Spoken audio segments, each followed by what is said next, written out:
Prologue. From the Journal of the Duke of Lovingdon.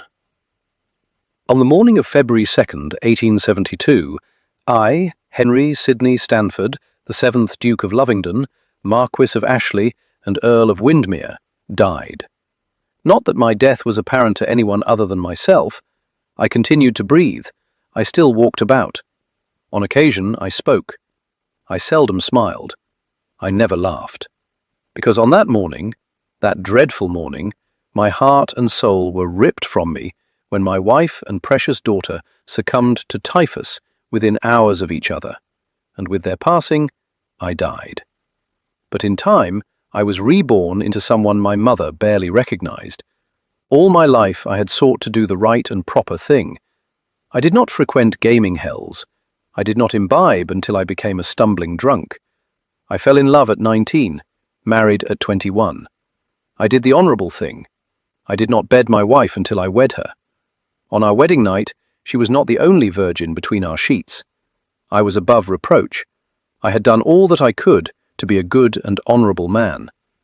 I was brought up to believe that we were rewarded according to our behaviour. Yet the fates had conspired to punish me, to take away that which I treasured above all else, and I could find no cause for their unkind regard. And so I said, to hell with it all. I would sow the wild oats I had not in my youth. I would gamble, I would drink, I would know many women. Yet I knew, with my blackened heart, that I would never again love. That no one would ever stir me back to giving a damn about anything beyond pleasure. Chapter 1. London, 1874. The Duke of Lovingdon relished nothing more than being nestled between a woman's sweet thighs, unless it was gliding his hands over her warm and supple body while she caressed his shoulders, his chest, his back, or hearing the hitch of her breath, a murmured sigh, a rap. He paused, she stilled. "What was that?" she whispered. He shook his head, gazing into her brown eyes and fingering back from her blushing cheek the stray strands of her ebony hair. The residence settling, no doubt.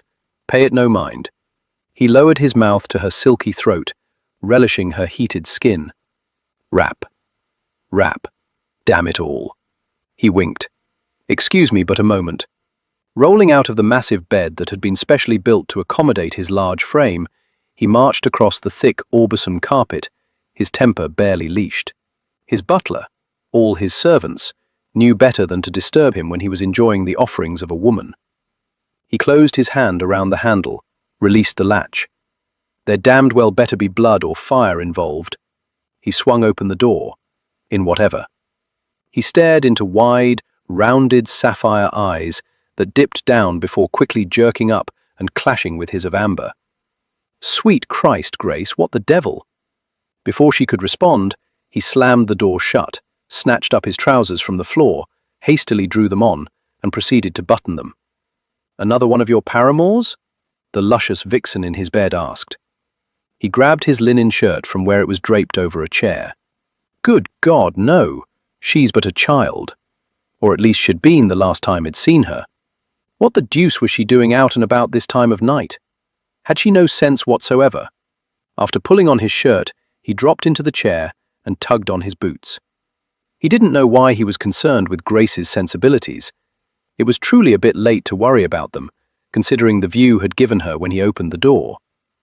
Trust her to take the sight with unfettered aplomb. She'd always been a bold little she-devil, but she'd taken things too far tonight. He shoved himself to his feet and crossed over to the bed. Leaning down, he kissed the lovely's forehead. "I won't be but a moment in dispatching her."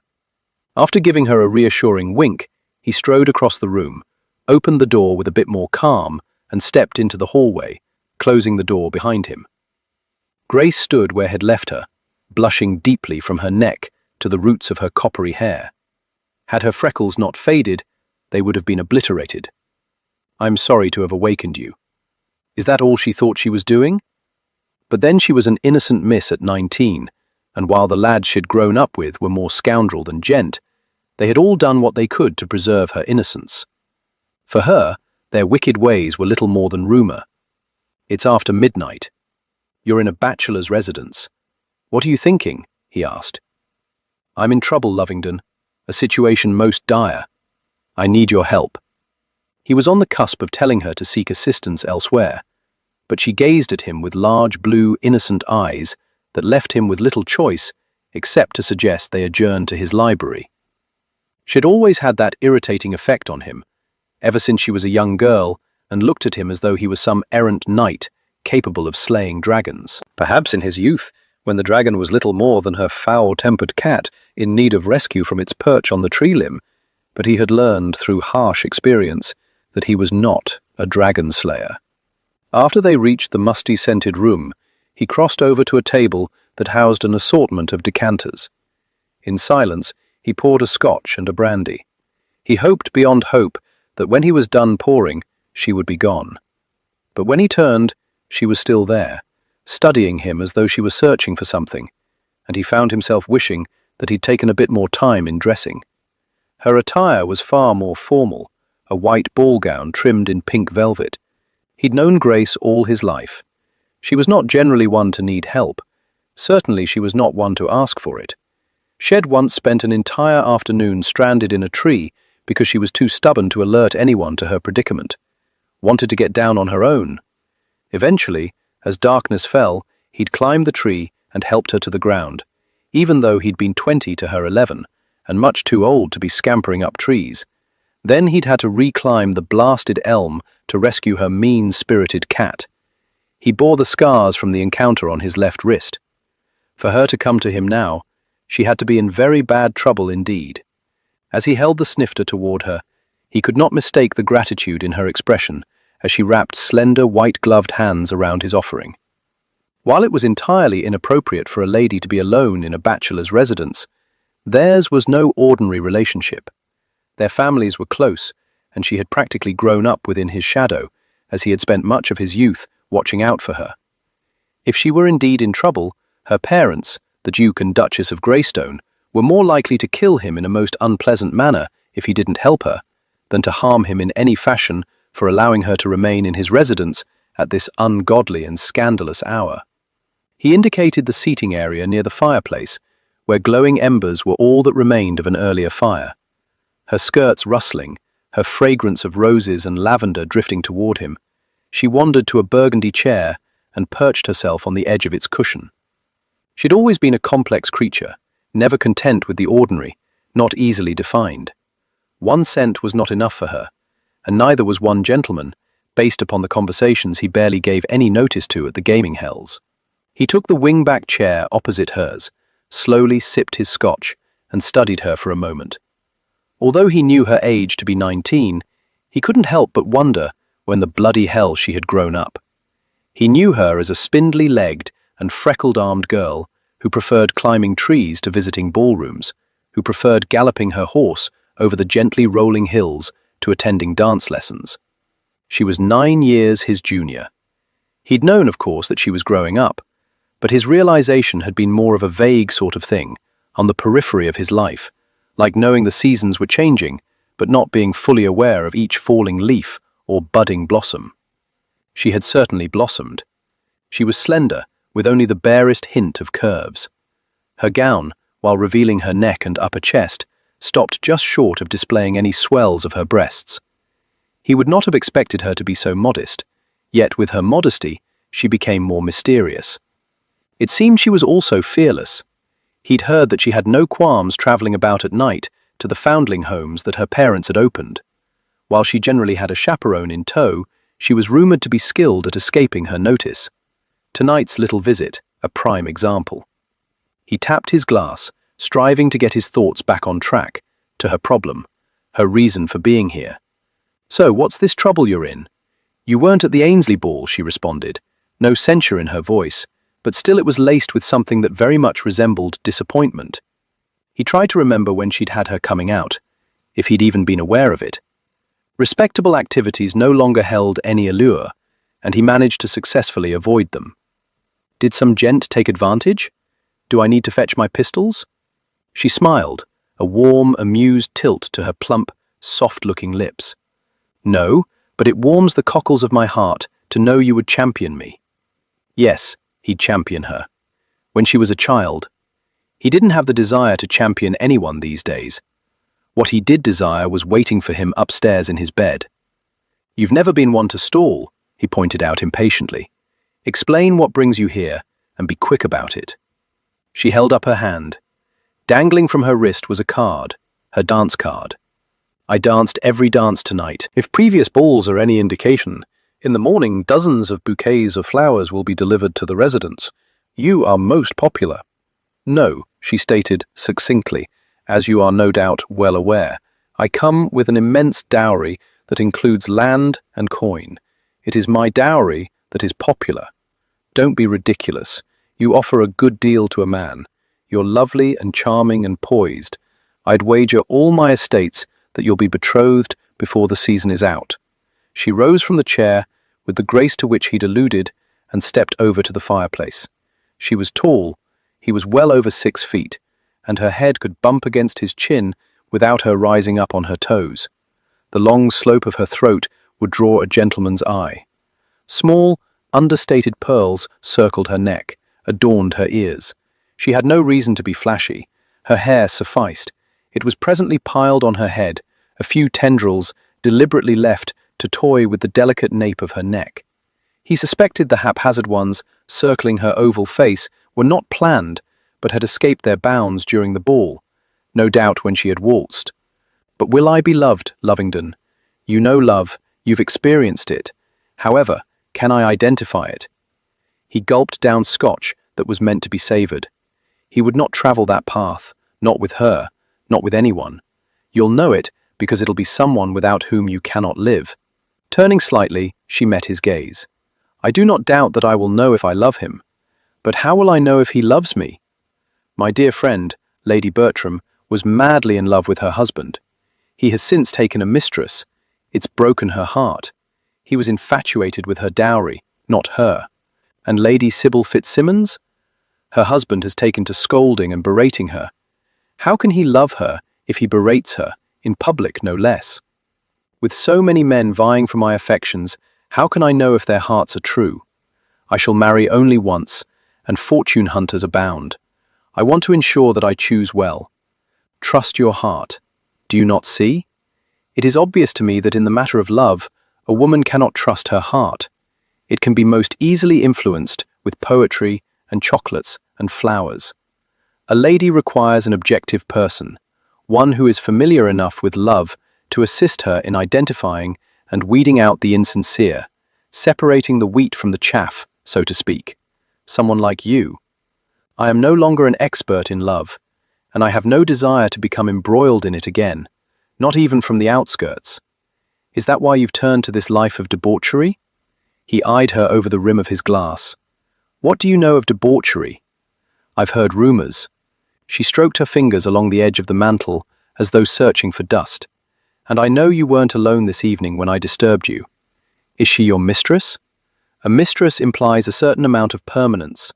I have no interest in permanence. She peered over at him. A courtesan, then. Is that sharpness on your tongue disapproval? I'm not judging you. Aren't you? She shook her head, a sadness in her eyes that irritated him. No.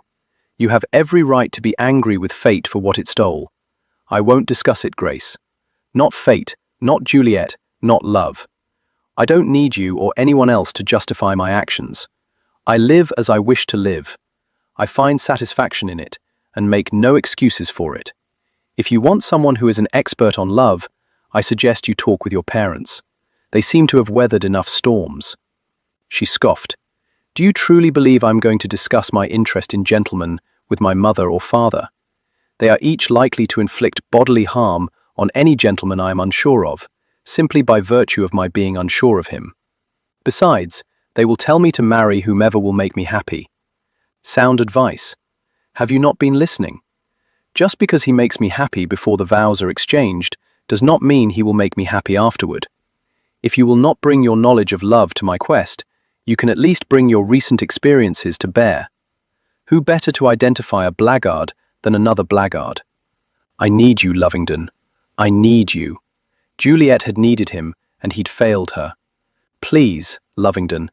He almost believed there was more to her plea than met the ears. Where was the harm?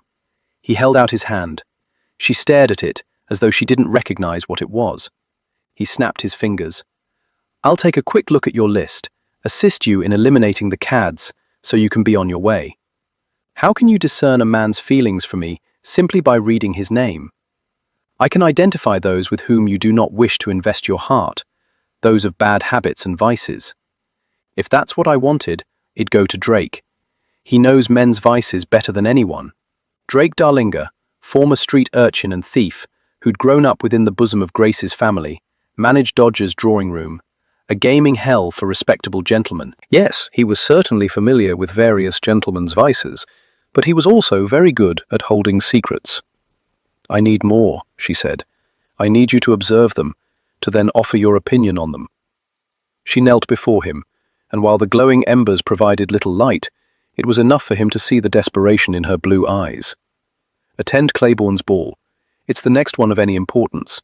Be a wallflower, stand behind fronds, then provide a report on what you've noticed, who you believe truly cares for me." The thought of being at a place filled with such joviality caused him to grow clammy.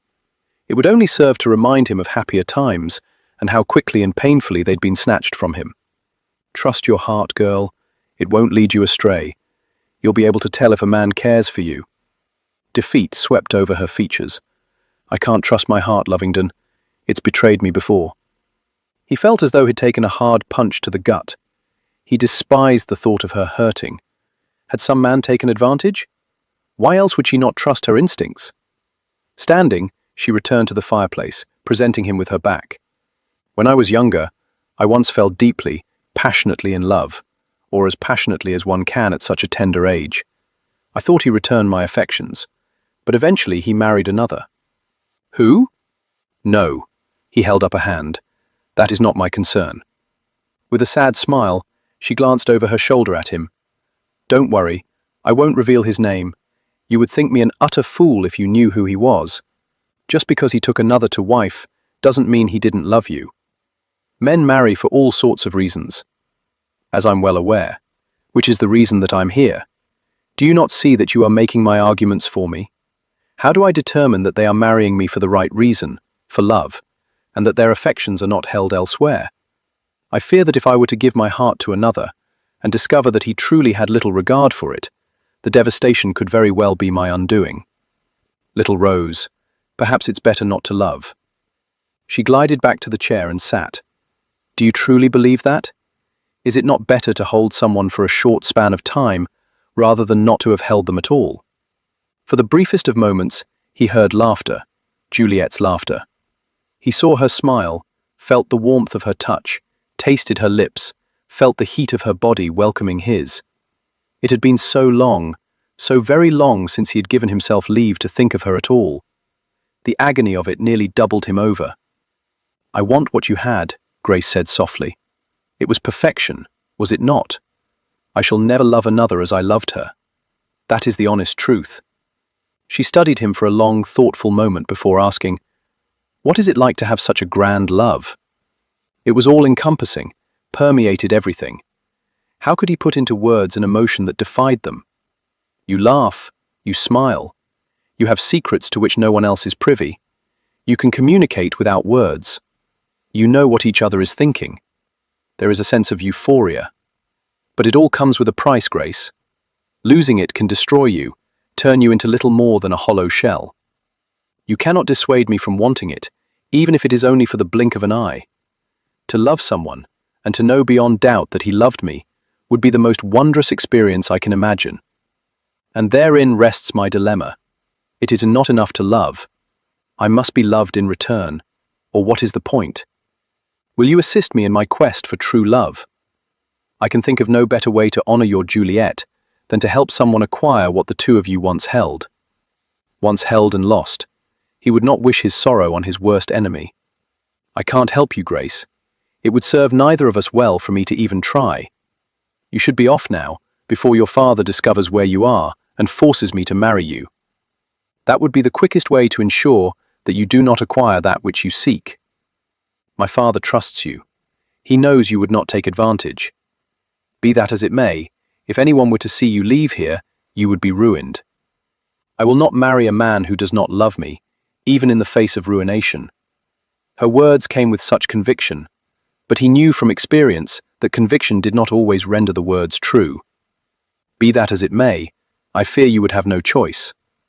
We all have choices. Slowly she rose. The Claiborne ball.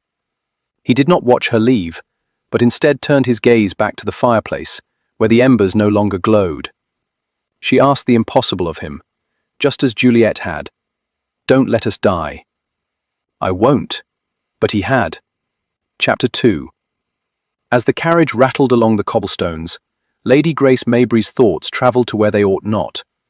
Lovingdon opening his bedchamber door and standing there proudly in the altogether. Shed caught a glimpse of the woman in his bed, knew she had not awakened him, yet it seemed prudent to act the innocent. But doing so left her with questions that a lady shouldn't entertain, but they were there nonetheless, and she wasn't certain to whom she could turn for the answers. The Duke of Lovingdon did not resemble any statuary she had ever gazed upon. She had seen Michelangelo's David among others. Lovingdon put them all to shame. She could have stood there staring at him forever, but Shed forced herself to lift her gaze to his, because it wouldn't do for him to know that Shed wanted to touch all of him. His broad shoulders, his flat stomach, his maleness. No, he was not at all like David in that regard, had been quite breathtaking. As the memory caused heat to suffuse her, she pressed her cheek to the cool glass. She had been fortunate to find his residence not locked up for the night. She supposed that meant the woman wouldn't be staying. She didn't know why relief accompanied the thought. What did it matter one way or the other when the woman was there now? Grace had been all of 7 when she first came to love Lovingdon, although in retrospect she knew it was little more than a young girl's fancy, but at the time it had seemed so much more to her young heart. Spring had only just arrived, and her mother had invited the other families, connected by hearts, not blood, to join them at Maybury Manor, her father's ancestral estate. Some of the young boys had taken to teasing her about her red hair, saying she looked like a carrot. She had been curled in a corner of the stable, weeping, when Lovingdon found her and crouched beside her. He was 16, on the cusp of manhood. With his thumbs, he gently wiped away her tears. No boy had ever touched her so tenderly. Her childish heart had done a little somersault. He could have asked anything of her at that moment, and she would have granted it. He could have called her anything. Freckles, coppery, high-does, and she would have thought it poetry. Instead, he had stolen her heart with his words.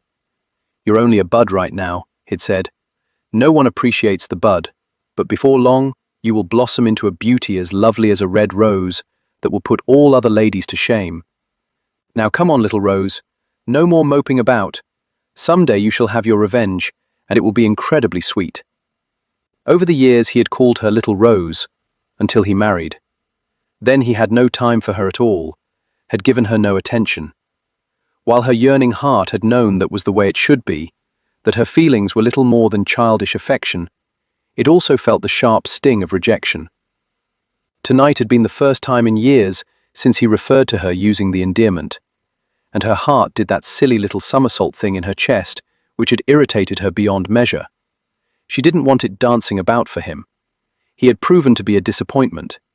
She loved him as a friend, a brother. Her woman's heart would never love him as more than that. But he possessed the knowledge she required to achieve happiness. He knew love, and he knew the wicked ways of men. Who better to assist her? Yet he did not care about her enough to take a holiday from all his sinning. She supposed that said it all. His was not a character to be admired. What a fool she had been all those years ago to hold him in such high regard. She could not risk misjudging again, for this time she would be attached to a man for the remainder of her life. She wanted a good man, an honest man, a man willing to be her hero even when she wasn't in need of one. Sitting at the breakfast table the following morning, Grace could not help but be amused that, just as she had predicted, an abundance of flowers began arriving before she cracked the top of her soft-boiled egg. She supposed she should have been giddy with excitement, but she was quite simply too practical for such nonsense. It was a result of her upbringing, she speculated, or more to the point, her mother's. It was no secret that Franny Maybury, Duchess of Greystone, had grown up on the streets under the care of a kidsman who taught her to survive by cunning, thievery, and fraud. Grace had listened to her stories with fascination, and as she moved toward womanhood, gained an immense measure of respect for her mother. She also gained an unbridled belief in love, having witnessed it firsthand. Against all odds and her sordid beginnings, her mother had won the heart of a duke. Grace dearly wanted the sort of love they shared, one of adoration, respect, support. For many years, her mother continued to manage the books at Dodger's drawing room. She was part owner of the Gentlemen's Club, and her husband took great pride in her accomplishments and independence. They worked with common purpose to improve the plight of orphans. They shared goals, triumphs, and failure, but nothing deterred them from reaching for what they sought to obtain. Grace was convinced that in all aspects of their life they had achieved success and happiness because their relationship was built on a foundation of love. While she might have asked her parents to help her determine if a gentleman truly loved her, neither of them thought any man worthy of her. "Another morning filled with flowers, I see," her father mused as he wandered into the breakfast dining room and headed for the sideboard, where an assortment of cook's best fare awaited him. Grace only recently learned of his failing eyesight, although it had apparently plagued him for years.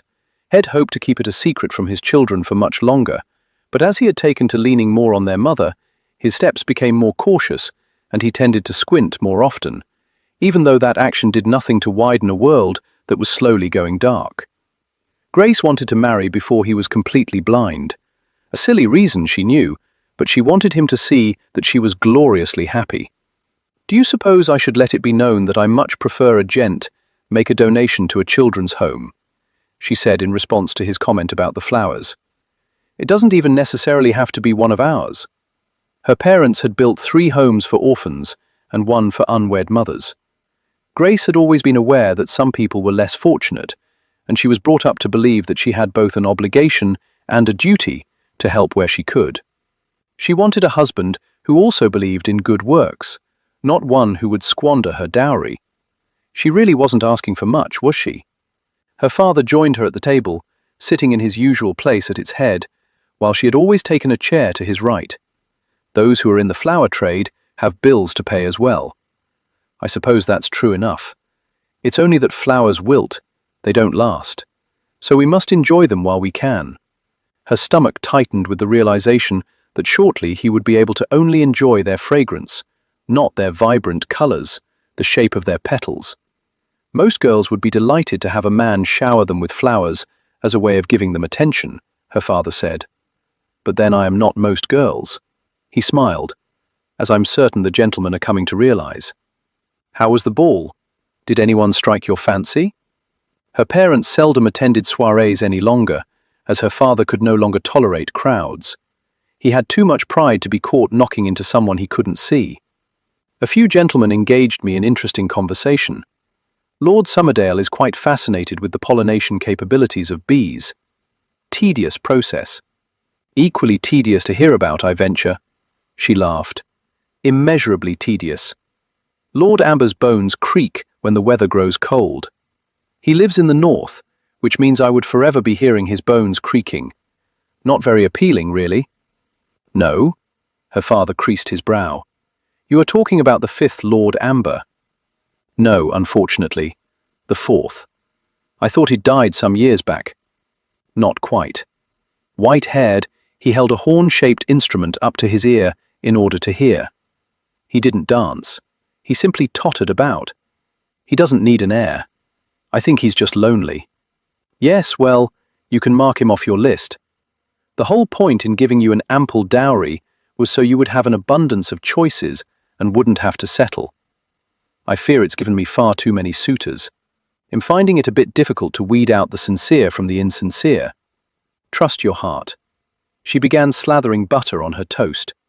Yes, that's what Lovingdon said. Not that his advice had been any help at all. Her father stilled, his teacup halfway to his mouth. When did you see him? She lifted a shoulder. Oh, recently our paths crossed. Last night, perhaps? Now she was the one who froze, her lungs refusing to draw in air. Before she could deny it, he said, Your maid returned to the residence at 11:30. You didn't seem to be about. She should have known he'd be alert to her not arriving. She was surprised he hadn't been waiting in the foyer when she did finally get home. But then, her father was accustomed to her spending nights at the foundling homes. I went to see him, yes, to ask his opinion about some of the gentlemen courting me. Grace, a young lady does not go to a bachelor's residence at all hours of the night. It wasn't all hours.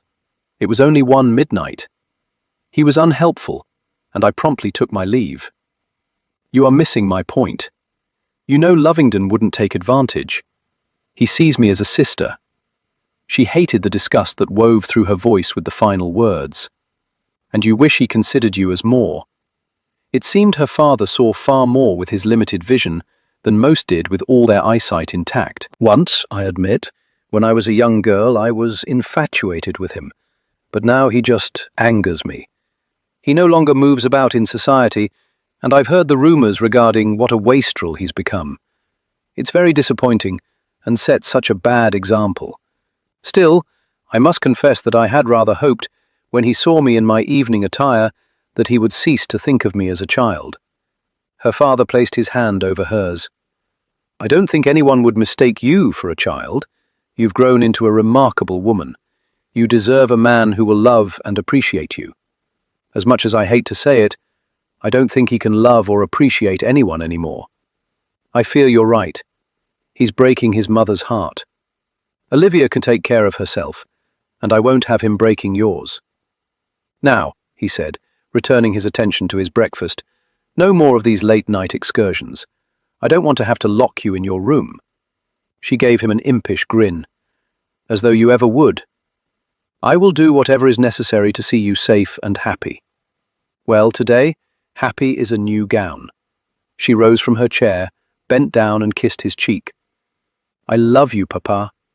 Someday, when you least expect it, sweetheart, love will arrive, and it will not be at all as you imagined. Is that how it was for you?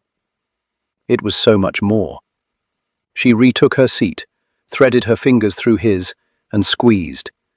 But at what point do I reveal the truth about my situation?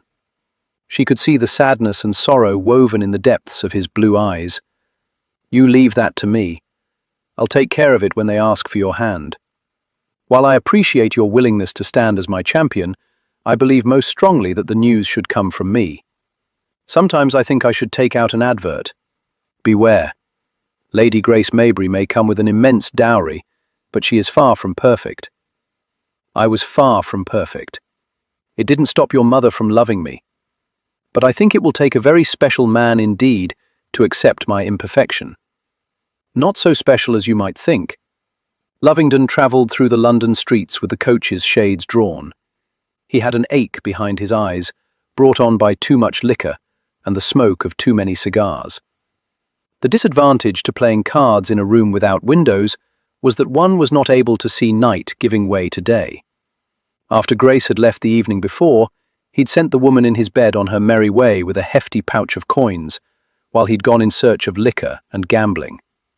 Those he played with on a regular basis were very skilled, and winning against them required focus, which he had hoped would serve as adequate distraction. But Grace continued to intrude on his musings. She deserved love. He could think of no one who deserved it more. But he couldn't quite wrap his mind around her dilemma. She was sharp, clever, spirited. Surely she could tell if a man's affections were true. Something was amiss, but he wasn't quite sure what it was. Besides, a man would be unwise to play her for a fool. It was no secret that her parents' friends and their family members would defend her to the death. But she could have gone to anyone for assistance. Truth be told, anyone would have been a better choice, as he no longer frequented society, avoided the trappings of polite merrymaking like the plague. His coach rolled to a stop. A footman hastily opened the door. Sunlight scalded Lovingdon's eyes, but he merely squinted against it as he exited. He wanted a bath, and then a bed. He strode up the steps. Another footman opened the large, thick wooden door for him. He marched through and was accosted by the heavy fragrance of flowers. Little wonder, as an absurd amount of blossoms filled the entryway. All colours, all varieties, shapes and sizes, nauseatingly sweet. "Welcome home, Your Grace," his butler Barrow said, appearing from down a hallway. "What's the meaning of all this?" "They arrived an hour ago with this missive." Barrow held out the folded parchment. In spite of his resounding headache, Lovingdon took the paper, unfolded it, and narrowed his eyes at the words. "This morning's arrivals. However, is a lady to decide," he scoffed. Grace, not giving up on acquiring his assistance, it appeared. So like the stubborn little minx. "What shall I do with them, sir?" Barrow asked. "Send them back to Greystones with a message that simply says, no." He started up the stairs, paused. On second thought, send them round to a hospital or someplace where people are in need of cheering. He had already won the battle. No sense in engaging in further combat. He didn't want Grace bloodied. She would get his message quickly enough when she realized he was ignoring hers. He had traversed 3 more steps when he abruptly reversed direction and headed back down. Barrow still stood at attention, as though he'd known Lovingdon was not quite yet finished. "I'll be sending a missive round to Maybury House." Chapter 3. One did not complain about having in abundance that which others wished desperately to obtain. So Grace did not complain about her aching toes, because they were the result of enjoying far too many gentlemen's attentions. She merely settled herself on the plush ottoman in the ladies' retiring room and lifted a swollen foot so her lady's maid could replace her worn-out slippers with new ones. It was the second time this evening that Shed had to retire from the ballroom, promising a disappointed gentleman that she would be more than happy to entertain him in her mother's parlour the following afternoon. She did not reveal that he wouldn't be the only one in attendance. She tried to leave a few dances open so she could have a moment's respite, but the gentleman was simply so frightfully insistent that their night would be incomplete without a turn about the ballroom floor with her in their arms. So she succumbed to their charms. And they were charming, every last one of them, which was part of her dilemma, how to separate charm from com. She had spent a good deal of the night searching the shadows for Lovingdon, but as far as she could tell, he had not come. The message that he sent a few days earlier, "Hell no, your favourite flower," had given her hope that he would be on hand at Claiborne's ball to assist her in discerning who was a fortune hunter and who was not.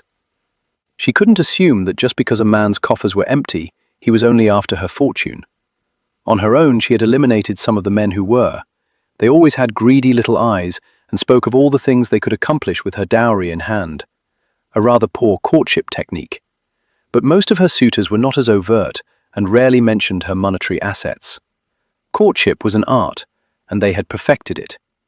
As she was the lady of the season with the largest dowry, she drew the most attention, which did not endear her to many of the other ladies. They knew they would be getting the cast-offs. With a sigh, she stood. "Thank you, Felicity." While most in the aristocracy did not usually thank servants for doing their tasks, Grace had grown up hearing her mother constantly thanking servants. A product of the streets, her mother took nothing for granted and treated everyone as though they mattered, because to her they did. Shed passed that attribute on to Grace. Felicity helped to straighten her hair, to repin what could be contained. Grace's hair was so curly that the strands were often escaping their constraints. With a last look in the mirror, Grace turned and nearly ran into Lady Cornelia. The woman possessed all the curves that Grace didn't. "Please release Lord Ambrose from your spell," Lady Cornelia whispered. "Pardon?" Lady Cornelia glanced around as though she expected demons to be lurking in the corners, but the only other 2 ladies in the room were busy chattering while their maids repinned their hair. "Lord Ambrose, if you were to let him know that he had no chance of gaining your favour, he might look elsewhere for the funds he needs in order to continue raising his horses." "You fancy him?" Grace asked. "He is not so hard on the eyes. I will admit to favouring him. And I'm terribly fond of horses. His in particular, as they are the most beautiful thoroughbreds. And he has a lovely estate. I would like very much to be his countess." Although love was woefully absent from the lady's reasons, Grace studied her card. It wasn't her place to judge what someone else desired for happiness. "Who do you have for the 15th dance?" "No one. I've had all of 3 dances claimed. My dowry is nowhere near as large as yours. My father is not as powerful. I have atrocious black hair, and am as white as my mother's tablecloth." My brother says I look like a ghoul. Grace smiled. Brothers are hideous, aren't they? You're lucky yours aren't about this season. I'm very lucky indeed.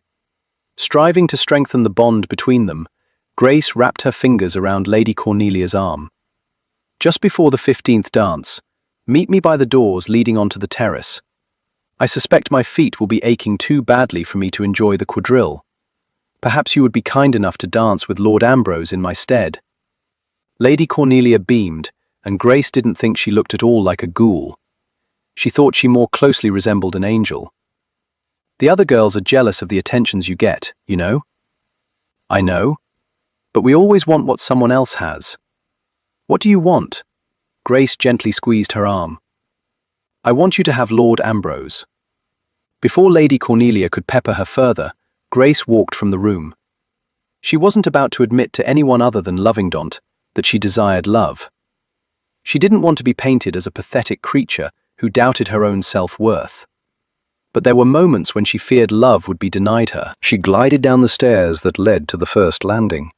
Lord Vexley was standing there, his elbow resting on the first baluster.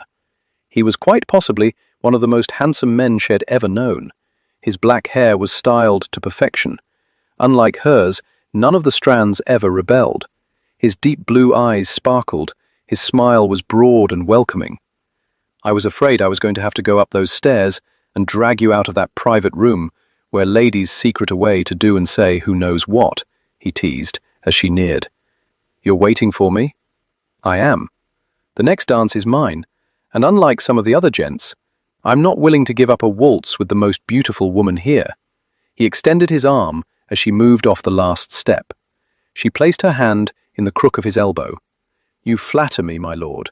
I believe we would make a remarkable pair. He escorted her into the ballroom, just as the music was drifting into silence. Very well-timed planning, and he was so deuced handsome. She did wish she felt more for him than mild pleasure at being in his company. Unfortunately, none of the gentlemen courting her stirred her heart. It beat its same constant, steady rhythm whether she was thinking about them, dancing with them, or conversing. Nothing was terribly wrong with any of them, but neither was anything terribly right. Did my tulips arrive after Ainsley's ball? He asked. They did. Not her favourites, but a close second. As did the chocolates. She had not bothered to send those around to Lovingdon. She was willing to go only so far to convince him she was in need of his assistance, and giving up chocolate was one step too far. Although she wondered if they may have made a difference towards securing his cooperation. In his youth, chocolate had been his favourite treat, but then he was not who he had once been. If he was, he would have put her needs above his and been willing to assist her. On the other hand, he had responded to the arrival of the flowers, although not to the extent she would have wished, but better than not at all. It occurred to her that in order to gain further help from him, she was going to have to take more drastic measures. Although it was long past midnight, Grace walked with confidence along the dimly lit, narrow corridor, her skirts rustling over the thick carpeting. She expected that her arrival would be frowned upon by those she would soon be encountering, but then she had never cared one whit about obtaining their approval. Neither had they cared about gaining hers. They did as they pleased, when they pleased, with whom they pleased. While they might not want to have anything to do with her, she was not going to give them a choice. Not tonight, anyway. They were men, after all, and as she had recently learned, a practiced smile, accompanied by a fluttering of the eyelashes, could turn the most intelligent of men into mindless dolts, who could be led wherever a lady wished to lead. Her problem, however, was that she didn't want a man who was so easily controlled, nor did she want one who sought to control her. She wanted a partner in life, one who saw her as an equal, even if the law didn't. She finally reached the door located within the darkest of corners. Against the thick mahogany, she delivered 3 sharp knuckle raps, a pause, and 2 more, the last dispensed more quickly than the first set. At eye level, a tiny door, a small opening in the much larger door, creaked open. A man peered out. The shadows effectively hid from her the details of his face. She would not have been surprised to find him wearing a mask. Much ado was always made about secretive meetings. Only those knowing the special word may pass through here," he growled, his voice deep and rumbling, as though he were auditioning for the role of ogre in a child's fairy tale.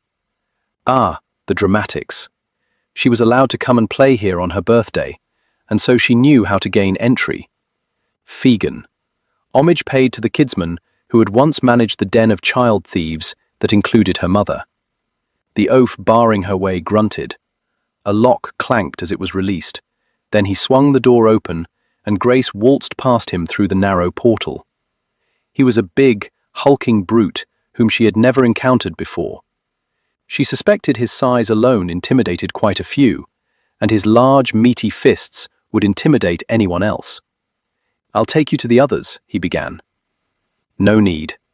She moved on, parting heavy velvet draperies that appeared black with the absence of light, though she knew they were a deep, rich burgundy.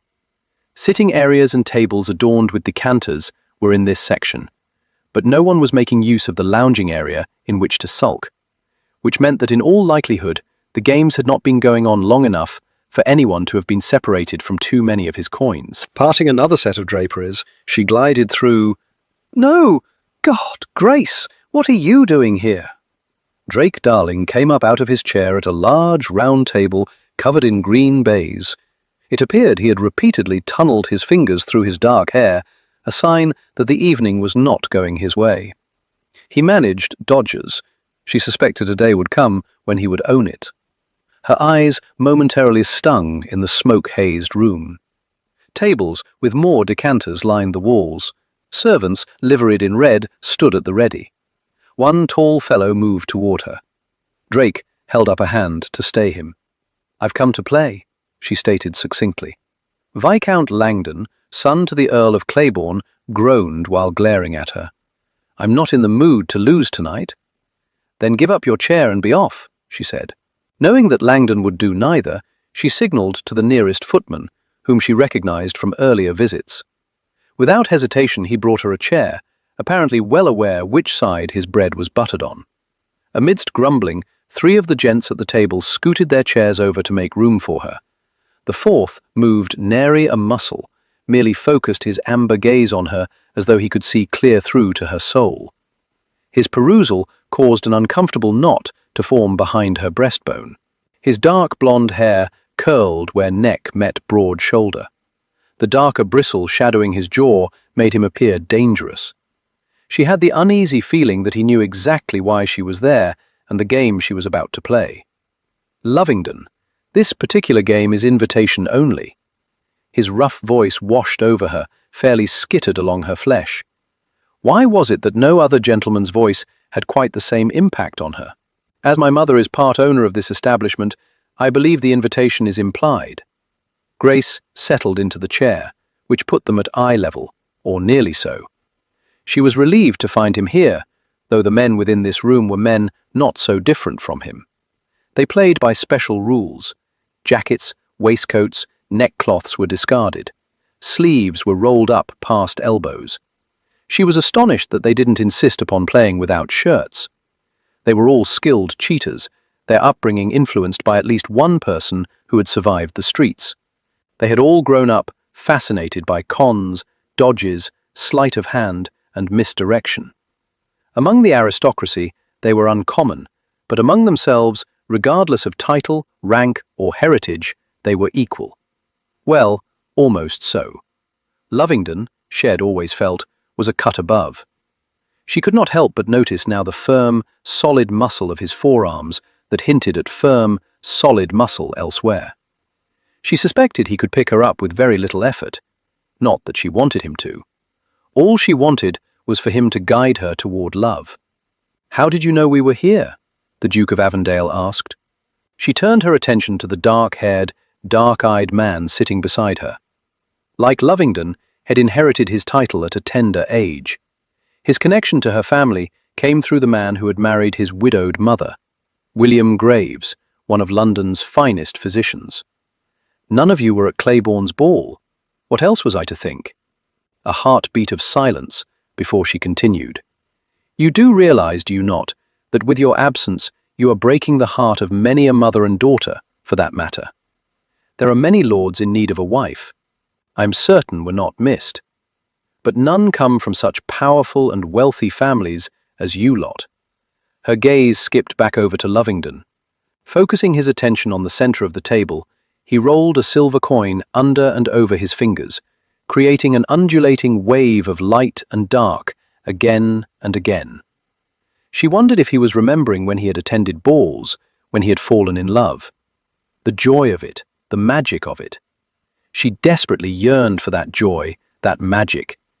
It had been sorely absent last season, and this season so far was little more than a repeat of the last. "You're not here to play matchmaker, are you?" Langdon asked. He had his father's black hair and silver eyes.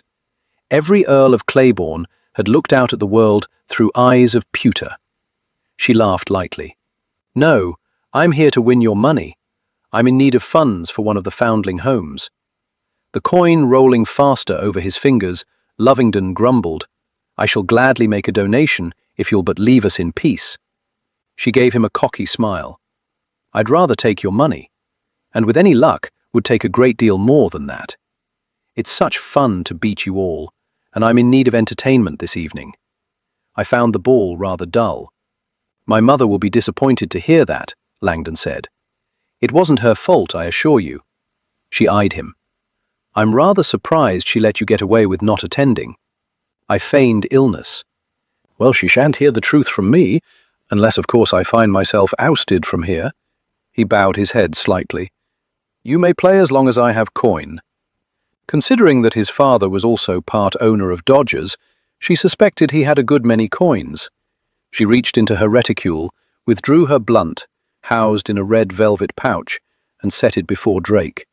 He had grown up within the bosom of her family, was more brother than friend, but he studied her now as though he didn't quite trust her. She knew she was rather skilled at appearing innocent when she wasn't. It was the reason that the blame for little pranks, which she usually initiated, fell to her two older brothers, and not her, the reason they suffered through punishments while she went blithely on her way. She was the one who had inherited their mother's quick mind and nimble fingers. Her brothers had inherited their father's cunning, and they always found a way to get even with her for causing them trouble. But as she was the youngest, they loved her all the same, and she adored them. As they were presently traveling the continent, they would not be interfering with her plans. Drake, however, was another matter entirely. He finally pushed a stack of colourful wooden chips her way. Leaning forward, she scooped her hands around them and, "You're not serious about allowing her to stay," Lovingdon said. "She's as fine a gambler as you are," Drake replied, "and her money spends just as easily. If I wanted a woman's company, I would seek one." "Pretend I'm simply one of the boys, Lovingdon," Grace put in. "You seem to have no trouble accomplishing that goal when I was younger." His gaze took a leisurely sojourn over her, and she cursed the tiny pricks of pleasure that erupted along her bared skin. She wanted to be unaffected by his perusal. Instead, she found herself shamelessly wishing to reveal more, to bear everything, to see a look of adoration in his eyes, when she feared that what she might very well see was revulsion. His first wife had been perfection. There had not been a handsomer couple in all of Great Britain. He reached for his tumbler of amber liquid, his grip so hard that she could see the white of his knuckles. "Fine," he ground out, "but don't expect us to cease our smoking, drinking, or swearing because you're here." She tilted her chin at a haughty angle. "Have I ever?" She glanced around the table. "So, gentlemen, what are we playing this evening?" And with that, she began rolling her kidskin glove down from above her elbow to her wrist, where her pulse thrummed. She was up to something. Lovingdon wasn't certain what, but he'd bet his last farthing that she had some scheme in mind. Very deliberately, very slowly, her eyes never leaving his, she tugged on each fingertip of her glove and leisurely peeled off the kidskin, exposing her wrist, her palm, her fingers. So slender, so pale. It had been years since the sun had kissed her skin. He wondered if any gentleman had this evening. She moved her bared hand over to the other glove, and he cursed her actions and his fascination with the gathering of material, the revealing of skin. Bloody Christ! It was only an arm. Her pale blue ball gown, with blue piping and embroidered roses left her shoulders and neck enticingly bare, but the upper swells of her breasts were demurely covered, and yet he found the unrevealed more alluring than everything revealed by any courtesan he'd visited of late. His world tilted off its axis. Even when she had come to see him the week before, he'd still gazed upon her as a young girl, not a woman. But it was a woman whose sultry eyes met his, whose pouting mouth was waiting to be kissed. With a great deal of effort, he righted his world, setting it back properly on its course, and mentally kicked himself for even being intrigued by that show of flesh. She was a dear friend, no more than that. He shouldn't find anything about her desirable. His younger version would not have noticed. However, he knew he was no longer who he had once been. But then apparently neither was Grace. She could have taken the time to change into something less enticing before beginning her journey to the club. They would no doubt be here all night, which she would have known. She knew their habits, their sins, as well as they did. But she had chosen instead to make a grand entrance. For what purpose? He knew she had an aversion to losing, but was she really here to gain funds for a foundling home? He doubted it immensely. All she had to do was ask, and they'd each reach into their pockets to find their last coin. No, something else was afoot, and he suspected it had to do with her midnight visit to his residence last week. Realizing that he'd been studying her for too long, Lovingdon lowered his eyes to his two cards, one downturned, one up, that had been dealt as soon as her gloves were secure in her reticule. With this lot, no hiding places were allowed. They were playing stud poker. Grace's brothers had taken a voyage to New Orleans and discovered it while there. When they returned and revealed the intricacies of the game, it became a favorite among their friends and added to the repertoire of entertainments at Dodger's drawing room. Downstairs, however, it wasn't nearly as cutthroat, nor were the stakes as high. He wondered if he should mention to Greystone that he was giving his daughter far too much allowance, if she had enough blunt to allow her into their private games. More cards were dealt, more wagers made, until Grace won the round. Her smile of victory was bright enough to light the room without the gaslights burning. The others groaned, which only caused her lips to widen further in triumph. "You never know when to stop betting, Langdon," she said, her voice laced with teasing that skittered down Lovingdon's spine. When was the last time he'd laughed, or even smiled for that matter? "You should play my father," Langdon replied. "I hear he never loses at cards." "Grace seldom does either," Drake said, beginning to deal the next round. "Even when she played silly card games as a child that required little more than matching two pictures, she always managed to beat me. All these years I thought you let me win." Drake did little more than wink at her. He had begun his life as a street urchin until he was brought into the bosom of Grace's family. He never spoke of his life before, but there were times when Lovingdon could see that it weighed heavily on him. He was devoted to his work here, ensuring that the gaming hell made a tidy profit, his way of repaying those who had given him so much. "Anything interesting occur at Claiborne's ball?" Avondale asked. Grace lifted one slender alabaster shoulder. "If you want to know what happens at the balls, you should attend. I don't truly care. I was simply trying to make polite conversation. Trying to distract me from noticing the cards dealt, more like. Although I did hear that a certain young lady was spotted in the garden with a particular older gentleman." "Who?" She gave him a pointed look. "I'm not one to gossip." "Then why even mention it?" She smiled, that alluring smile that Lovingdon suspected brought some men to their knees. "To distract you. Now you'll be wondering if perhaps it was a lady who might have made you an excellent duchess. I have no interest in marriage. I dare say none of us at this table, with the exception of you, do. You all require heirs." "There's no rush," Lovingdon said laconically. "My father was quite old when he sired me, which left your mother a young widow. Marrying young is no guarantee that you won't be left alone." As soon as the words left his mouth, he regretted them. After 2 years, the bite of loss was still sharp. His mother encouraged him to move on. She had done it quickly enough after his father died, but then theirs had not been a love match. No, she had not known love until Jack Dodger, the notorious public owner of Dodger's drawing room, had been named Lovingdon's guardian. Grace blushed, and he suspected if she still possessed her freckles, that they would have disappeared within the redness of her face. "Of course not. I'm sorry, I was thoughtless there. Think nothing of it. My words were uncalled for." Tension descended to surround them. No one ever spoke of Juliet. Sometimes, it was as though she had existed only in his mind. Of late, he found it increasingly difficult to recall her scent, the exact shade of her hair, the precise blue of her eyes. Had they been a sky at dawn or sunset? Grace turned her attention to her cards, and he found himself watching as her bright blush receded. Her face would be warm to the touch, but then he suspected all of her would be warm. He should leave the cards and find himself a woman, but tonight he had no interest in the women he'd been visiting recently.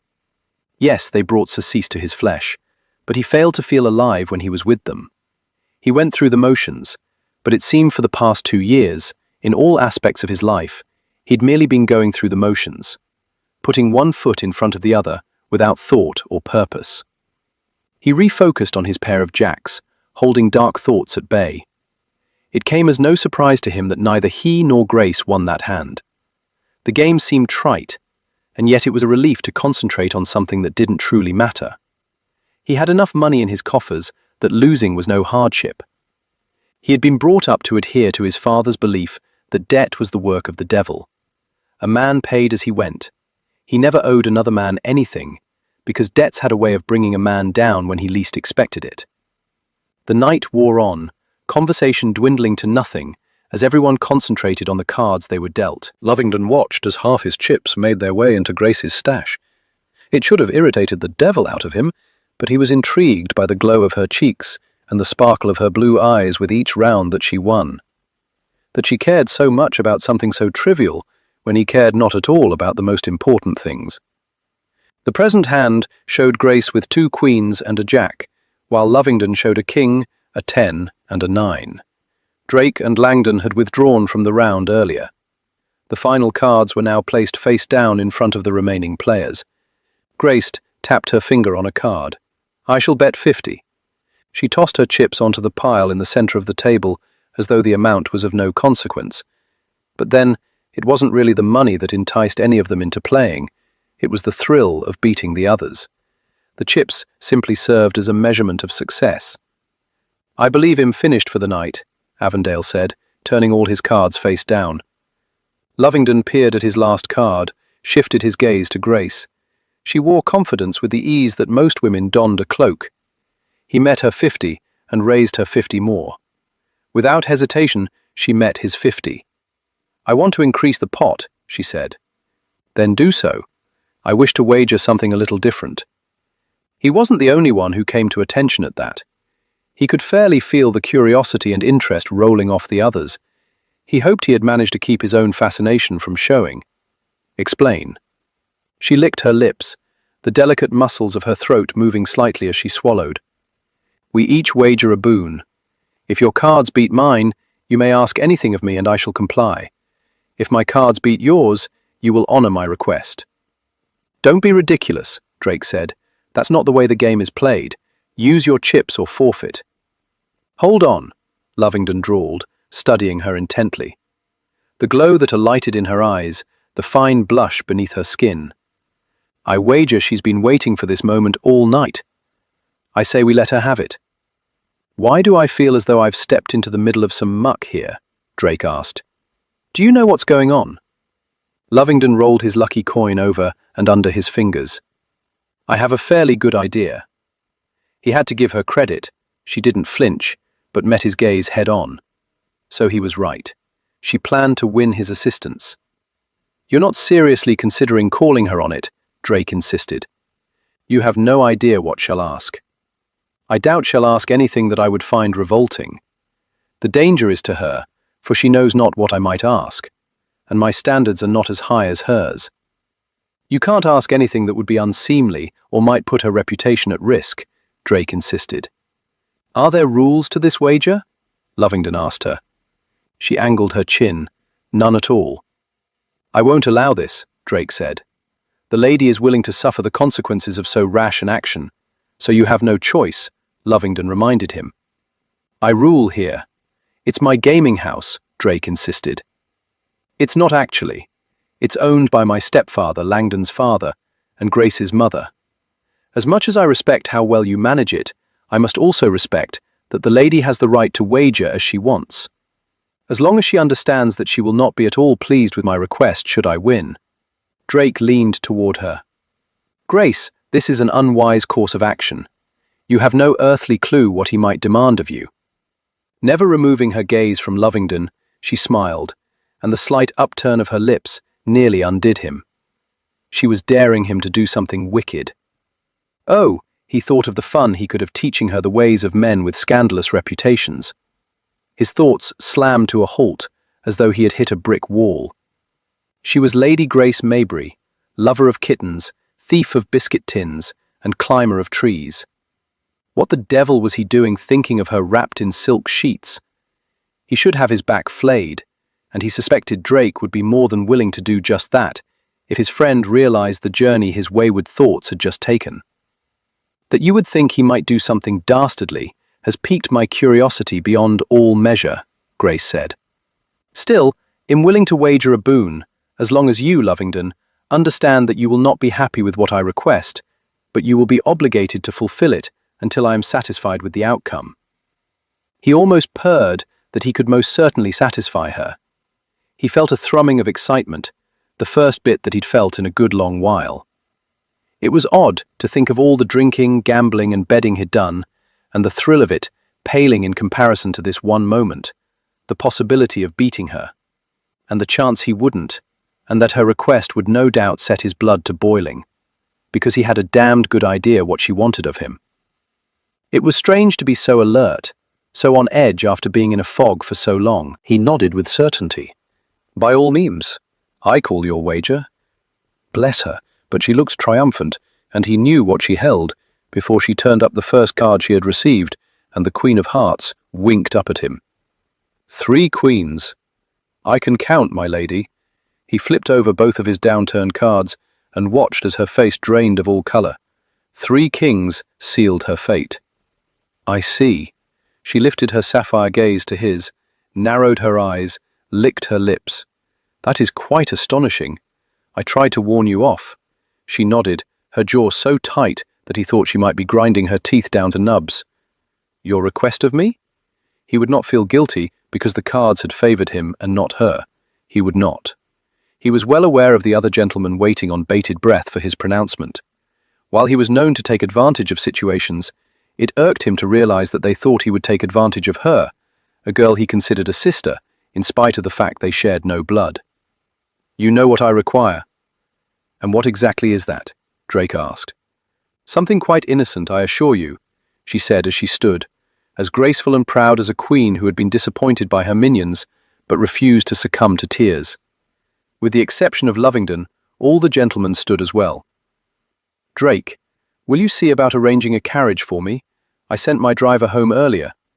"I've had quite enough of the evening," Lovingdon said, shoving back his chair and coming to his feet. "I'll see you home." Chapter 4. The coach rattled through the streets.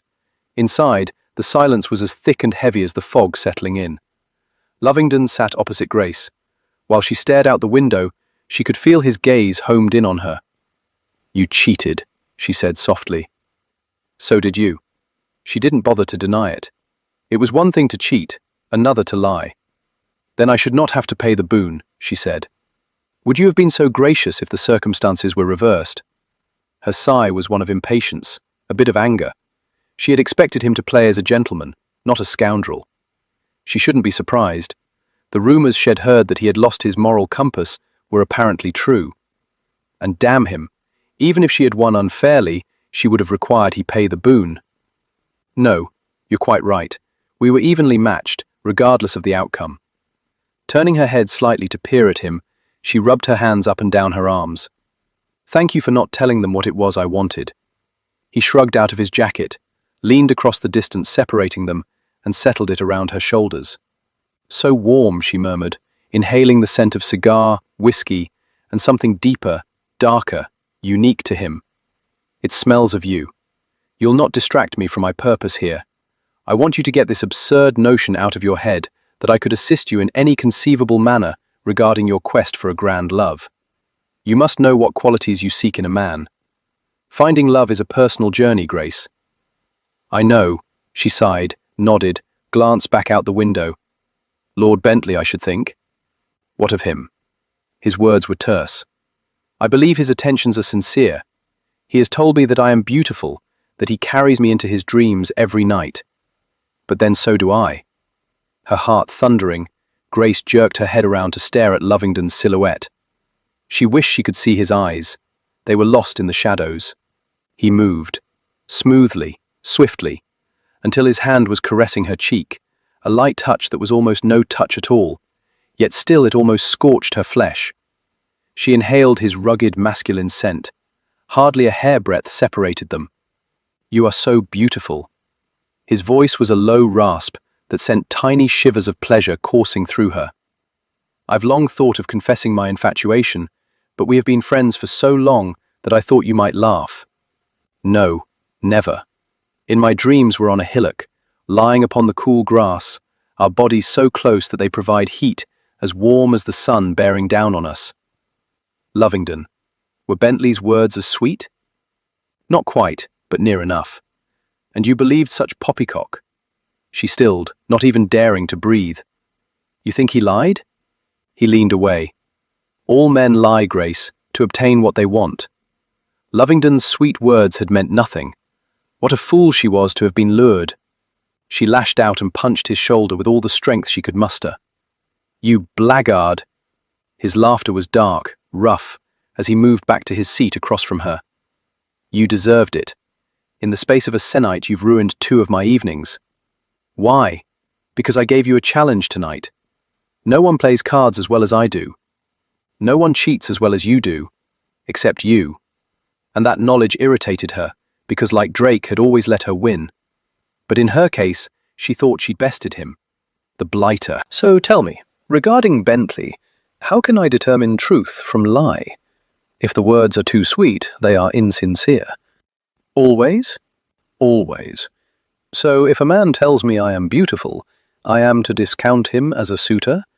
It would probably be wise to do so, although I suppose there are exceptions. Do you tell women they are beautiful? All the time. And you never mean it? His harsh sigh echoed through the confines of the coach. The words are designed to make a woman feel treasured, to seduce her, to make her believe that she alone holds my interest, and for the moment she does. But she will not hold me for long. So you'll break her heart. I'm honest, Grace. The women in my life have no false expectations. I think you're mistaken about Bentley. Ask around. I'm sure you'll find he's used the words on others. Oh yes, by all means, allow me to be seen as a fool. Beneath his jacket, she rubbed her arms. She was suddenly quite chilled again. What else must I look out for? False flattery is usually poetic, ridiculous, flowery, at least mine is. You never flattered Juliet? We will not speak of my courtship of Juliet, ever. I'm sorry. Don't apologize for it. Just heed my words. As you wish. Back to the matter at hand, then, the lesson you sought to teach. I feel like such a ninny. Here I am with so many men declaring their affections, yet I am unable to discern their hearts, even though you instruct me to trust mine. Bentley is not for you. As you refuse to assist me, I'm not sure I can value your opinion on the matter. It's not opinion, it's fact. The horses slowed as the coach turned onto the circular drive. Soon the driver brought the vehicle to a halt.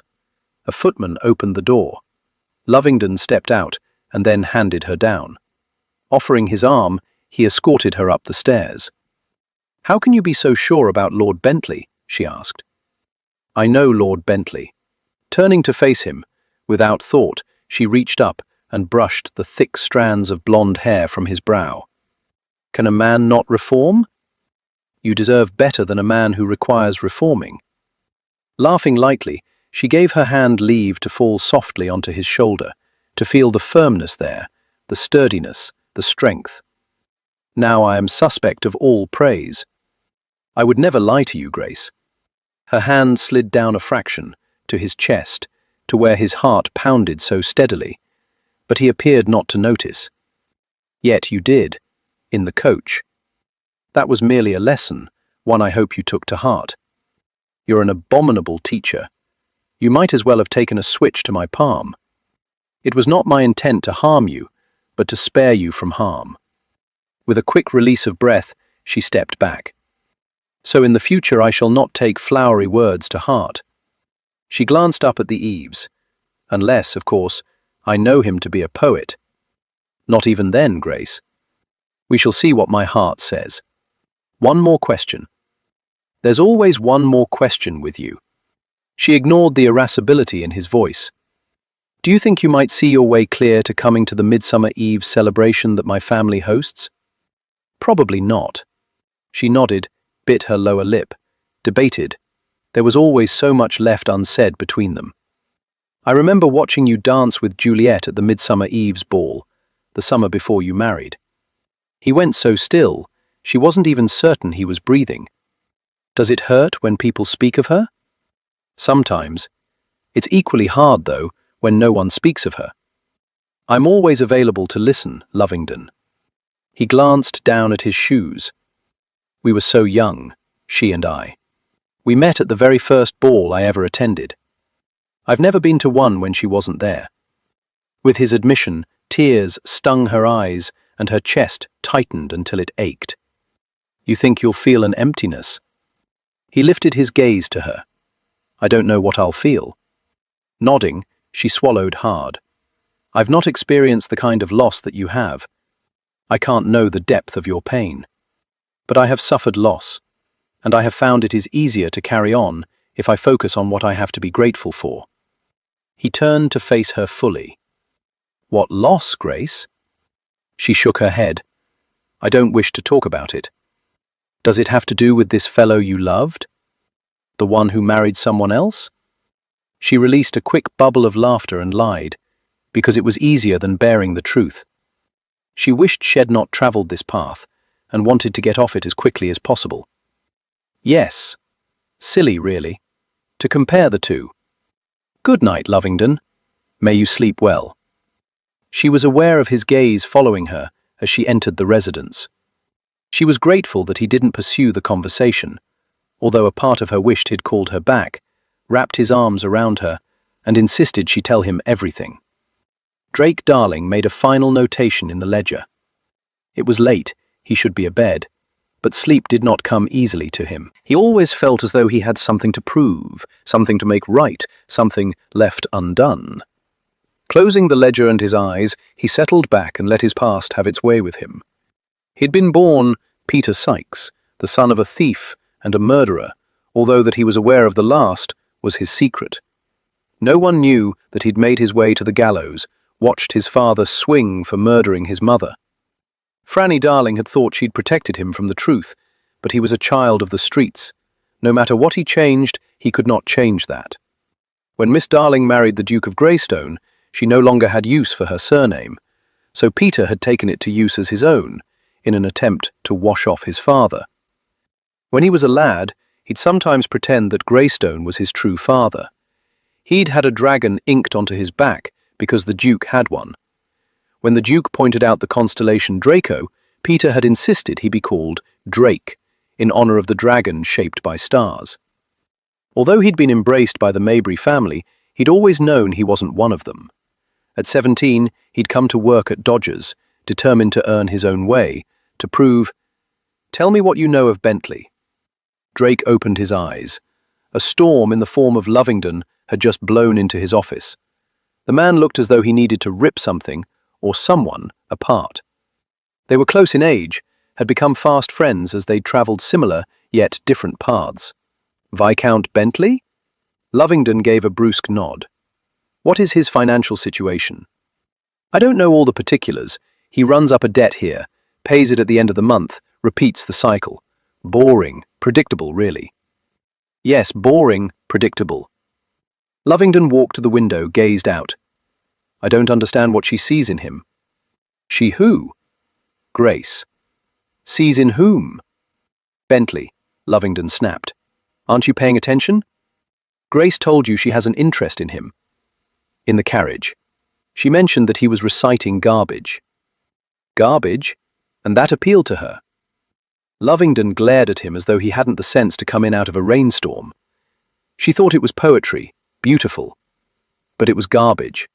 How he dreams of her and such dribble. Why would Lovingdon care? Why would Grace confide in him? What was her appearance here earlier truly about? You'll have to ask her, and while you're at it, warn her off of Bentley. He watched as Lovingdon charged from his office. Something very strange going on here tonight. Perhaps a word with Grace was in order. What are you up to, Grace? Within the Duchess' sitting room, which looked out upon a rain-drenched garden, Grace lifted her gaze from Little Women to see Drake leaning against the door jamb, arms crossed over his chest. Surely you recognize a book and the act of reading. It was early afternoon. Shed slept into the late morning hours and was still recovering from her clandestine adventure the night before. It did not bode well that Drake, who usually slept until early evening, was disregarding his own habits. Bentley? Drake's voice dripped with sarcasm. What of him? Drake uncrossed his arms, strode to the chair across from her, and dropped into it. You would no more consider Bentley a serious suitor than I would consider pursuing a March hare for a wife. She smiled brightly. Are you considering marriage? Mother won't be half pleased. Damn it, Grace, who have you set your sights on? Be forthcoming with me, will you? She settled back against the plush chair. How do you know about Bentley? With dark eyes narrowing, he studied her long and hard. She refused to squirm. Lovingdon returned to the club last night, asked after Bentley's debt. She tried not to appear too satisfied with the knowledge that Lovingdon, for all his blustering that he didn't care whom she married, did in fact care. What dodge have you got going on? Drake asked. Like her mother, Drake had begun his life on the streets, and in spite of the years since he'd fought to survive on them, he still remembered the tricks of his trade. A dodge referred to a swindle. Don't be silly. Leaning forward, resting his elbows on his thighs, he scrutinized her as though he could see clear into her soul. You're scheming something, and it has to do with Lovingdon.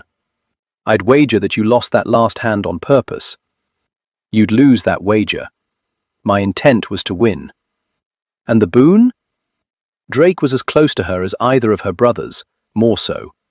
He was the one who had held her hand when they went to the country fairs, hoisted her upon his back when she grew too tired to walk, stolen pastries from the kitchen and given her half. He would not betray her confidence, even without a promise exchanged. Men are swarming around me like bees to honey. I wanted him to help me determine if a gentleman truly loved me. You're too wise to fall for some man's ruse, and I'm too smart to believe that's all there is to your request. Drake's eyes widened. You want him to be one of the bees? Absolutely not. He's completely inappropriate. Setting aside the book, she rose to her feet and glided over to the window. Raindrops rolled along the glass, nature weeping. He won't marry again, Grace. Something inside him broke with the death of Juliet and Margaret. You can't put him back together, sweetheart, not the way he was. Were you not listening? I have no interest in him as a suitor, but that doesn't mean I shouldn't try, that we shouldn't. Try to put him back together, I mean. I don't care that he doesn't love me, but I do care that he is wasting his life. I've watched him for 2 years, Grace, been his companion through the worst of his grief. If he mends at all, hell still have cracks and jagged edges.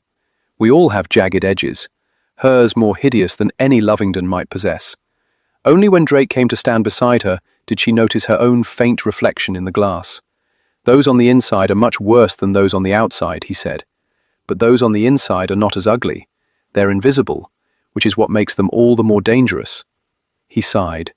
How long have you loved him? She shook her head. I don't love him. Oh, I was enamored of him when I was younger, but that was little more than childish fantasy. I am not so dense as not to recognize it for what it was. Besides, I won't be a man's second choice, and I fear with him any other woman would always fall short. But he has knowledge that can assist me, and if in the process he becomes part of society again, more's the better. He won't be vying for my attention, as he certainly has no need of my dowry, neither do I. Before she could read his expression, he turned about and was heading for the door. Tread carefully, Grace. If you place him in a position where he hurts you, I will be forced to kill him. She should have gone after him. Instead, She sank down to the footstool. To her, Drake had always been an older brother. They were not connected by blood, but by their hearts. What she had felt for Lovingdon when she was a child was far different. He stole her breath with a look, warmed her body with an inadvertent touch, caused her heart to sing with a single word spoken. But he no longer had such power over her. He was the means to an end, one that mattered far more than she dared tell him. She was grateful that he had given her a bit of advice regarding Bentley, but could she trust it?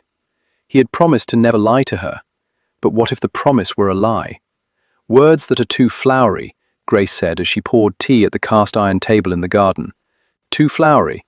Lady Penelope, her cousin, and daughter to the Countess and Earl of Claiborne, asked. Grace had always envied her black as midnight hair because it made her blue eyes stand out. Yes, you know, lots of adjectives and adverbs and pretty words. But I like pretty words, Lady Ophelia, sister to Lord Somerdale said. Her hair was a flaxen blonde that reminded Grace of wheat blowing in a field. Her eyes were the most startling green. Yes, that's the whole point. That's why they use them. But if they do use them, then they don't truly fancy us. Where did you learn this? Miss Minerva Dodger asked. As she was Lovingdon's half-sister, Grace knew she couldn't very well tell her the truth. She would no doubt confront her brother, and any hope Grace had of securing his assistance would be dashed. Minerva was not nearly as fair of complexion as Lovingdon. It came from having vastly different fathers, she supposed. Minerva's hair had the fine sheen of mahogany. Her eyes were as black as sin. A gentleman told me. Which gentleman? It's not important who. He's had a great deal of experience on the matter. Very well. I'll write it down, but it sounds like poppycock to me. You don't have to write it down.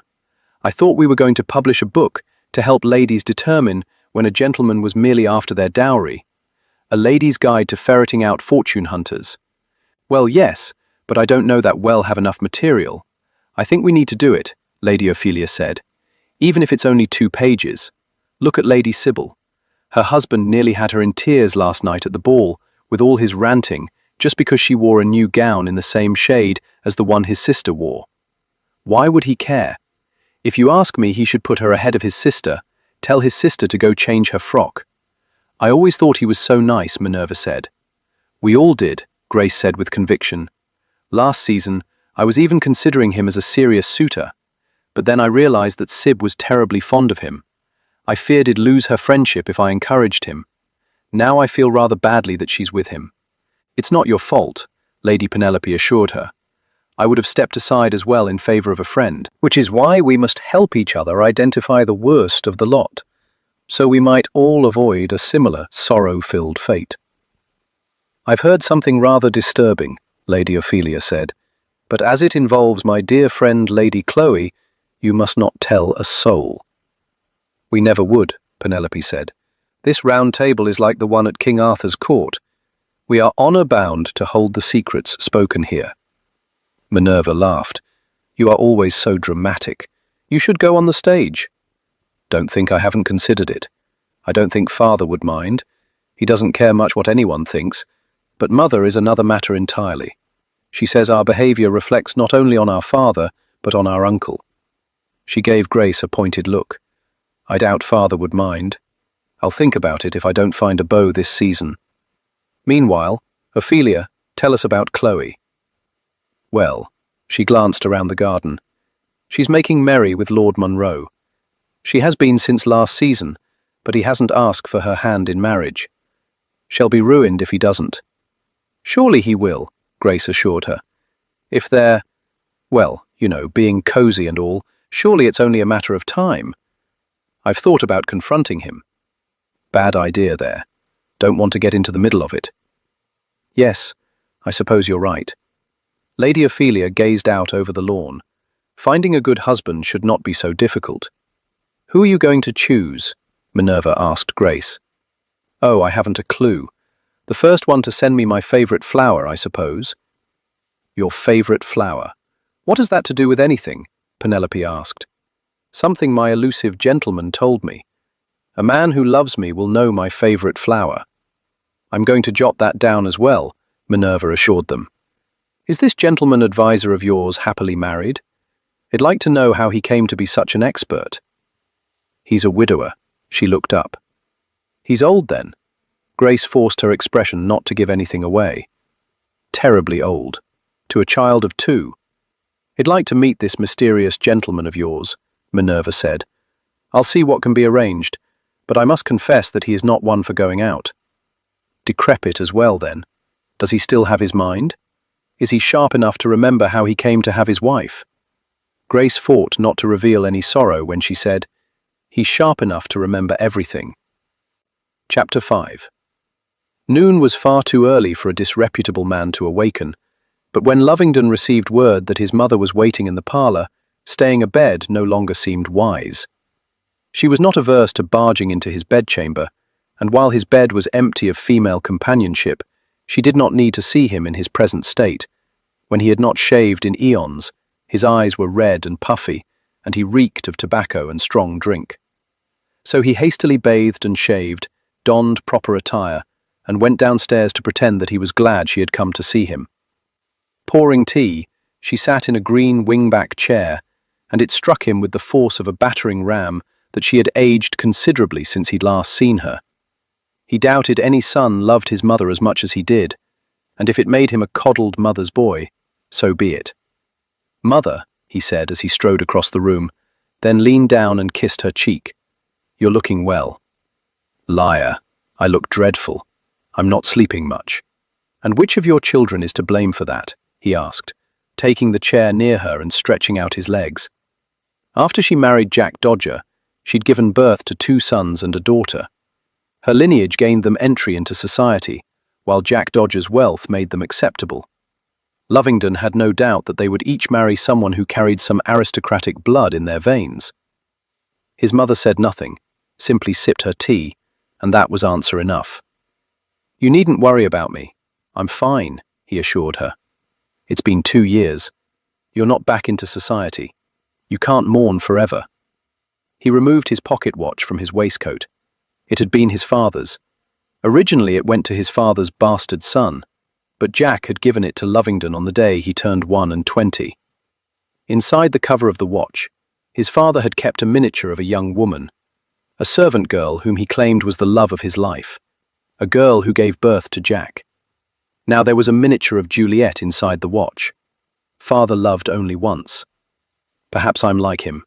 He never tried to love again. Guilt held him back. Lovingdon understood guilt. Don't let us die. They never should have gotten sick. If only he'd stayed away from the slums like Juliet had asked. If only he hadn't felt the need to be a good Samaritan. If only he'd been content to provide the funds for clearing out some of the slums. If only he'd not felt a need to oversee the work. If only he'd sent his family away when he became ill. If only he'd died instead of them. His mother set aside her teacup. I'm not saying that you must love again, but I do think it would do you a world of good to immerse yourself back into society. I immerse myself plenty, he said dryly. Yes, in women, I'm sure. His jaw dropped, and he almost had to nudge it to get it back into position. She quirked a brow. I'm married to a gambling house owner who shares everything with me. I have long since lost my innocence when it comes to wickedness. He had to make his mind a blank slate, so he didn't conjure images of his mother engaging in wicked activities. But then he supposed he shouldn't be surprised. It was Jack who had given him his first taste of liquor and tobacco. Jack who had taught him to curse and introduced him to cards. She reached across and squeezed his hand. Henry, I want you to be happy. He shook his head. Not yet, Mother. It's obscene to even contemplate it. Take a small step. The Countess of Westcliff is having her annual garden party this afternoon. You should go. I can think of nothing more boring than swinging a mallet. She furrowed her delicate brow. I think you've forgotten how much you enjoy croquet. If you won't go for yourself, go for me. I shall sleep so much better if I know you're at least engaging with others. I engage. Yes, I'm sure you do engage yourself with less reputable women, but that's not what I had in mind. Do something proper for a change. I'll think about it. For you. I suppose I can't ask for more. You could, she smiled, but I won't. She rose to her feet and he stood. I need to be off making arrangements for Minerva's birthday party next week. You will come, won't you? It's only a small, intimate gathering. Shall be so disappointed if you're not there again." He couldn't even recall how many he'd missed, 1 or 2. Guilt pricked his conscience. He wasn't ashamed of his behavior, but he had taken great pains not to flaunt his bad habits around his younger siblings. They'd always looked up to him. He recognized now that it was wrong of him to avoid them. He felt as though he'd been wandering through a fog, and sunshine was beginning to burn it away. Although he didn't have a clue regarding what had caused the sun to appear. "I shall try to be there." She patted his cheek. "Do more than try, for goodness sakes. I don't ask for much." No, she didn't. He walked with her into the entryway.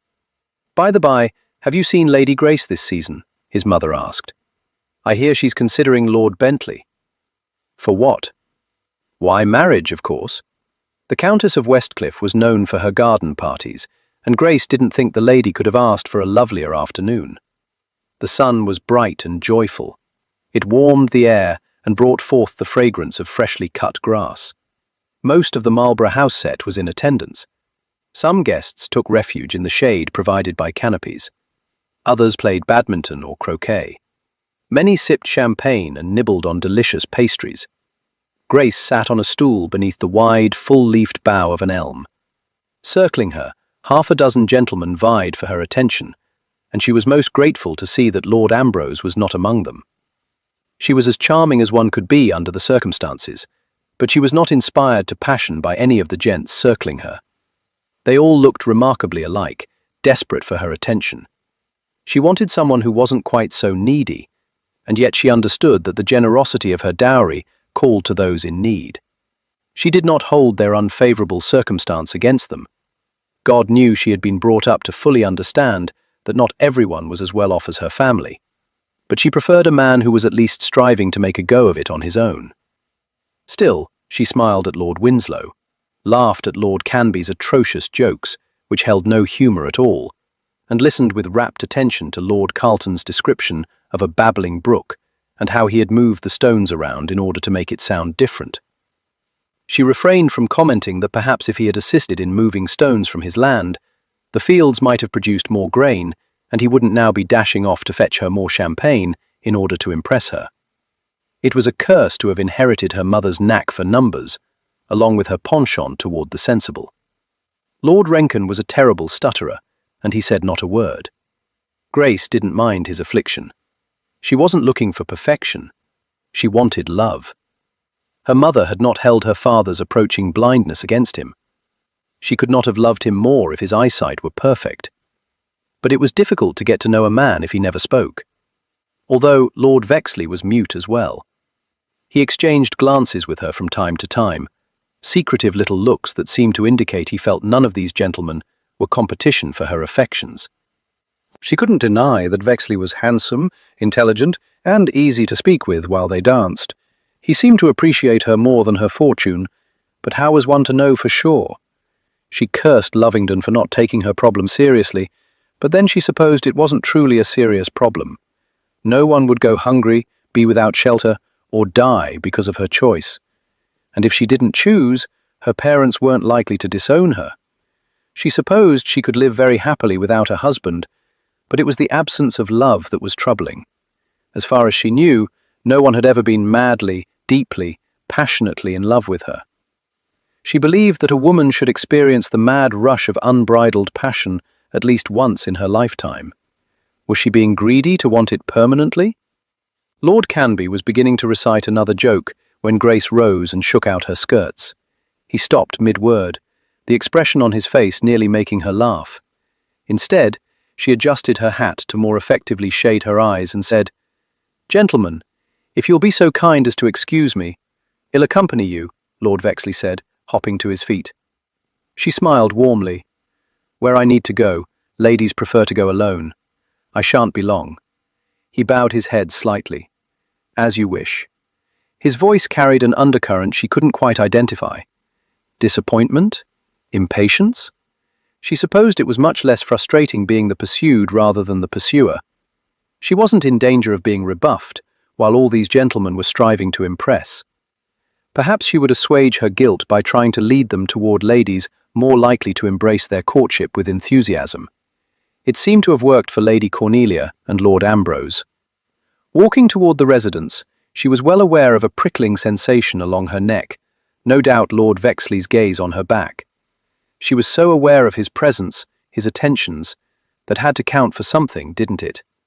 As she neared the residence, out of the corner of her eye, she spied Lord Fitzsimmons speaking to her dear friend Lady Sybil. They were standing at the far edge of the terrace, where several trees and bushes provided thick shade and coverage. She could not hear the words, but she could tell by Sybil's paling features that her husband was once again deriding her for something. It was no doubt some trivial matter that in the grand scheme of things held no consequence. The man was a toad, a prince who had turned into a frog instead of a frog who had turned into a prince. She knew it was none of her concern, that she should march on, but Sybil deserved far better. Before she knew what she was about, she was striding toward the couple. Lord Fitzsimmons' nose was less than an inch from his wife's. His eyes were narrowed in anger, while she was cringing. "My lord?" Grace called out. "My Lord Fitzsimmons?" Jerking his head around, he glared at her, the force of it nearly causing her to stumble back. If she were wise, she would walk right past. Unfortunately, a cowardly streak did not run through her veins, and she tended to become stubborn when faced with bullies. It had to do with having older brothers and growing up playing with boys more than girls. She could hold her own in a pillow fight, or when it came to playing pranks. "I'm certain you didn't mean to embarrass your wife here," she stated succinctly, striving to edge her way in front of Sybil. "Grace," Sybil began. "Lady Grace, this does not concern you," Fitzsimmons declared. "I'm afraid it does. Lady Sybil is a dear friend." He leaned toward her, his face a hard mask, his finger darting toward her nose. "Be on your," he yelped, and Grace was suddenly aware of a large hand, holding that offending finger in such a way that it was nearly doubled back. Lord Fitzsimmons' eyes bulged. She had only to turn her head slightly to see Lovingdon standing there, his expression a barely contained, murderous rage. "If you ever point your finger in her face again, I shall snap it in two," he ground out. "Your Grace," she was interfering. "Be grateful she did before I got here. I'd have used my fist rather than my words. You make a spectacle of yourself, man, when you treat your wife with such disrespect. I won't have it. You don't rule me." "Ah." Grace realized that Lovingdon had yet to release his hold. It took only a bit of maneuvering for him to have Fitzsimmons bending his knees as though he would fall to the ground in agony. "You will treat your wife better, or you will answer to me. Have I made myself clear? All marriages have discord. This isn't you, Fitz." He jerked up his chin.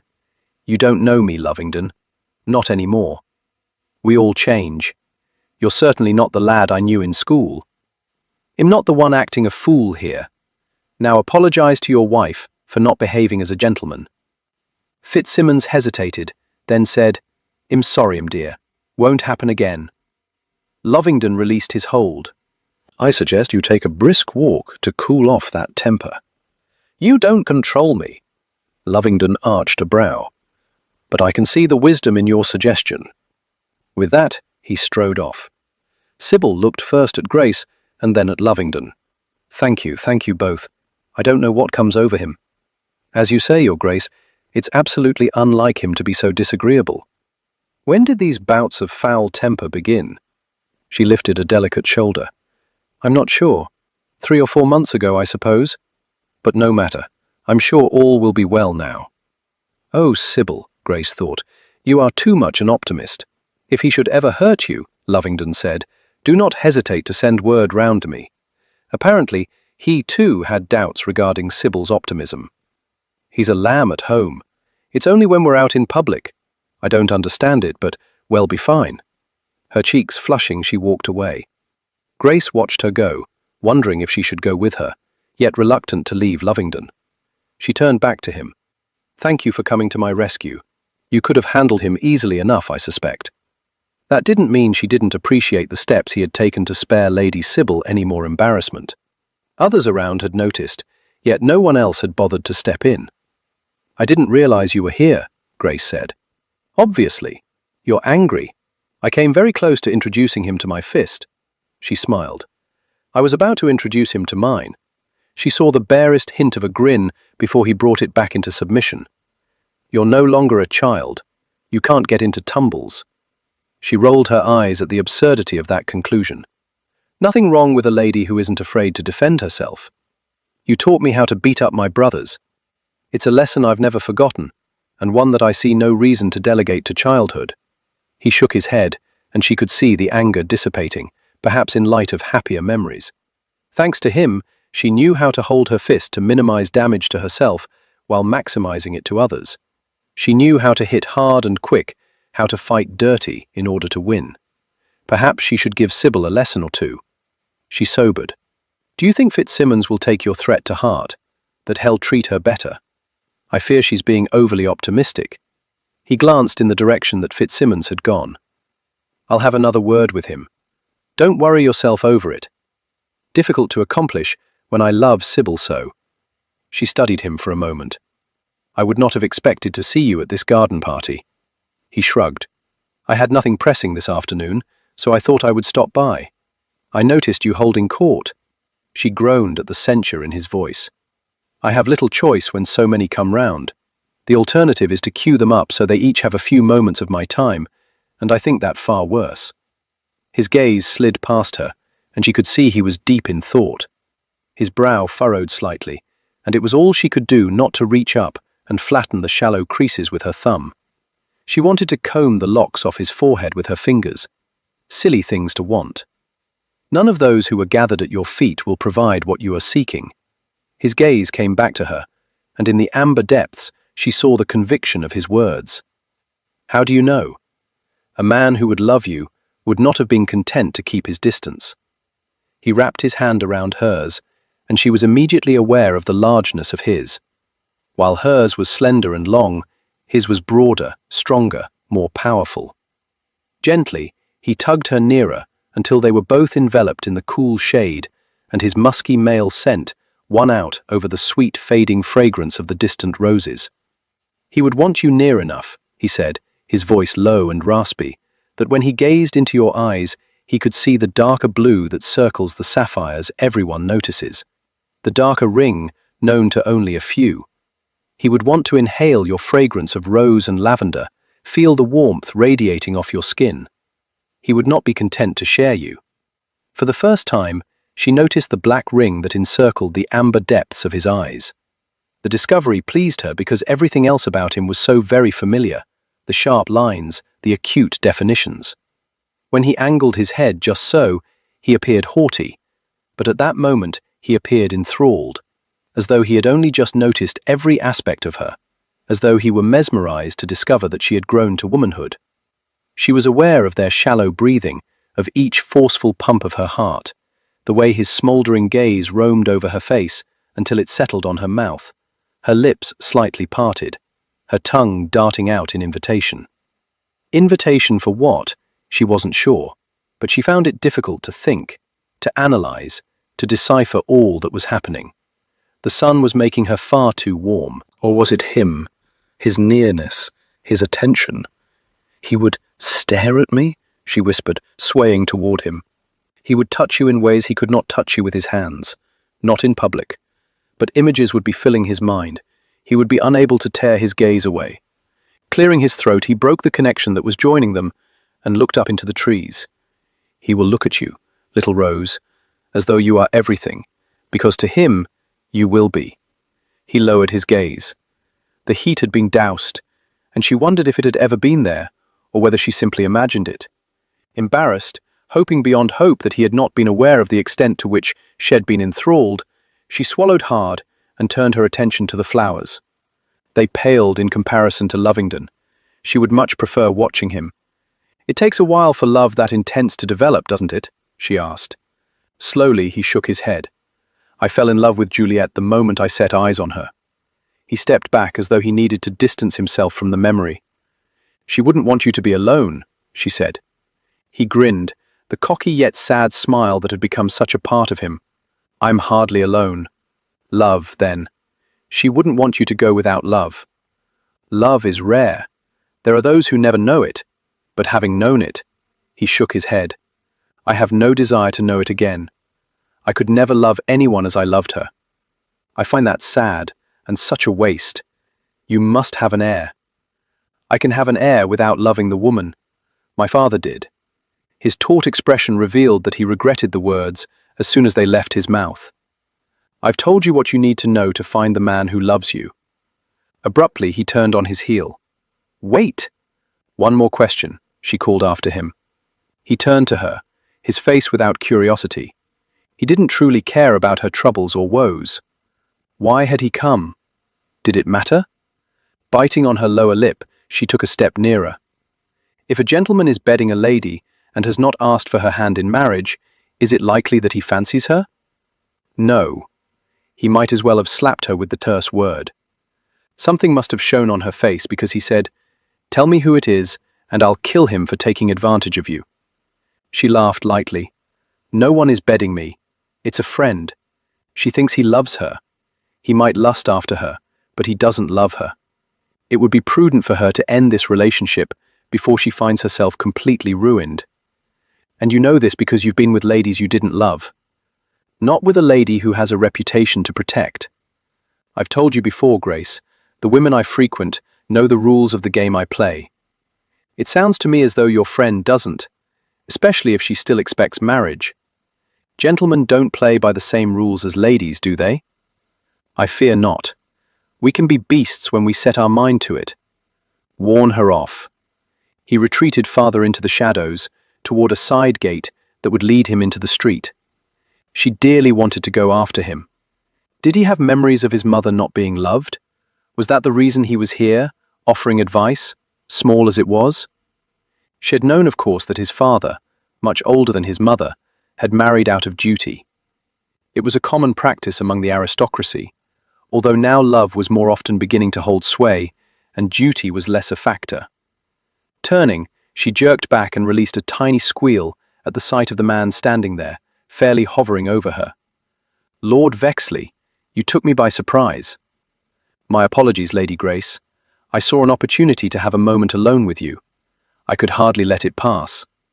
He stepped nearer, his gaze holding hers, his focus intense, almost captivating. "Lovingdon seems to have upset you." "No, not at all. He was simply in the area, I suppose, and we had a little chat." She shook her head. "He hardly attends social affairs these days. I was hoping this one might do him some good. I feel sorry for any lady who might try to claim his heart. It is very difficult to live with a ghost. I don't think my mother was my father's second wife.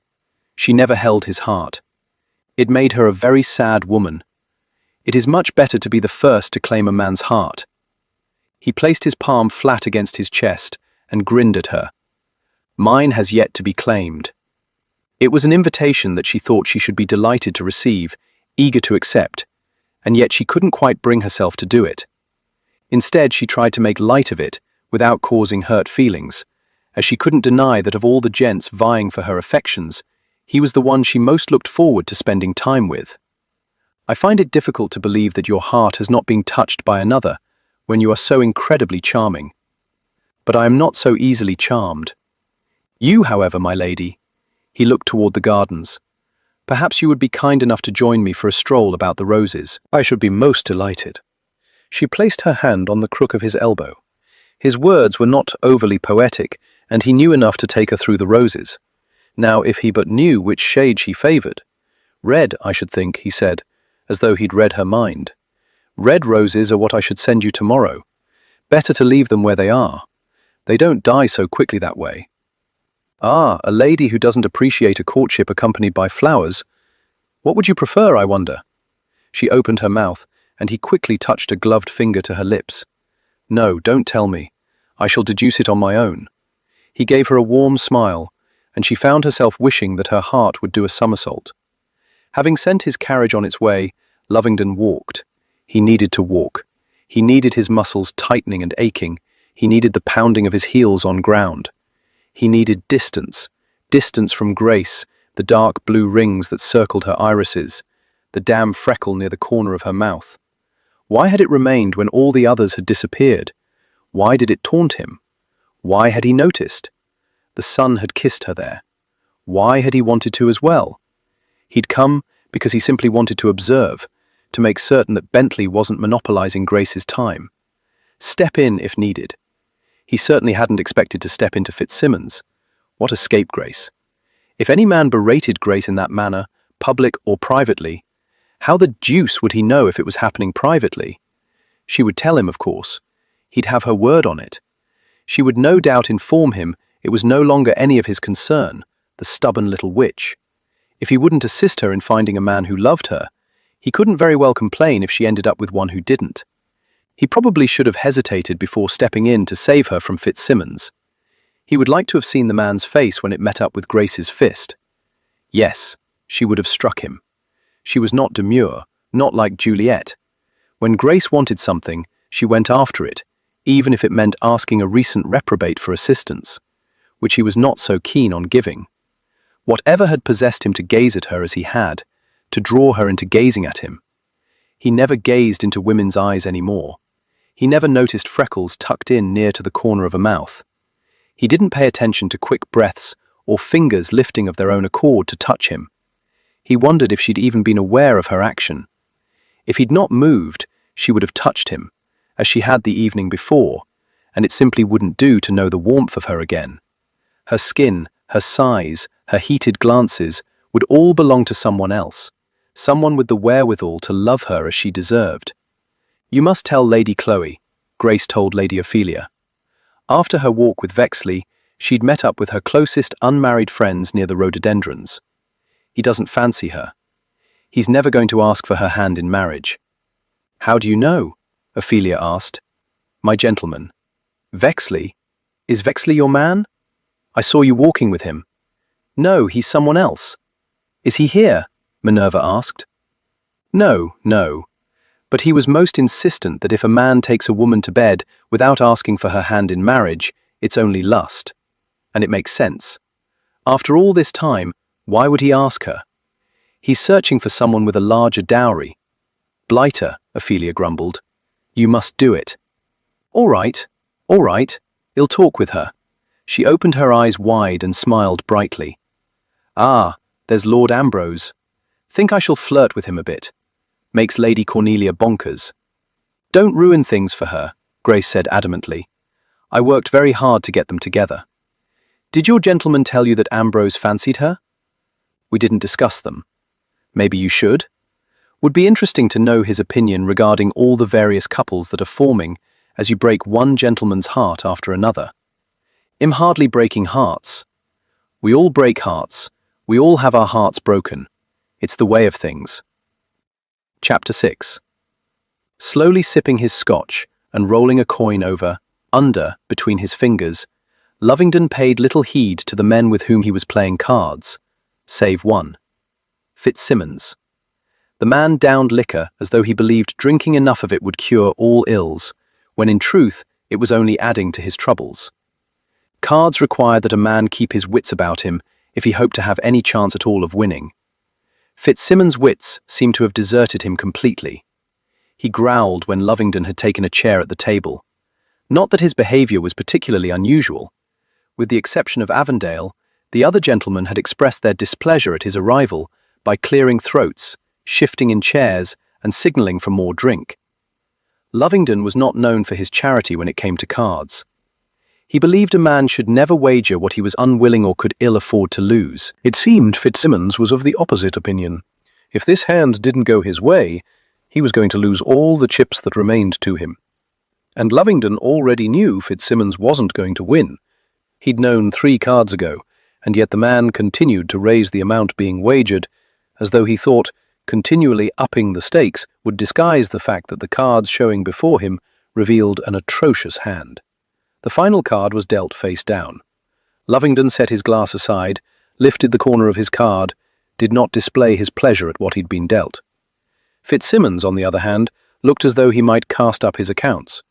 Then, in a remarkably stupid move, he shoved his remaining chips into the pile in the centre of the table.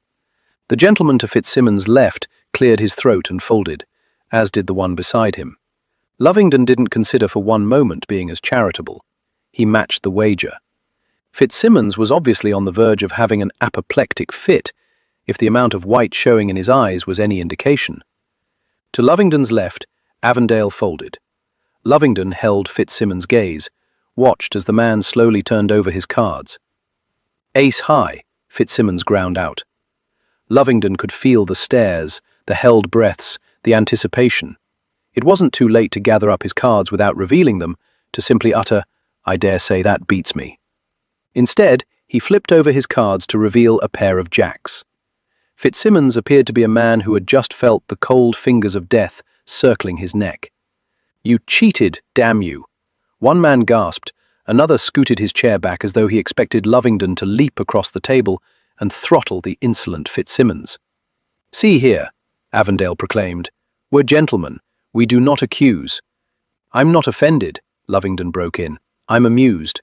Tell me, my lord, how do I cheat when I keep my hands on the table, one constantly rolling a coin and the other occupied with drink?" "I don't know." Fitzsimmons' voice was unsteady.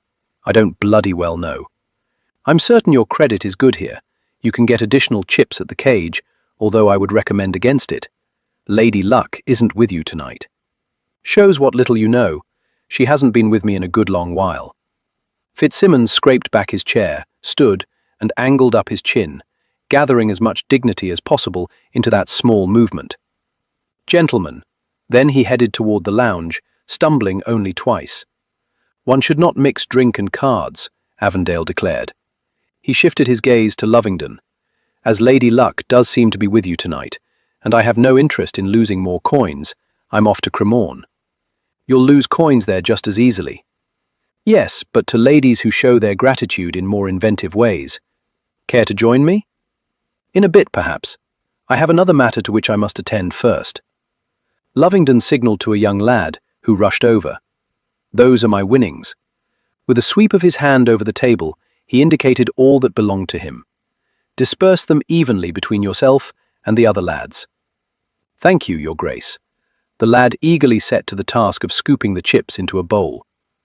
Lovingdon bid a good evening to the gentleman who remained, then strode toward the lounge. He'd barely taken his place in a chair opposite Fitzsimmons before a footman placed a tumbler of scotch on the table beside him. Knowing each lord's drink preferences was a 30-year tradition at Dodger's. Lovingdon lifted his glass and savoured the excellent flavour. "Come to gloat, have you?" Fitzsimmons asked. "If I were going to gloat, I would have done it out there. Gloating with witnesses is so much more enjoyable." He tapped his finger against his glass. "You couldn't afford to lose tonight." Averting his gaze, Fitzsimmons gnawed on his lower lip. Finally, he murmured, "I've not been able to afford it in some time." Placing his forearms on his thighs, Lovingdon leaned forward and lowered his voice. "I knew you at Eton. You weren't a bully, and God knows there were bullies. But not you. Why would you bully your wife? Lady Grace Maybury told me that Lady Sybil believed you loved her." "I do love her." Heat ignited his eyes, simmered, then was snuffed out. "I've not been myself of late. I've paid little attention to marriages the past few years, but I heard she came with a nice dowry. She also came with a penchant for spending, and I had not the heart to deny her the pleasure of it. I thought to increase my assets with investments. I chose poorly. I don't know why the bloody hell I'm telling you all this, although it'll come out soon enough. I have nothing left. I squandered her dowry. I doubt she'll love me once she realizes the dire straits we're in. My ill temper with her. I think I wanted her to leave me so she would never learn the truth." "She doesn't know? Would you want your wife to view you as a disappointment?" Lovingdon felt as though had taken a blow to the chest. Had disappointed Juliet in the worst way imaginable. Fitzsimmons blanched. "Apologies. That was bad form to mention." Lovingdon held up a hand to stem further stammering. He didn't want Juliet's name echoing in this place. "Have you any funds left?" Fitzsimmons slowly shook his head. "Right then. I shall provide you with capital and advise you on how to invest it wisely. You will return my investment with interest once you see an acceptable profit." "Why would you do this? We're hardly the best of friends." "Lady Sybil's happiness matters to Lady Grace, and Lady Grace's happiness matters to me. But understand that I can just as easily destroy you as assist you. Our goal here is to ensure you no longer feel a need to take out your frustrations on your wife. I won't. I do love her. Then treat her as such. He stood. Be at my residence at 2 tomorrow afternoon, and we'll work out the details. Fitzsimmons shot to his feet. I could be there at 8:30 in the morning. Such eagerness. He did hope he wasn't misjudging Fitz. He had known him as a good and honourable man, but he also knew what it was to have life's challenges divert one's course. You won't find me available at that time of the morning. I intend to spend the night carousing. Tomorrow afternoon will be soon enough. I hardly know how to thank you, Your Grace. Be kind to your wife. I will be. You can count on it. And stay away from the cards, man. I will. Lovingdon strode from the room. He decided that he'd head to Cremorne, where ladies and drink were in abundance. He was suddenly in want of both. Had known exactly where to find Avondale, at their favourite booth where ale flowed freely. Avondale spotted him, smiled broadly, and extended a tankard toward Lovingdon. As soon as he took it, Avondale tapped his against Lovingdon's. I knew you couldn't stay away. Not tonight. Tonight he needed. He wasn't certain what he needed. He knew only that he'd not found it at Dodger's. He emptied his tankard in one long, deep swallow and called for another. Avondale leaned back against the counter, placing his elbows on it and crossing his feet at the ankles. He looked to be a man entirely too comfortable here, but then his purview was sin. When they'd been younger men, had always sought to entice Lovingdon into joining him. It wasn't until after Juliet died that Lovingdon had finally accepted the invitation. It only took one night for him to wonder why he had been so resistant in his youth. Proper behaviour was no way for a man to live, he reflected as he downed half the second tankard. What were you trying to prove with Fitzsimmons? Avondale asked. Lovingdon looked out over the crowd. Cremorne Gardens served two purposes. In the early evening, it was for the respectable crowd. Until the fireworks. When they were naught but smoke on the night air, they signalled the beginning of the witching hour, when good folk left and the less reputable arrived. Swells were strutting about now, and buxom ladies were doing their best to entice them. Yesterday, I witnessed him treating his wife rather poorly, Lovingdon explained. He wasn't behaving as himself. As himself? Or as you remembered him from school? As himself. It seems he's in a bit of a financial bind. Poor investments and all that. I suspect it's more than poor investments, Avondale said. It's this damned industrialization, taking tenants from the land to the cities and factories. It'll be the death of the aristocracy. Mark my words. Lovingdon chuckled. Don't be such a defeatist. The aristocracy will survive. Avondale straightened and lifted his tankard. Survival is no fun. We want to flourish, have more coin than we'll ever need, so we are men of leisure with no troubles to weigh us down. I've never known you to be weighed down with troubles. Something serious, sombre, flashed across Avondale's face before he downed what remained in his tankard and set it on the counter. What say we find a couple of willing ladies, whisk them off to my residence, and sample them until dawn? Lovingdon tried to recollect if he'd heard any rumours regarding Avondale's situation, but he couldn't recall anything. Their relationship was more surface than depth. Is all well with you? Avondale laughed. It will be once I find a willing wench. His companion was on the hunt before Lovingdon blinked. After having his tankard refilled, he fell into step beside him. So I assume we're looking for our usual fare. Brunettes? Avondale asked. Lovingdon didn't answer. The question was moot, and well his cousin knew it. I understand you not having an interest in blondes, Avondale went on, but gingers. They can be as fiery as their hair. I'll leave them to you. Juliet was the only blonde he would ever want. As for the reds, he wasn't certain why he didn't gravitate toward them. He supposed it had something to do with Grace and how she had despised her hair and freckles. He was grateful that Avondale was not of a mind to take an interest in Grace. While he had no need of her dowry, Avondale was not one to remain faithful, or at least, Lovingdon couldn't imagine him doing so. As far as he knew, The man had never even bothered to set up a mistress. Sameness bored him. He made a good friend, but as a husband, he would no doubt fail miserably. Avondale drifted away when a woman crooked her finger at him. While Lovingdon intended to find company for the night, he found himself studying the gents who were about. Were any of them worthy of Grace? She could be stubborn, and yet there was a softness to her, an innocence. She needed a man who wouldn't break her, who wouldn't berate her. A man who understood that sometimes she tended to behave in a way that wasn't quite acceptable. Coming to a man's residence in the middle of the night, drinking liquor, playing cards, cheating at cards, driving him to madness with her. He staggered to a stop as he caught sight of red hair beneath the hood of a cape before the woman turned away. She was tall, slender. She couldn't be Grace. "Hello, fancy man. What are you up to tonight?" A golden-haired vixen stroked his shoulder. He hadn't even realized she was near. Had been so focused on the hooded woman, anyone could have fleeced his pockets. "Pardon me," he uttered before striding away. Where the deuce was the woman in the cape? It would be just like Grace to decide to come to Cremorne and make her own assessment of the suitability of gentlemen. Ah, there she was. He darted around one gentleman, then another. He edged around a large woman, moved aside a smaller one. She was walking toward the trees. Once she disappeared into the darkness, he'd lose her. He quickened his pace, grew nearer, reached out, clamped his hand on her shoulder, spun her about. It wasn't Grace at all. Her eyes were the wrong color, her nose the wrong shape. Her chin was square when it should be round. Her cheeks were not high enough. Her hair was not the correct shade. It was a harsher red. It did not call to a man to comb his fingers through it. Lovingdon looked into her coal-lined eyes. No spark, no joy, no laughter resided there. He shook his head. "My apologies, I mistook you for someone else." He backed up a step, and then another. What the devil was he doing thinking of Grace when he was here? She would never be in this part of London at this time of night.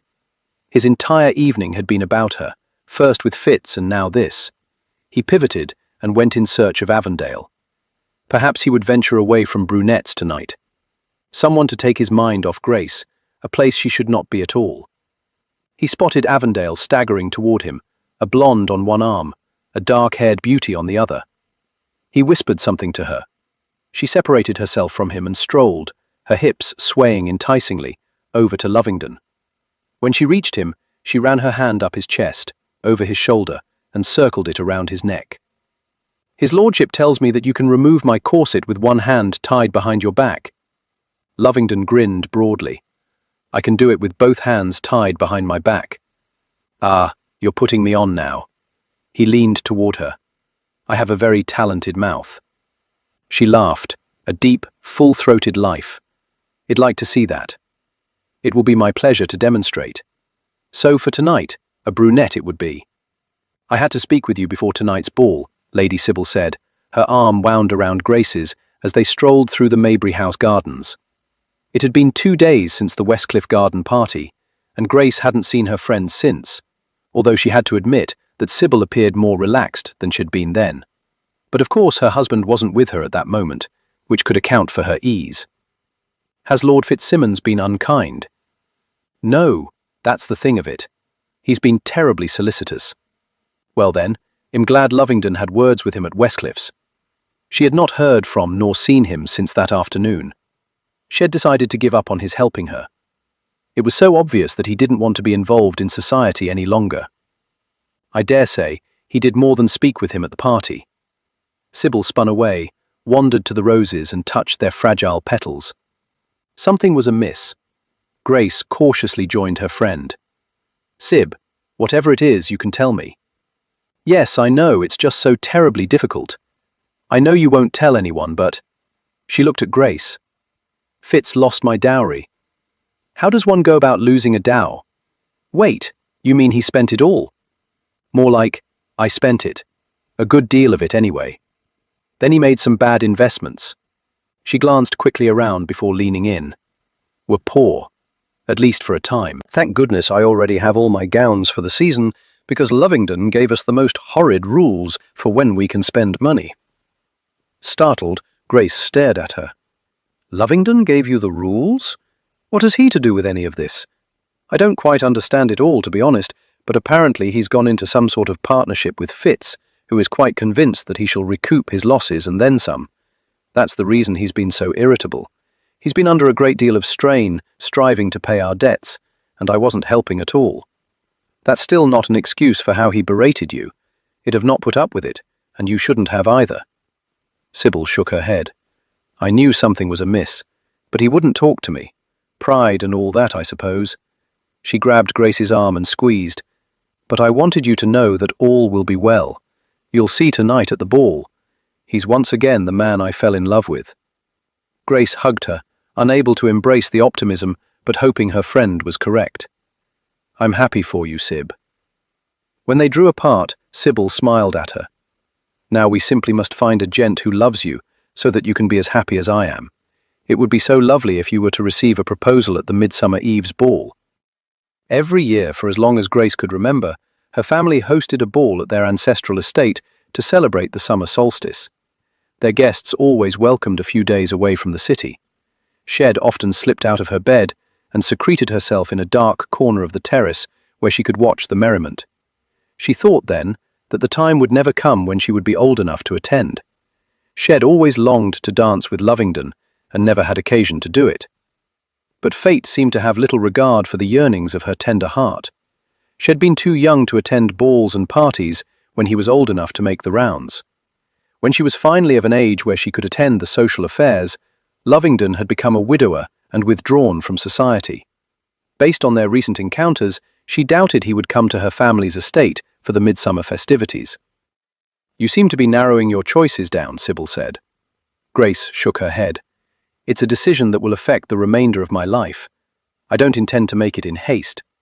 Nor should you be overly cautious. You don't want to lose your chance at the perfect man. I assure you that I don't want perfect. Rather, I want someone who can appreciate the allure of imperfection. There was something decidedly sinful in the way Lovingdon was sprawled over the bed. His hair was flattened on one side, sticking up on the other. His jaw was heavily shadowed, his face rugged, even in sleep. The hand curled on his pillow flinched, the one resting near his thigh didn't move. Nor did the rest of him. The sheets were pooled at his waist. He possessed a magnificent chest. While Grace had seen it before, she had been distracted by other areas and hadn't given it the attention it deserved. A light sprinkling of hair in the center continued down, narrowed over a flat stomach, and disappeared beneath the covers. She knew she should leave, but she couldn't quite bring herself to do it. Surely he would awaken soon, and no doubt be furious to find her here.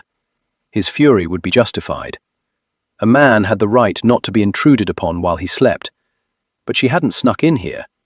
Shed knocked on the door several times, then marched in, not bothering to soften her footfalls, but had barely stirred. She sighed heavily. She would wait in the parlor, she supposed, as she was determined to speak with him.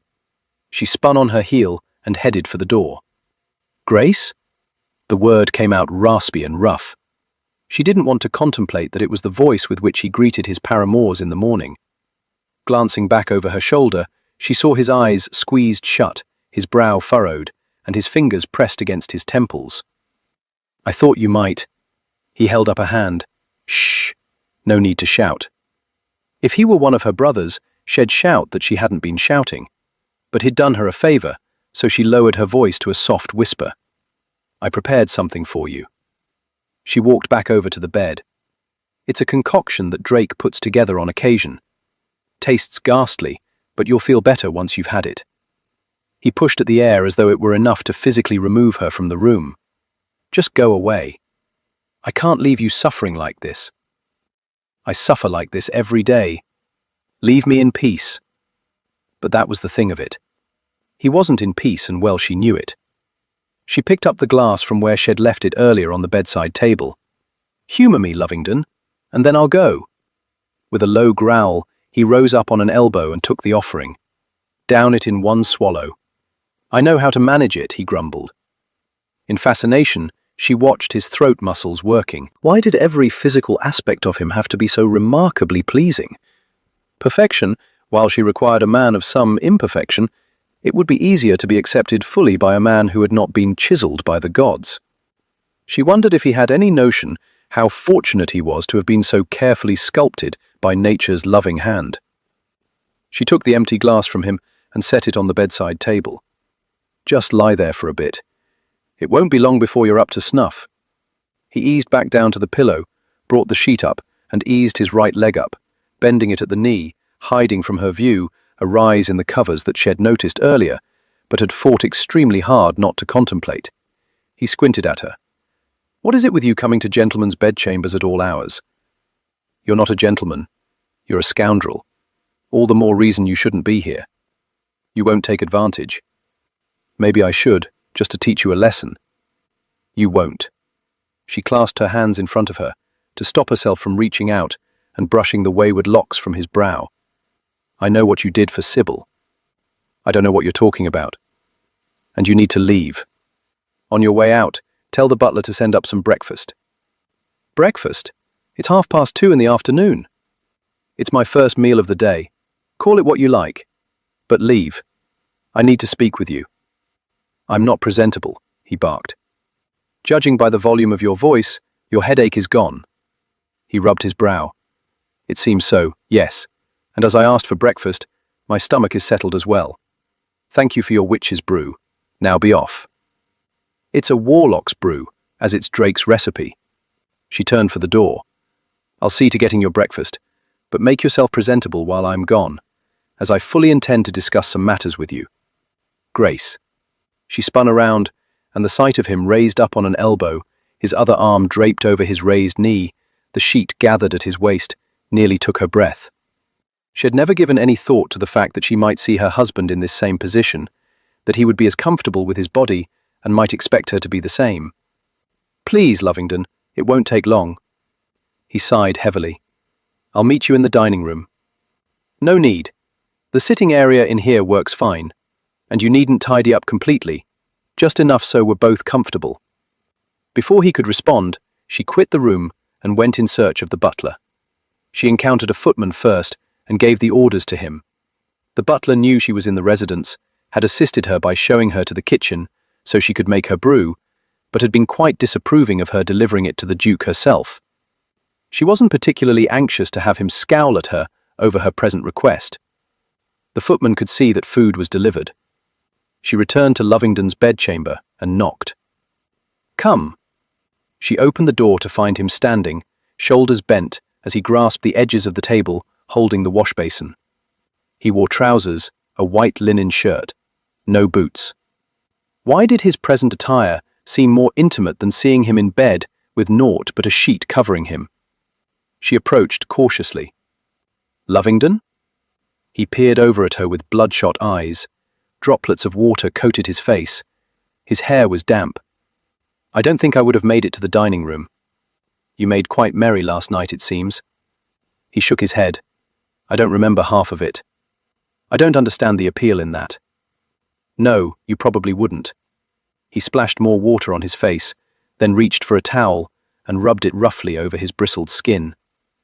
She wondered what it might be like to shave him, to scrape the razor over the defined lines and strong jaw. Perhaps she'd shave her husband. It was a thought she had never entertained before. After tossing the towel aside, he combed his wet hair back from his face and sauntered over to a sofa, his movements relaxed, loose-jointed. She had an odd sensation of being in his lair. Perhaps she should have accepted his offer to meet her in the dining room. A rap sounded. She opened the door. While the maid set the tray of food on the low table in the sitting area, Grace walked over to the windows and drew back the draperies. He had such lovely gardens to look out on, and she suspected that he didn't even appreciate them. After the servant left, she took a chair near the sofa and began pouring tea. "You don't have to wait on me," he said as he snatched up a piece of bacon with his fingers, then began to eat like a savage, as though there would be no formality in this room, as though it contained its own set of rules. "Don't be so grumpy," she insisted. "My house, my bedchamber. I can be as I want. If you don't like it, you can leave." "I have no intention of leaving, and your foul mood will not send me scurrying away." Slowly chewing, he studied her. "How did you know the miracle of Drake's concoction?" he finally asked. With a smile, she set the teacup before him, Because he prepared it for me once. He raised a brow. Lady Grace Maybury, 3 sheets to the wind? I would have liked to have seen that. She chuckled softly. No, I don't think you would have. It had been after a visit to Dr. Graves. She'd not been at all pleased by his diagnosis or his recommendation for treatment. And so, that evening she'd indulged in a bit more liquor than was wise. He nudged a platter of fruit, cheese and toast toward her. Eat. She took a strawberry.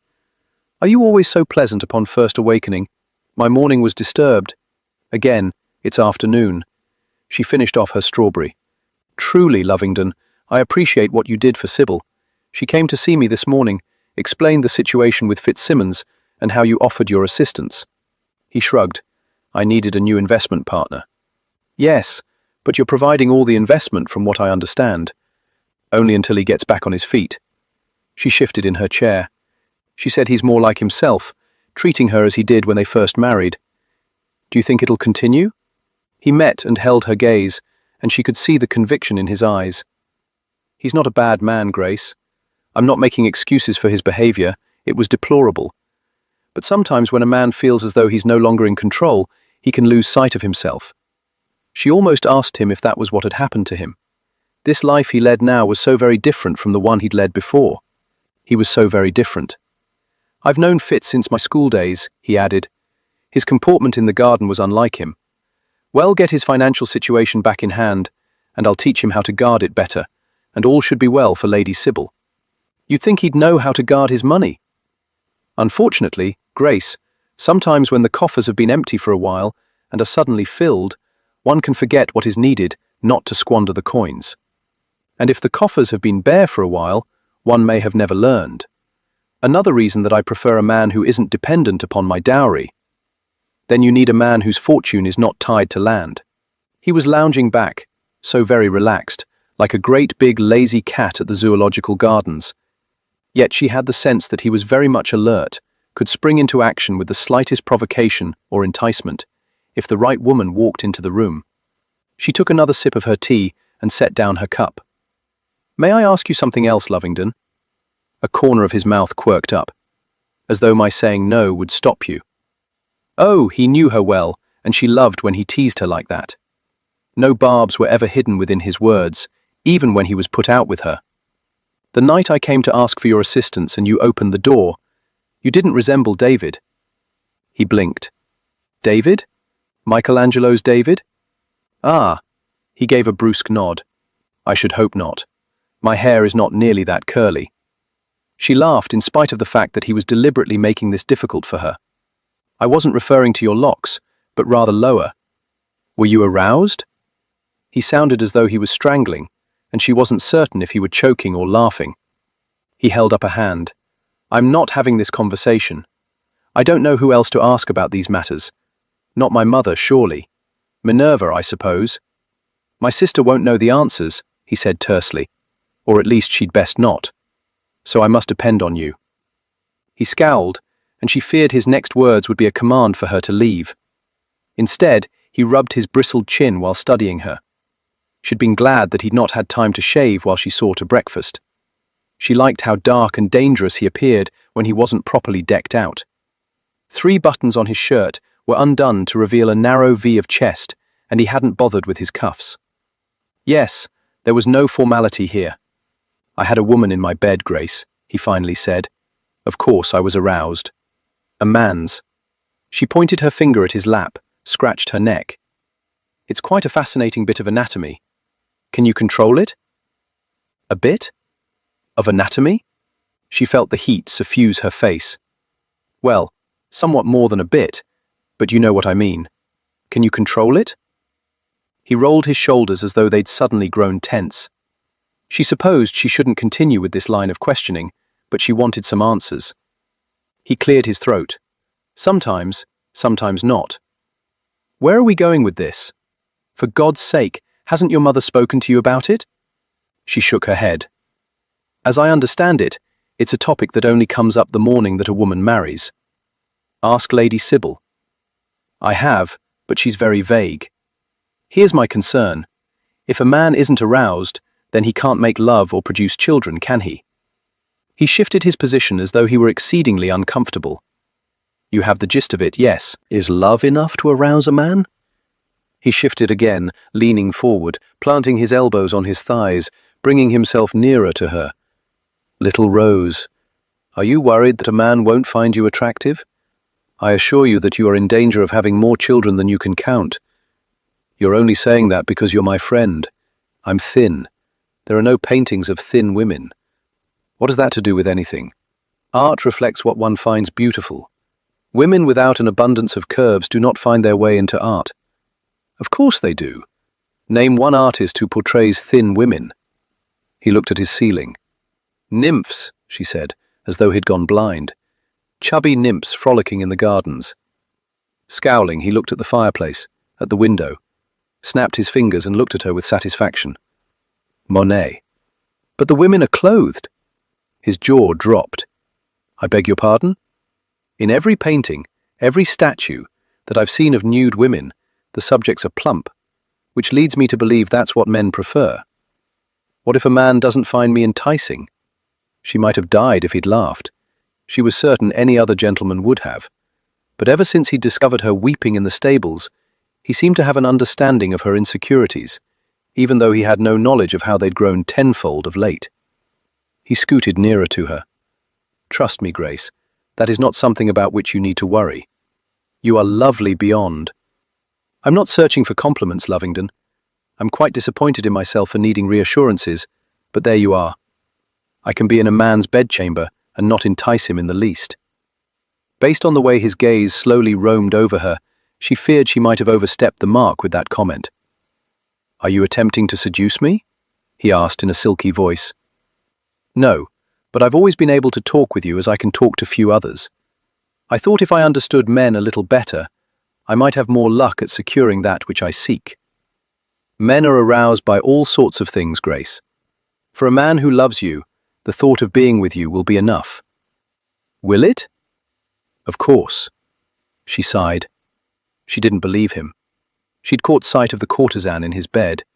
She suspected the woman's toes were even voluptuous. I shall embrace your optimism. As well you should. I don't suppose you'll attend tonight's ball.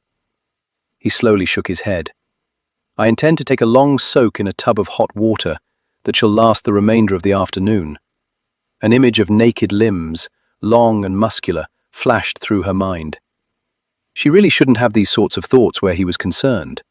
They only served to cause her stomach to quiver. So how will you spend your evening? She asked. I shall join Avondale for an evening of merrymaking and a visit to Cremorne Gardens. He narrowed his eyes. You don't go there, do you? On occasion, but not after the fireworks. Smiling mischievously, she half lowered her eyelids. Perhaps. The lounging Duke was replaced by one who sat up stiffly and gave her his complete attention. You've not been to Cremorne during the wicked hours. She lifted a shoulder slightly. Once. Do you have any notion how dangerous it is for a woman alone? I never said I was alone. His jaw dropped, although he recovered quickly enough and gave her a blistering glare. Who was with you? I can't tell you. You wouldn't approve. He settled back, but he didn't appear nearly as relaxed as he had earlier. Well, whoever it was, you should no doubt marry him, as it's obvious you've wrapped him around your little finger. I never said it was a gent. She rose, and he came to his feet. I must be off to begin preparing for the ball. I only stopped by to thank you for what you did for Sybil. It means a great deal to me. Enjoy your adventures this evening. She could only hope that she would enjoy hers. Lovingdon settled for a cold bath rather than a hot one, because he was warm enough as it was. He'd had other women in his bedchamber, most with far less clothing than Grace, but he'd never felt so fevered. He was fairly certain she'd not meant to be a seductress. But when she picked up the strawberry, studied it as though it was the most interesting object in the room, and then closed her lips around it, his body had reacted as though she'd closed her lips around him. And then, when she began speaking about nude women in paintings, he'd envisioned her lounging over a bed, with sheets draped over her enticingly revealing, just enough to set a man's blood to boiling. He dropped his head back against the rim of the copper tub and stared at the nymphs cavorting over the ceiling. Surely they weren't all Rubenesque. When he realized he was searching for a tall, willowy one with long limbs and narrow hips, he cursed soundly, closed his eyes, and immersed himself in the frigid water. Blast her! The girl had no sense whatsoever. Spending the afternoon in the scoundrel's bedchamber, licking strawberry juice from the corner of her mouth, touching her tongue to that damned little freckle, talking of nudity, conjuring up images of her in repose, flesh bared. He came up out of the water and shoved himself to his feet. He had to get these thoughts out of his mind and had to keep them out. He needed her to stop showing up at his bedchamber. He needed her to leave him in peace. Stepping out of the tub, he snatched up a towel. "Bailey!" His valet rushed into the bathing room. "Yes, Your Grace." "I need evening attire for tonight's outing." Bailey looked as though he'd said he intended to dispense with clothing altogether. "Evening attire, sir?" To be honest, Lovingdon realized he shouldn't have been surprised by the man's reaction. He'd not donned evening attire in more than 2 years. "Yes, Bailey, surely it's around here somewhere, buried in mothballs." "I'm afraid, Your Grace, that it might be a bit outdated." "I'm not striving to be named the most fashionably dressed man in London." "Find it, then have the carriage brought round." "Yes, Your Grace. Are you celebrating something this evening?" Bailey's ill-conceived attempt to get to the heart of the matter. "No, Bailey, I'm determined to get a woman out of my life," before he did something they would both regret. Chapter 7. Lovingdon wanted to bury himself in a woman, drown himself in drink, and show Lady Luck that no matter how atrocious the cards were, he didn't need her. He could make do very well on his own. So other than cursing Grace, what the devil was he doing here? He'd expected the first time that he attended a ball after Juliet's passing would very much resemble taking a hard kick between the legs. He couldn't deny that when he first entered the ballroom, he'd glanced around, out of habit, searching for her. But then his gaze was arrested by coppery hair held in place with pearl combs, and a smile that had threatened to steal his breath even if it wasn't directed at him. With whom the deuce was she dancing? He didn't recognize the young upstart, but then he was obviously closer to Grace's age than his own. He'd have to ask around, he thought, then decided it was pointless to do so. Grace needed someone more established with a bit more maturity. That he'd fallen in love at 19 had no bearing on the situation. Besides, he didn't like the way the lad looked, too moony-eyed. He'd managed to slip in through the back gardens, through the open doors that led onto the terrace. To his immense satisfaction, he succeeded in observing the festivities unbothered. That had not been the case at the first ball he'd attended. There, the moment he'd walked through the door, he was pounced on by every mother with an eligible daughter. But he'd been a different man then. While he still had a respected title and a generous yearly income, his behavior of late made him less than desirable as a suitor. An eligible bachelor he might be, but husband material he was not. Grace had spotted Lovingdon 3 dances earlier, while she was waltzing with Lord Edmund Manning, a second son who was looking to better his position in life through marriage. She did not consider him a serious suitor, but based on Lovingdon's scowling, she couldn't help but brighten her smile. He lurked in the shadows like some misbegotten miscreant. She couldn't deny the pleasure that swept through her at the sight of him, halfway hidden behind the fronds. He wasn't the shy sort, so she knew he was imitating a wallflower because he didn't want to deal with desperate mothers who might take delight in his presence. She could almost feel his gaze upon her, following her. When the present dance ended, her latest partner escorted her from the dance floor. "Thank you, Lord Eckroth," Grace said once she reached the sitting area where her maid waited for her. "I hope at the next ball you will be kind enough to reserve 2 dances for me." He lifted her hand to his lips, raised his gaze to hers. "And that I might call on you tomorrow. I can't promise you 2 dances, but I would, however, be delighted to have you pay a call. Until tomorrow, then." He walked off and exited up the stairs, no doubt to join the gents in the gaming room. He had made it clear where his interest resided, and that she was the only one with whom he would dance. He was tall, with dark hair and swarthy skin. His mother came from Italy, and had brought with her a small fortune. If rumours were to be believed, however, his father had not tended it well. "I hope you're not considering him." She swung her gaze around and smiled at Lovingdon. "Lord Eckroth?" He nodded. He doesn't fancy you overmuch." She released a laugh of incredulity. "I dare say you're quick to judge. I have it on good authority that the opposite is true." "Well then, if you have such good authority, you have no need of my observations." He turned to go. She grabbed his arm. "Wait. What could she say to hold him near? I do value your opinion." He gave her a dark smile. "As well you should." She wanted to roll her eyes at his arrogance. Instead, she said with sincerity, "I didn't expect you to show.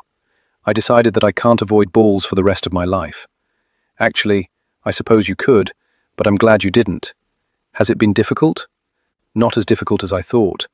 I've been concentrating on who is here rather than who isn't. Who was that child you were dancing with earlier? I dare say he's not taken a razor to his face yet." Discreetly, she gave his arm a light punch. "Lord Edmund Manning. A second son who was honest enough to tell me that he is determined to better himself through marriage. I hope you informed him it would not be through marriage to you. I was not that blunt, but I doubt he'll send me flowers in the morning. So, upon what do you base your opinion regarding Lord Eckroth? Watching him dance with you. He was the perfect gentleman." "Exactly." She furrowed her brow. "All your cryptic comments will have to be discussed later. The next dance will be upon us soon, and my card is full." A pity, she thought, wishing one spot remained for him. "Let me see it." He held out his gloved hand. "I've told you before that looking at the names, I've observed several gentlemen dancing with you." He snapped his fingers. "Your card and your pencil." He could be so irritating, and yet what she valued in him was his tendency to speak his mind. With a sigh, she handed over the requested items and watched in dawning horror as he struck through one name after another before handing the card back to her. The names of all the gentlemen with whom she danced had been obliterated. "All of them?" "All of them." She laughed caustically. "And Lord Vexley? You struck through his name, and I haven't even danced with him yet. At least not at this ball, not where Lovingdon could observe him." Out of the corner of her eye, she saw him approaching to claim his dance. The music was starting up. "He vexes me," Lovingdon said. "He vexes you?" "He doesn't vex me. He should, if you have any sense about you. Besides, you'll be dancing with me." Her heart tripped over itself. "I didn't think you were interested in marriage, and based upon your reputation of late, you could very well ruin mine. You were only to observe." He gave her a caustic look, as though she was perhaps vexing him. "Observation is not sufficient. You need a lesson. I intend to show you how a gentleman who fancies you would dance with you. But I promised Lord Vex. He'll handle it." He took her arm and fairly propelled her toward the dance floor, passing Vexley on the way. "Sorry, old chap, but I'm claiming this dance." Without a pause in his stride, he had her in the midst of the dancers before she could object further. And while she knew she should protest heartily, should leave him where he stood, she couldn't deny that she wanted to dance with him, wanted this moment. She might never have another opportunity. She placed one hand on his shoulder, while he held the other and pressed his free hand to the small of her back. Even with his glove and her clothing providing a barrier between their flesh, she could feel the warmth from his hands seeping into her. "That was quite rude," she said. "Unfortunately, the only way you would ever realize how much in my debt you should be would be if you were to marry the poor sod. I don't think he's as bad as all that.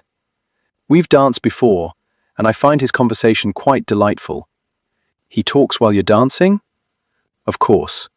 Then he's not fond of you." "Because we converse? While dancing?" "The purpose of dancing is to provide an excuse for a gentleman to get very close to a woman, and if he has an interest in her, he is going to take advantage of that. The gents I crossed off your list spent their time looking about, so that we didn't run into someone. I've not taken my eyes from yours since we began waltzing, and yet neither have we stumbled into anyone." As much as she wanted, she couldn't deny the truth of his words. Loving, "Shh." She almost blurted for him not to shush her, but the words that followed caused her heart to still. "Pay attention to what we're doing." She knew exactly what they were doing. She'd been doing it most of the night. Dancing, waltzing at this particular moment. But his hand holding hers tightened around her fingers, and his eyes bore into hers. She became aware of his closeness, his bergamot scent. His legs brushed against her skirts. "We're improperly close," she whispered. "Exactly. Well, create scandal. If a man fancies you, truly fancies you, what will he care? If he loves me, he'll want to preserve my reputation, ensure that his actions don't embarrass me. If he cares for you, he won't be glancing around, searching out his next dance partner, or striving to catch the eye of the woman with whom he wishes to have a tryst in the garden." Her eyes widened. Lord Eckroth. A tryst in the garden? With whom? We're conversing far too much. The change was subtle, but there all the same. His fingers pressing more firmly against her back, tightening their hold on her hand, his gaze delving more deeply into hers, his legs in danger of becoming entangled with hers. The lights from the chandeliers reflected over his dark, golden hair. He didn't smile, and yet those lips were soft, relaxed, as though waiting patiently for a kiss. Lovingdon captured her, drew her in, until she forgot that anyone else surrounded them. They moved with a harmony that required no thought. Her toes were safe with him, everything was safe with him. Even as she had the thought, she knew it was a lie. He had no interest in marriage, or love, or her for that matter, except as a friend, which made him very dangerous to her heart, because it was not nearly as practical as her mind. The final strains of the music lingered on the air. He ceased his movements, but did not release her. She had the odd sensation that he was truly seeing her for the first time. "He certainly wouldn't rush you off the dance floor," he said. The words burst her bubble of captivity. "Pardon? A gent who fancied you would be in no hurry to turn you over to another man." He tucked her hand within the crook of his elbow and began leading her from the dance area. Slowly, so very slowly, as though he could scarcely fathom the notion of leaving her. Eckroth was fairly loping to get you to the chairs so he could make his rendezvous. He had seemed rather anxious, now that she thought about it. She indicated a couple standing near the doors that led onto the terrace. "Lady Beatrix is certain Lord Winthrop is going to ask for her hand at season's end." "He's not. How can you be so sure? Watch. See how his gaze keeps darting to those three ladies near that potted palm. He fancies Lady Marianne. Maybe he fancies one of the other two. Observe him through the remainder of the evening. I think you'll eventually agree I'm correct in my assessment." Finally, they reached the area where her maid awaited her, and Lord Canton was impatiently bouncing on the balls of his feet. The next dance was starting up, and Lovingdon had not struck the Earl's name from her dance card. "My lord," she said in greeting. "Lady Grace." He tipped his head. "Your Grace. Odd seeing you here. I didn't think you were one to attend functions such as this. How else is a gentleman to have the honour of dancing with Lady Grace?" Canton stilled in mid-bounce, which almost put the top of his head level with Lovingdon's shoulder. "You came here specifically for her?" "Everything I do is specifically for her." Had he not already demonstrated in the coach the other evening that his words were meant to toy and teach, were not spoken with true intention, she might have experienced a fluttering beneath her ribs. Instead, she unobtrusively slipped her hand free of his arm and extended it toward Canton. "I believe this dance is yours." Offering his arm, he gave Lovingdon a final glare before escorting Grace back into the throng of dancers. "You need to be careful of him," Canton said, his voice low, practically seething. "I have known Lovingdon since childhood. There is little he could do that would take me by surprise. Although he had surprised her tonight by coming here. What the devil had he been thinking to dance with her? Lovingdon stood in the shadowed corner of the terrace, staring out on the gardens, rolling a coin over and under his fingers. Calming, bringing back a sense of balance. Jack had taught him how to use the coin to keep his fingers nimble. He doubted there was a gent in all of London who could get a lady out of her corset with the same swiftness that he could. But dancing with Grace, he hadn't thought about doing anything with her quickly. Instead, he'd imagined going very slowly, painfully slowly, unwrapping her like a treasured gift, the joy in the unraveling as great as the pleasure of gazing on what was previously hidden. "Have you an interest in Lady Grace Maybury?" Lord Vexley asked from behind him. He didn't bother to turn around. "My interests are no concern of yours. She deserves better than you. The same could be said of you." At least I would be faithful to her. Can you claim the same? He no longer stayed with a woman long. They bored him after a time. A short time. He enjoyed sampling but not lingering. I've already warned her away from you. If I understand anything at all about Lady Grace, it is that she is a woman who knows her own mind. And if I know anything at all about you, it is that you are in desperate need of funds. He did turn around then. Vexley was only a partial silhouette, most of him lost to the shadows. She deserves better than a man who sees only a fortune when he gazes on her. Until that moment he hadn't realized the truth of those words. She did deserve the love she so desperately sought. He'd come here tonight in an effort to rid himself of her, but he feared now that one night might not be enough. My coffers may be empty, but my heart is not. Lovingdon nearly cast up his accounts at the atrocious sentiment. He had little doubt that Vexley would seek to woo her with such ridiculously scripted prose. Before he even knew what he was about, Lovingdon grabbed Vexley's lapels and jerked him forward. The man's eyes grew so wide that the whites were clearly visible, even in the dimly lit gardens. Seek your wife elsewhere. Grace is not for you. That is for the lady to decide. I was merely attempting to discern your interest in her. I like to know my competition. You overstate your worth if you think you could compete with me on any level, for anything. Ah, have you not heard, your grace, that pride goeth before the fall? Now if you'll be kind enough to unhand me. Lovingdon flung the man back as he released his hold. Stay clear of her. Without another word, Vexley walked off. Only then did Lovingdon become aware of the ache in his hand. He didn't know when he'd stopped rolling his coin about, but based on his tightly closed fist, knew that if not for his glove, he'd have broken skin. Very slowly he unfurled his fingers. He couldn't say exactly what it was about Vexley that vexed him. He'd never placed much stock in the rumours that Vexley had mistreated some girls, but when he thought of the man touching Grace, damn it all! When he thought of any man touching Grace, his blood fairly began to boil. He didn't want to assist her in her quest for a husband, but how could he live with himself if she ended up unhappily wed? Later that night, the woman sitting on Lovingdon's lap was all curves, not a sharp angle to be found. She was the sort in whom a man could become lost. She was scantily clad, a nymph who would dance through gardens. Shed loosened his cravat, unfastened the buttons on his waistcoat and shirt, and was presently nuzzling his neck with warm lips coated in wine. He should be focused on her, but instead, men dancing with Grace paraded through his mind. More specifically, Grace was the center of his focus.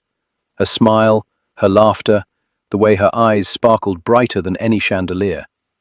He'd come to Avondale's in hopes of purging all thoughts of Grace from his mind, at least for an hour or so.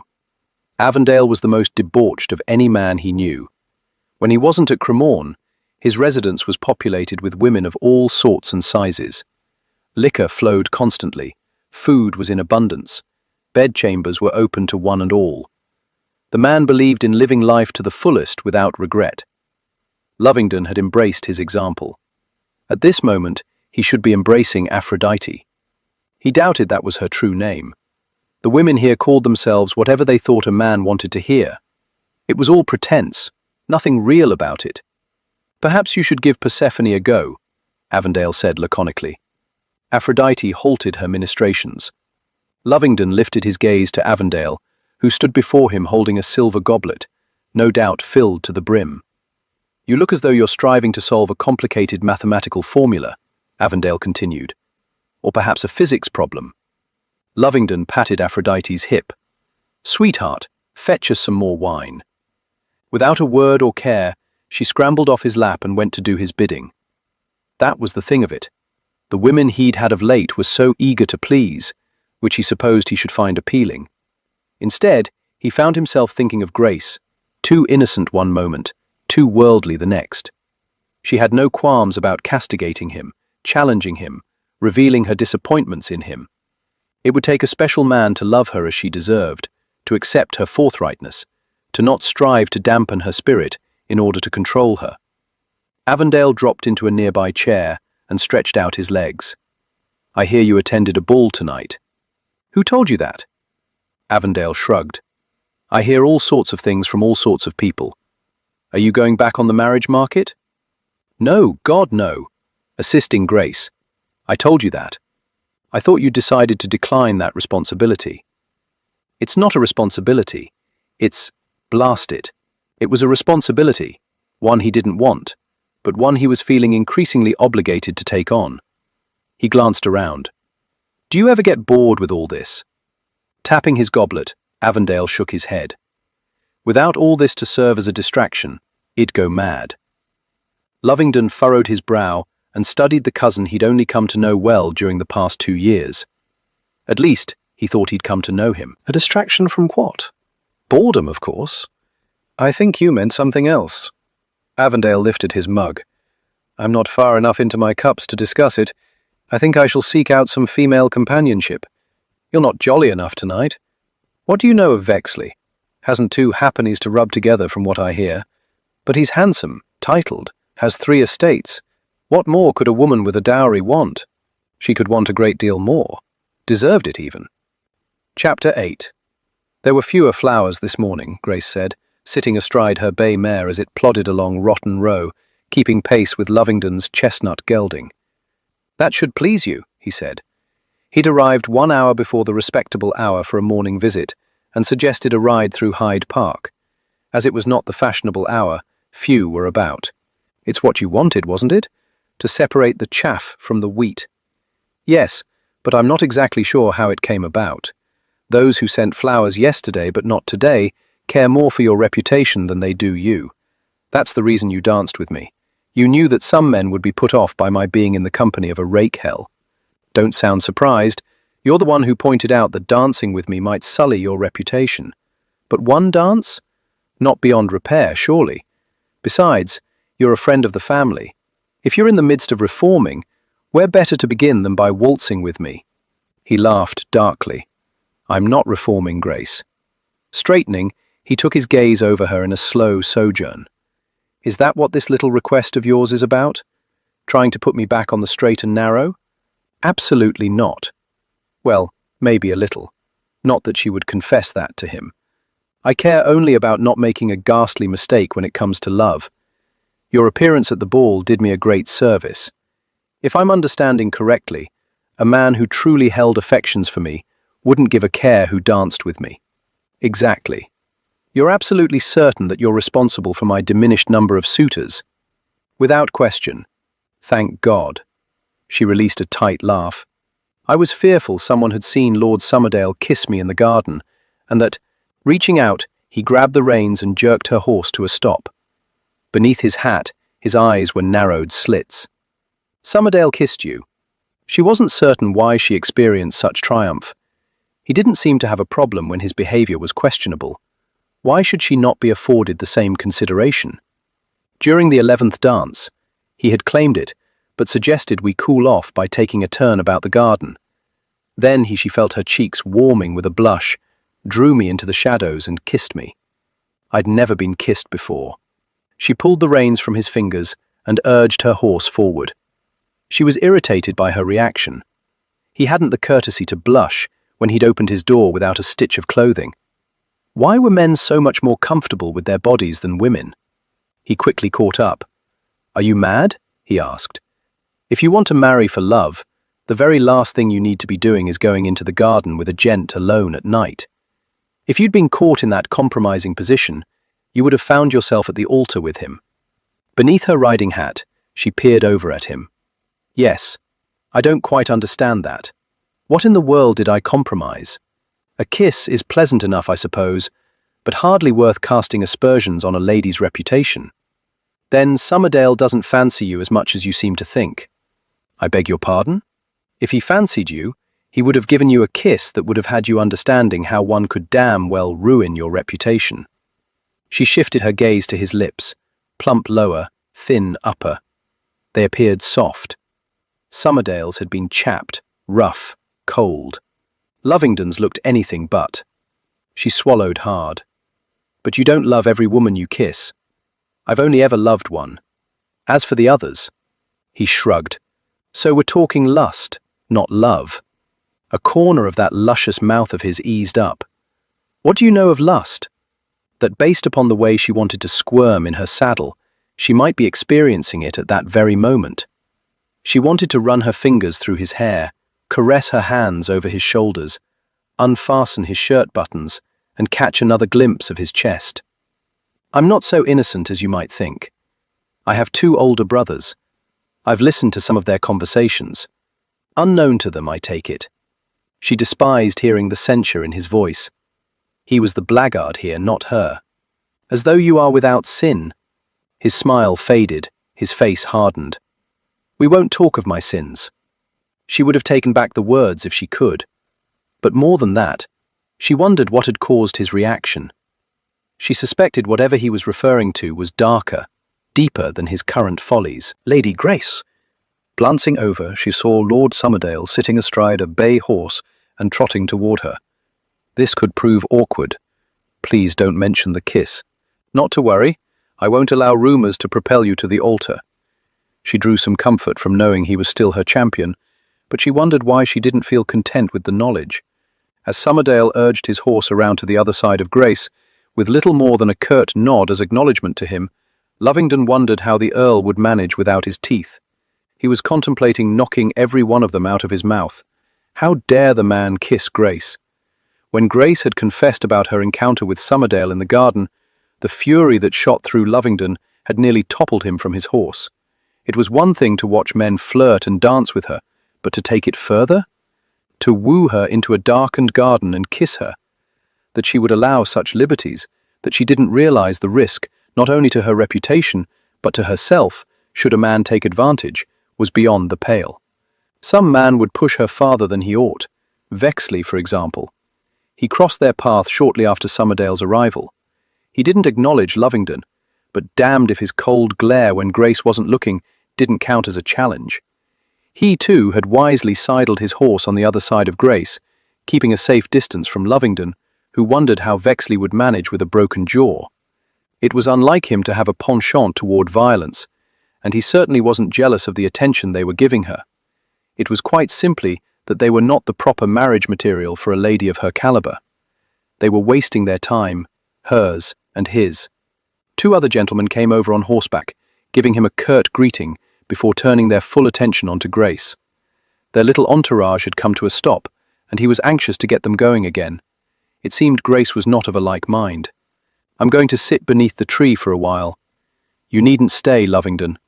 Was she dismissing him? I know my parents appreciate your serving as my escort. She glanced around and smiled. Lest it not be clear, he is not a suitor. A few nervous chuckles echoed around them, while a couple of the gents eyed him warily. He supposed he couldn't blame her for wanting to lay out his position in her life, so there would be no doubts. Not that he thought anyone would see him as a serious suitor. Had made it quite plain that he had no intention of marrying again. I've nothing else to do, he said. I'll escort you home before I take my leave. Without question, she was capable of taking care of herself, but she was still somewhat innocent and naive. A man could take advantage. One no doubt would. Some gent was going to grow weary of competing with the others and seek to force her into marriage by compromising her. A man who was desperately in need of funds, like the 4 flocking around her now. He knew their worth, not only in terms of money, but in terms of character. None of them was good enough for her. But who was? There had to be someone with whom he wouldn't find fault, someone who would love her as she deserved to be loved. But for the life of him, he could think of no one. While Lovingdon remained mounted, Lord Vexley dismounted quickly and fairly loped over to Grace, placing his hands on her waist. Lovingdon's horse shied away, and he realized he was gripping the reins, yanking them. After settling his gelding, he reached into a pocket, removed a coin, and began weaving it through his fingers, seeking calm. Using his knees, he urged his horse forward, reached down, and grabbed the reins to Grace's horse. Head relegated himself to groomsman, but he certainly wasn't going to play the part of swain, especially after Shed already announced that he was nothing more than a family friend. Lord Chesney came galloping over, a puppy nestled in his arms. He quickly dismounted, not at all hindered by the creature. As he handed Grace the squirming bundle of fur, she looked as though she would marry Chesney on the spot. Like his father before him, he bred dogs, had bred Lovingdon's most recent collie. That alone should have at least earned him some favor, but he couldn't see the man marrying Grace. Grace's laughter wafted toward him. She was sitting on the ground, playing with the puppy in her lap, while entertaining the gentlemen around her. He studied each and every one. In his more charitable moments, he wished them each to hell. In his less charitable moments, he decided hell would be too good for them. Grace shuffled into her bedchamber and looked at the bed with longing. It was wearying to be always smiling, to pretend to care about subjects that held no interest, to not want to hurt some gentleman's feelings, because she knew with every fibre of her being that he was not the one. Although she suspected her tiredness had to do with Lovingdon more than it did the other gents, he kept her alert, aware of every nuance of his movements, every tone of his voice. She had been acutely aware of him watching her while she flirted with each of the lords who had joined her in the park today. She had wanted to order him to get off his blasted horse and join her, but refrained. If he had barged into the midst of their group, she had little doubt the others would have scattered. But he maintained his distance, just as he had since Juliet's passing. Even when he was with her, it was obvious his mind drifted elsewhere. Felicity entered, and without a word began assisting her in removing her riding habit. She had left the dog with the boot boy. He would see to its needs until it learned not to make puddles in the house. It was such a sweet gesture on Chesney's part, but Lovingdon had grumbled on the way back to the residence. A man who loves you would know that you prefer cats, nasty, vile creatures that they are. Had made her laugh, naturally and honestly, her first true laugh since Summerdale had arrived. It had felt marvellous to be carefree, to be herself. She never had to worry about impressing him, had always accepted her as she was. She was grateful that aspect to their relationship had not changed. "I'm going to lie down for a while," she said, once all the outer garments were gone, and only a layering of cotton separated her skin from the air. "Are you feeling well, m'lady?" Felicity asked. "Yes, just tired. Return in time to prepare me for dinner." "Yes, m'lady." After the maid closed the door, Grace walked to the bed, stopped, considered, then crossed over to the mirror. Very slowly, she unlaced her chemise. With her eyes on the mirror, she gingerly parted the cloth, and, as she had 100 times during the past 2 years, imagined her husband doing the same, tried to imagine herself through his eyes. Still, after all this time, when she was completely revealed, she felt as though she were taking a punch to the gut. The familiar sight should no longer take her off guard, and yet it did. "The scars aren't so bad," she whispered. But in her mind, she heard a man's voice, deep and rich, roughened by passion. Her husband's voice, on their wedding night. Mayhap he wouldn't notice in the dark. She sighed. He'd notice. Not bothering to lace herself back up, she wandered over to the bed and stretched out on her side. Her cat, Lancelot, leapt upon the counterpane, circled around, and finally nestled against her hip. She slid her fingers through his fur. "Don't worry, the dog won't replace you. I suspect he'll become father's more than mine. They seem to have hit it off." And then, because Lancelot was the one in whom she had confided regarding her first love, her first heartbreak, she said, "What if the man I determine loves me doesn't love me enough to remain, once he learns everything?" Her scars were such a personal matter. No one outside of the family knew. Her mother insisted that there was no reason for anyone to know. It wasn't that anyone was ashamed. It was quite simply that things of this nature weren't talked about. But Grace knew she would tell the man who proposed to her, on the day he proposed. She could not in all good conscience accept a proposal with secrets between them. But again, she asked Lancelot, "What if he doesn't love me enough?" She wasn't aware of going to sleep, but she opened her eyes to darkness warded off by a lamp on the bedside table, and a man hovering near the foot of her bed. William Graves, physician extraordinaire. When he wasn't serving the Queen, he served the poor and those he considered friends. Her mother sat in a nearby chair, hands folded in her lap, concern in her blue eyes. "Felicity said you weren't feeling well." Grace rolled her eyes. "I was tired, that's all." "Will you let Dr. Graves examine you?" her mother asked. "Please." Dear God, she wanted to say no. Had examined her so many times. But she understood her mother's fears. Reluctantly, she nodded. It was a small thing for her mother to ask. Swinging her legs off the bed, she sat up. Dr. Graves knelt before her, his pale locks curling around his head. She wondered if they would ever turn silver. "You'll tell me if anything hurts," he ordered quietly. Nothing had hurt before. That was the thing of it. Had Graves not warned her that eventually she would experience excruciating pain and eventual death, she'd have not believed it, but had been most adamant about the death part. So yes, she understood her mother's fears. Nodding again, she stared at the corner where shadows waltzed. The doctor was gentle, careful, but thorough. It seemed to take hours, but it was only minutes before he moved away. Everything appears to be all right. The relief washing over her mother's face made Grace feel guilty for inadvertently raising an alarm. She'd only been tired. Reaching out, her mother squeezed his hand. "Thank you, Bill. Send word if you need me, Franny." "Any time." With that, he quit the room. Her mother rose, wrapped her arms around Grace's shoulders, brought her in close to her bosom, and rocked from side to side. "Thank God, thank God." "Mother, I wish you wouldn't worry so. I keep a watch just like he taught me. I'd alert him if there was anything amiss." Her mother kissed her forehead. "I know, but it is a mother's job to worry." Then she returned to the chair, while Grace retied her chemise. "How was your afternoon in the park with Lovingdon?" her mother asked. "Lovely. Some other gentleman caught up with us there, so we didn't have much time to converse about anything other than the weather." "I doubt you discussed the weather with any of these gentlemen." Her mother studied her for a moment. "I was quite surprised he came to call. It's been 2 years. His mourning period has ended. Based upon what I heard, it ended some time ago. I'm also aware that he danced with you last night. I don't know why you're beating around the bush. I'm sure Father told you. I spoke with Lovingdon. I thought he could provide some perspective on the men who have been courting me." Her mother flexed fingers that had once been nimble enough to pick pockets.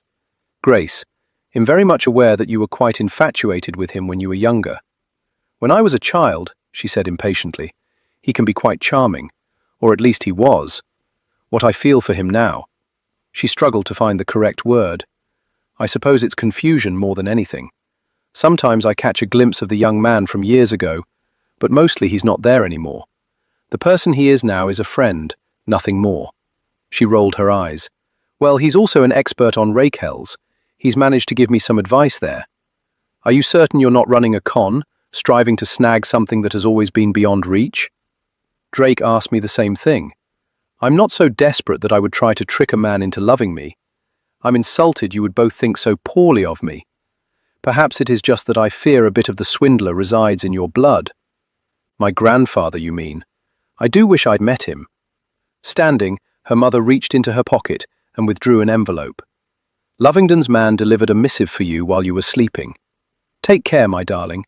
Games seldom end the way we imagined. I'm not playing a game, and I won't fall for him." Her mother murmured. "Funny thing is, I told myself I wouldn't fall for your father. The heart will have its way." Grace waited until her mother left before opening the sealed envelope and removing the single sheet of paper. The message was short and to the point. Midnight. The garden. Lovingdon. The garden path was lit by gas lamps, and yet the darkness still dominated. Grace walked slowly, cautiously, searching through the shadows for a familiar silhouette. She wondered what Lovingdon wished to discuss with her, and why he had chosen this setting rather than the parlour. He was always welcome in their home. He was well aware of that fact, although she did have to admit that the clandestine meeting appealed to her, the thought of doing that which she shouldn't. And why so late at night? What was so urgent that it couldn't wait until morning? She was not usually lacking in imagination, but she was quite stumped. Grace. She swung around. In the darkest recesses of the rose garden, she thought she could make out the form of a man. Her heart was hammering so strongly that she feared it might crack a rib. "Lovingdon?" She watched as the shadows separated, and he strolled toward her. "I wasn't certain you would come. I'd never ignore a summons from you. What's this about?" "What's?" His strong arms latched around her as he pulled her from the path into a corner where light could not seep. Before she could scream or utter a word of protest, he latched his mouth onto hers with such swiftness that she was momentarily disoriented. His large hand was suddenly resting against her throat, tilting up her chin as he angled her head, all the while urging her lips to part. She acquiesced, and his tongue swept forcefully through her mouth, as though aspects of it needed to be explored and conquered. With a sigh and a soft moan, She sank against him. She had thought about kissing him for far too long to resist, and his skill made resistance unappealing. His other arm came around her back, pressed her nearer. As tall as she was, she supposed she shouldn't have been surprised by how well they fit together, thigh to thigh, hips to hips, chest to chest. And yet she was taken off guard by the intimacy, the heat radiating off him. His roughened thumbs stroked the sensitive flesh beneath her chin, near her ear. No gloves, just bare flesh to bare flesh. A slight alteration of position, and his fingers were working her buttons. 1 loosened. 2. 3. She knew she should pull back now, should insist that he stop, but when his warm, moist mouth trailed along her throat, she did little more than tip her head back to give him easier access. Another button granted freedom, and his tongue dipped into the hollow at her throat. Fire surged through her, nearly scorched her from the inside out. Desire rolled in ever-increasing waves. He groaned, low and deep, his fingers pressing more insistently into her back as though he wished for her to become part of him, as though he couldn't tolerate even a hairbreadth separating them. He dragged his lips up her neck, behind her ear. Then he was outlining the shell of her ear with his tongue, only to cease those delicious attentions in order to nibble on her lobe. She was close to sinking to the ground, her knees growing weak, her entire body becoming lethargic. "Do you understand now?" he rasped. "How, when a man desires a woman, his kiss might very well ruin her reputation." He desired her. A sensation, rich, sweet, and decadent, coursed through her. He desired her. The words echoed through her mind, wove through her heart. "But he is not likely to stop here," he murmured. He? Who the devil was he talking about? "He will leave no button undone, no skin covered. He will remove your clothes, lie you down on the grass, and have his way with you. You will cry out with pleasure, only to weep with despair, because you're ruined. If you're discovered, you'll be forced to marry him. If not discovered," he gave her a tiny shake, and she realized his fingers were digging into her shoulders, jerking her out of her lethargy. She opened her eyes, and though they were in darkness, she could still feel the intensity of his gaze. "You play with fire when you go into gardens with gentlemen." Abruptly, he released her and spun away. 3 steps later, his silhouette was visible from the faint light of the lamps. She saw him plow one hand through his hair. "You said you desired me," she whispered. "I was demonstrating how a man who desired you would kiss you.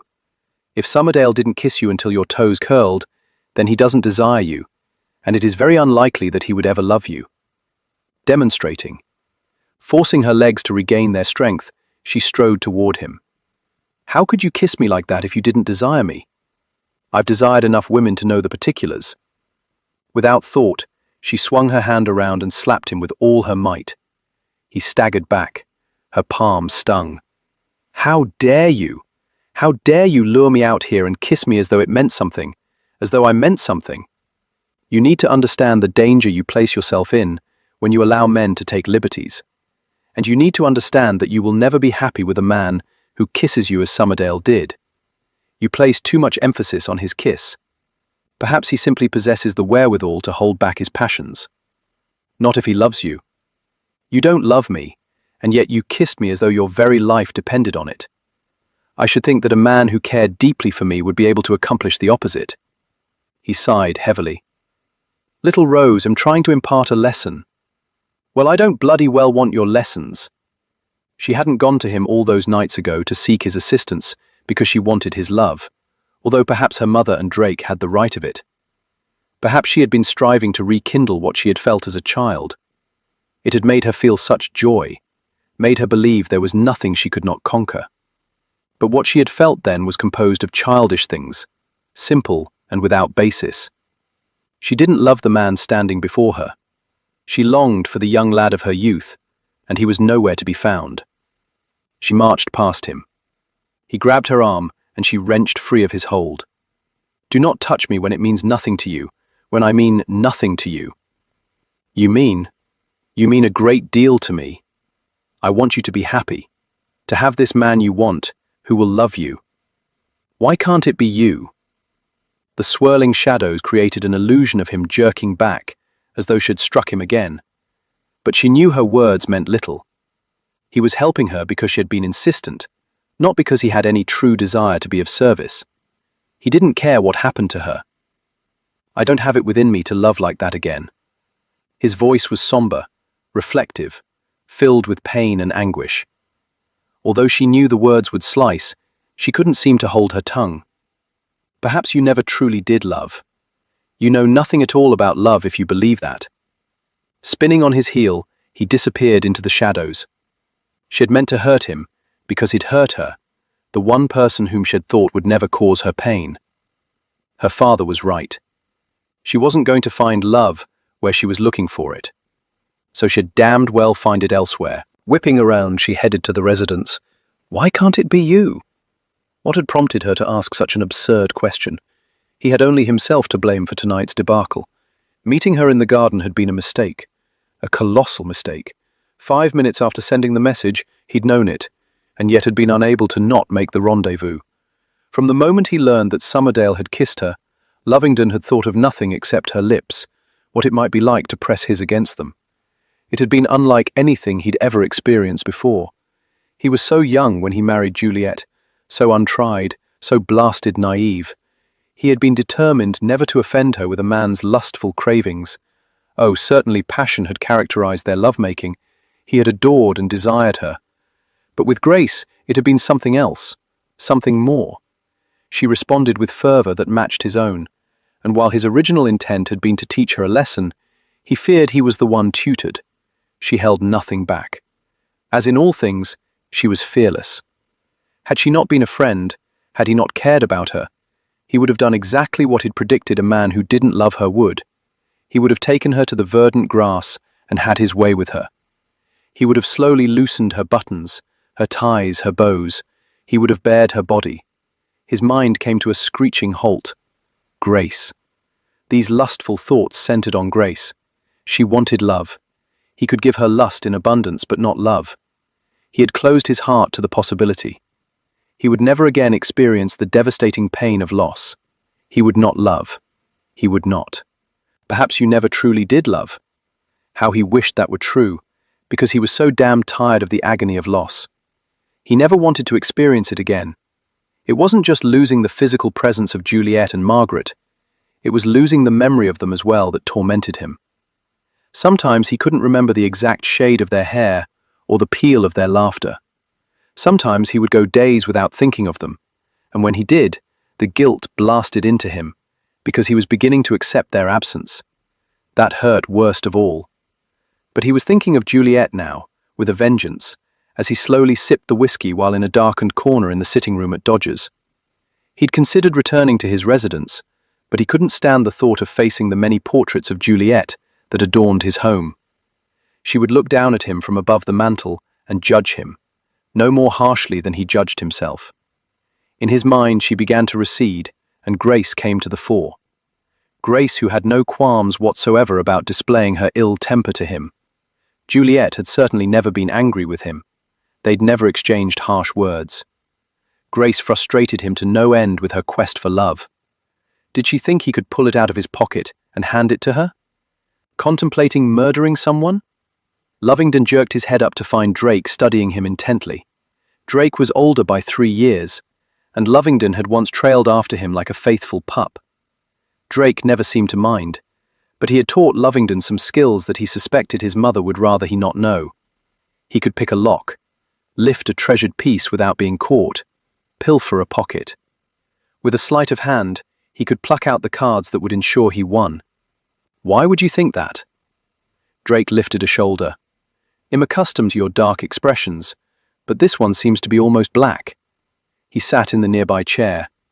Want to talk about it? Lovingdon shook his head. Doesn't have anything to do with my sister, does it? Lovingdon stilled. While Drake and Grace were not joined by blood, they were as close as any siblings who were. Drake lounged back. I thought so. She's trying to find love, and making poor choices in the process. She's asked for my assistance, but I don't understand why she has doubts about her ability to recognize love when it arrives. She has an air of confidence about her that can be misleading. Drake scratched his thumb over the fabric, studying the motion as though it could help him gather his thoughts. She's not certain that a man can truly love her. Her, for herself. That's ridiculous. She has much to offer a man. While I agree, unfortunately she is not as confident. With a growl, Drake leaned forward and planted his elbows on his thighs, his head hanging as though the weight of his thoughts was too much. Take care with her, Lovingdon. She's always admired you the most, thought you the smartest, the cleverest, the kindest. Without meaning to, you could devastate her. Based on her reaction in the garden, the warning may have come a tad too late. You could marry her. Drake shook his head. I was raised within the bosom of a noble family, but I am not nobility. I know my place in the world. It's standing beside the rest of us. I appreciate the sentiment, but you can take a boy out of the streets, but you can't take the streets out of a boy. And our topic of discussion is Grace, not me. She's more vulnerable than you might think. Help her if you've a mind to, otherwise, walk away. I value your friendship, but I value hers more. I could destroy you within the blink of an eye. Sitting in a rocking chair, cradling a sleeping infant who had been left on the foundling doorstep a month earlier, Grace relaxed into the rhythmic motion and gave her mind freedom to wander. As it most often did since the kiss in the garden 4 nights ago, she found herself thinking not only of lips, but of every aspect of a man's mouth. She had not expected a kiss to encompass so much. Summerdale's lips had been chapped and remained sealed as tightly as a lady's corset. Not that she had attempted entry into his mouth. The thought had not even occurred to her. But now it was all she could think of. 3 of his teeth overlapped, which gave him an endearing grin. She imagined kissing him as Lovingdon had kissed her. She would notice the little imperfections, just as she'd noticed Lovingdon's perfections. His teeth were as disciplined as he, lined up perfectly. She had never thought beyond the lips, but now everything seemed important. Breath, tongue, size. Chesney's mouth covered the area of a small horse's. It would swallow her up. Lord Branson was fond of onions. She didn't think he would provide as flavourful a kiss as Lovingdon's, which was rich with the lingering taste of brandy. Could she love a man whose kiss did not tempt her into kissing him again? She'd never wanted to break away from Lovingdon's mouth. She had wanted to stay there until the lark warbled and the nightingale went to sleep. She had wanted. Hiding out? She looked to the doorway. Lovingdon stood there in his evening attire, so blasted handsome that he fairly took her breath. She felt the unwanted heat sweep through her as she noticed his lips, as straight as a poker, not curling upward or downward, and yet so frightfully kissable. What are you doing here? She was rather pleased that her voice didn't betray the turmoil burning inside her at the sight of him. She wanted to remain aloof, uninterested. She wanted to leap from the chair and throw her arms around him. She'd feared, after their encounter in the garden, after her unkind words, that she'd never see him again. She'd written him a dozen lengthy letters of apology, but none seemed quite right. In the end, she'd merely sent him a note that read, "I'm sorry, G. Looking for you," he said. "Do you have any notion as to the number of balls I've slipped in and out of, searching for you?" A spark of joy should not be rekindled by the words, and yet there it was, struggling to burst into a full-fledged flame. How many? It seemed like 1,000. The joy ignited, and she smiled. "I doubt it even came close to that number. How did you know I was here?" Spoke with Drake. "He said you spend considerable time at the foundling homes and orphanages your mother has built. Naturally, you would be at the last one I visited. So what did you want?" He studied his well-shined shoes. "To apologize for the kiss." "No need. I thoroughly enjoyed it." His head came up. "You slapped me. Because of the reason behind it. I don't fancy your lessons. I thought demonstrating would be more efficient than explaining. Why don't you put that little one to bed and I'll escort you home? We can discuss a different strategy on the way." "What sort of strategy?" "One that will ensure that you marry a man who loves you." "I'm beginning to think that can't be assured. Only if you focus on the wrong man. And that would be you," she thought. He walked across the room and sat on the floor at her feet, but his attention was not on her, but rather the babe she held. Her heart lurched as he skimmed a long, narrow finger along the child's chubby cheek. As thin as the child was elsewhere, her cheeks had remained rosy and fat. "I can't love again, Grace," he said quietly. It hurts too damned much. I think it's sad that you would go the remainder of your life without love. You are not old, Lovingdon, and you have years ahead of you, years to be lonely.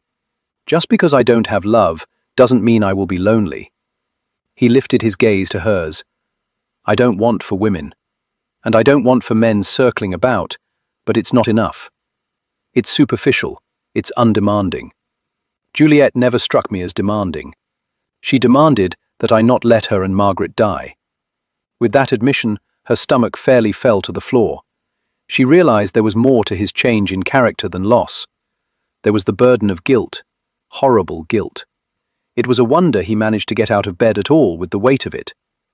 Oh, Lovingdon, do you not see? You could not have stopped their deaths. You're not God. I brought the typhus to them. Juliet asked me not to go into the poorer sections of London, but I felt I had a duty to help the less fortunate. Id contributed money for improvements and felt I needed to oversee the work. In addition, I was striving to collect data, to provide reports to Parliament. I wanted to change things. I wanted to do something worthwhile. Instead, I fell ill. His voice caught, turned ragged. I should have been the one to die, but I survived. My darling wife and precious daughter died because I put others before them. No, her need to ease his suffering was a physical ache that threatened to crush her chest. You don't know that it was being in the slums that caused your illness. Maybe you came too close to someone at the opera, or your tailor, or a man you strolled past outside your home. Maybe all three of you were at a park together. Someone, not realizing he was ill, stopped by to say good day. People fall ill for all sorts of reasons. Sometimes it's little more than nature's cruel ways. She was far too familiar with the truth of those words. You can't blame yourself for something that's not your fault. I can. I do. His voice sounded stronger, as though he'd found his way onto a path that he'd traveled far too frequently. But I have an even greater sin. He gently, so very gently, combed his fingers over the infant's hair, as though the motion could calm his wretched soul. I lied to Juliet, you see. She asked me to protect our child, not to let Margaret die. I promised her that I would do all in my power to see that our daughter got well. She saw tears welling in the corner of his eye. I promised her, and in that promise resided my lie, because our daughter was already gone, and I hadn't the courage to tell Juliet, because I knew she would hate me, and I didn't want her leaving this world hating me. Lovingdon. Grace wasn't certain how she managed it, but she slid from the rocker to the floor without losing her balance, without toppling over, and she carried the babe with her. Cradling her in one arm between herself and Lovingdon, she wound her other arm around him. Courage had nothing to do with it. It was your love that stopped your words. You let Juliet go in peace without having to grieve, while the whole of the grieving was left to him. She held him, listening to his harsh breathing, willing him to unleash the tears that she was certain he had been holding at bay ever since his wife and daughter died. She understood now the burden he carried, the life he led, the reasons behind his determination not to love again. Within her breast she wept for him, but she knew if he were aware of the secret tears she shed, he would distance himself further. He was too proud to welcome her sympathy. He was lost in guilt, grief, and remorse, and she didn't know how to convince him that he was forgiven. Leaning back slightly, he cupped her cheek with his hand, his eyes reflecting his sorrow. You deserve someone who loves you with every bit of his being, but he is not me. Still, if you wish me to assist you, I will do it with more enthusiasm. She thought more enthusiasm might very well kill her if that enthusiasm included another kiss. She dropped her gaze to his lips. It was all she could do not to lean in, not to taste them one more time. Nothing improper between us, he whispered as though he read her thoughts. The babe began to mewl and squirm, and she realized she was holding the girl much too tightly, that she had wedged her small body between hers and Lovingdon's. She welcomed the reprieve, the distraction. She eased away, turning her attention to the child, so he wouldn't see the disappointment in her eyes. Yes, I still welcome your assistance, along with your proper behavior. He chuckled low. You forget that I knew you as a child. Proper was not what you relished then. But now I'm grown. She dared to look at him then, keeping all her yearnings buried.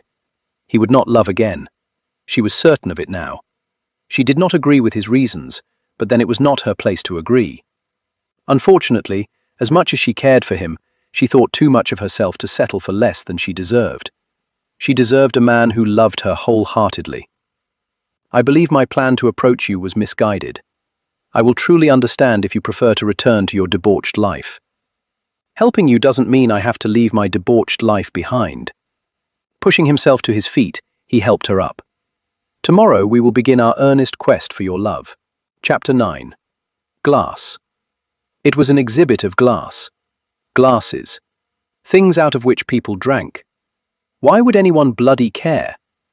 Lovingdon could not help but recognize that of late there were exhibits on everything. Grace had been interested in visiting this one.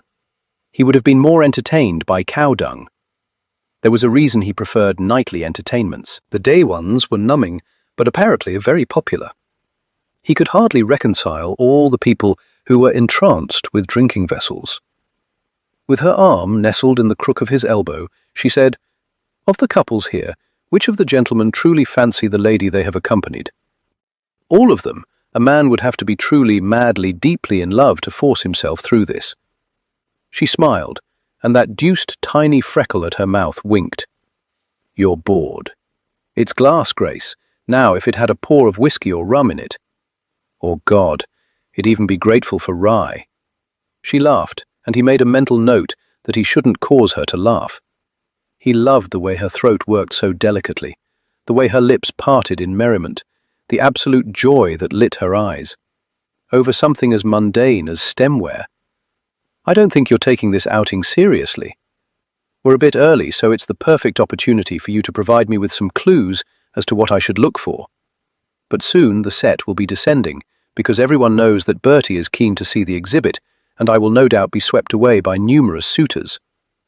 So that couple over there by the blue glassware, does he fancy her? He's here, isn't he? You're here, and you don't fancy me. Perhaps he's a relation. Is there anything that says he can't live without her?" This was an idiotic exercise. He needed to see her suitors buzzing about her in order to know which ones she should avoid. But as they were here, and she had asked, "He fancies her." She jerked her head around to stare at him. "Oh, I think you're wrong. There." He can barely drag his gaze from the glass. Surely if he fancied her, he'd be looking at her. He touches her, constantly, small touches, on the shoulder, on the arm, on the small of her back. That's the big one, the small of her back. Solicitous. Every time she speaks, he leans in so he doesn't miss a word. If he didn't fancy her, he wouldn't care what she said. He'd simply grunt or mutter something unintelligible, because women, bless them, don't care whether or not we listen. They simply want to speak. As long as we offer an occasional, "Yes, dear, you're quite right. Couldn't have said it better myself." Women are overjoyed, even when we haven't a clue as to what it was we couldn't have said better ourselves. No. She gave him a discreet punch in the side. We talk because we have something of import to say, something that a man generally has no desire to hear and will hardly ever classify as important. She stepped away from him, anger igniting her eyes into a blue that was only seen in the heart of a fire. "Is that how you feel about me?" No words existed to describe how he felt about her. He wanted to see her happy. He wanted her to have love. He wanted to whisk her away to a tower somewhere so she would never know the pain of loss. It occurred to him at that moment that by helping her acquire what she desired, he was condemning her to unbearable suffering. He could only hope that she would be up in years and too senile to fully experience it. Yes, a love that lasted her entire lifetime was what he wanted for her. What he could not guarantee. That realization had him speaking a bit more testily than he might have otherwise. "No, of course not. You have things of interest to say, and I never know what is going to come out of that pretty little mouth of yours." That pretty little mouth set into a stubborn line, and he knew she was trying to decipher whether he had just said something that was too flowery to be true. Therein resided one of the problems with giving women too much information. While most men wouldn't agree, he knew not to underestimate a woman's intelligence and reasoning abilities. He suspected if the gents of town discovered what he was revealing about their habits, they would hang him from London Bridge. He needed to get her thoughts elsewhere. I can also tell you that she is married to someone else, someone who probably doesn't fancy her. She shifted her gaze over to the couple, her mulish mouth now a soft O. They're lovers? How did you discern that? Why else would they be at such a place where they are unlikely to be seen because no cares about glasses? The humour was back in her eyes. They are likely to be seen, as there are several people here, and soon there will be a good deal more. You obviously don't appreciate the setting. Exhibits are designed as a way to expose us to the world. Here, come with me. He shouldn't indulge her. To make his point, he should stay where he was, but she had piqued his curiosity. He followed her to a glass case that housed decanters in numerous shapes, all in various shades of red. Imagine what it took to create these, she said softly. Heat, such immense heat, melting the glass, then a craftsman carefully gathering it up on a rod like honey. He couldn't help but think of a woman's heat, a woman's honey, nor did he seem capable of preventing his gaze from trailing over her, but she didn't notice. She was focused entirely on the goblets and pitcher in the case, and her mesmerized expression was almost as intoxicating as her words. Glass blown with care, just the right amount of breath, of pressure, of force, heating, cooling, shaping, reheating, the red added, all the work, the artistry, the passion that must go into creating something so beautiful. She looked up at him then. Can you imagine it? He could imagine it, vividly, too vividly, her skin flushed with the fire of passion, her lips plump from pressure, her gaze smouldering with blazing desire. He imagined taking her mouth, burning his brand on her soul. What the devil was wrong with him? How can you not appreciate a work of art, even if it is a common item? She asked. There was nothing common about it, about her. She shortchanged herself if she believed men were after only her dowry. Even if they didn't love her, they would gain so much by having her, a work of art herself, at their side. Her fortune, her land, paled when compared with her worth. I think what I like best, she said softly, is that even its imperfections don't detract from its beauty. You say that as though you have imperfections. We all have imperfections. A sorrow and something that went deeper touched her eyes. They add character, he told her, mimicking words his mother had once told him. She laughed lightly. So my mother says. He wondered if all mothers relied on the same counsel. He had a strong urge to want to make her believe the truth of them, if there was something about herself with which she found fault. He wondered if it was that small freckle, the one that had been left behind when all the others had deserted her. He remembered how much she had detested them when she was a child. She turned her attention back to the glass. Some of these items are hundreds of years old. They've managed to survive the centuries. If only they could talk. They were lovingly created by someone who is no longer here, being enjoyed by people whom the Creator never met, would never meet because they were yet to be born. Perhaps they weren't lovingly created. Perhaps they were nothing more than a way to pay creditors. What a cynic you are. No, whoever made these cared about them a great deal. They would not be so beautiful otherwise. I won't accept any other answer.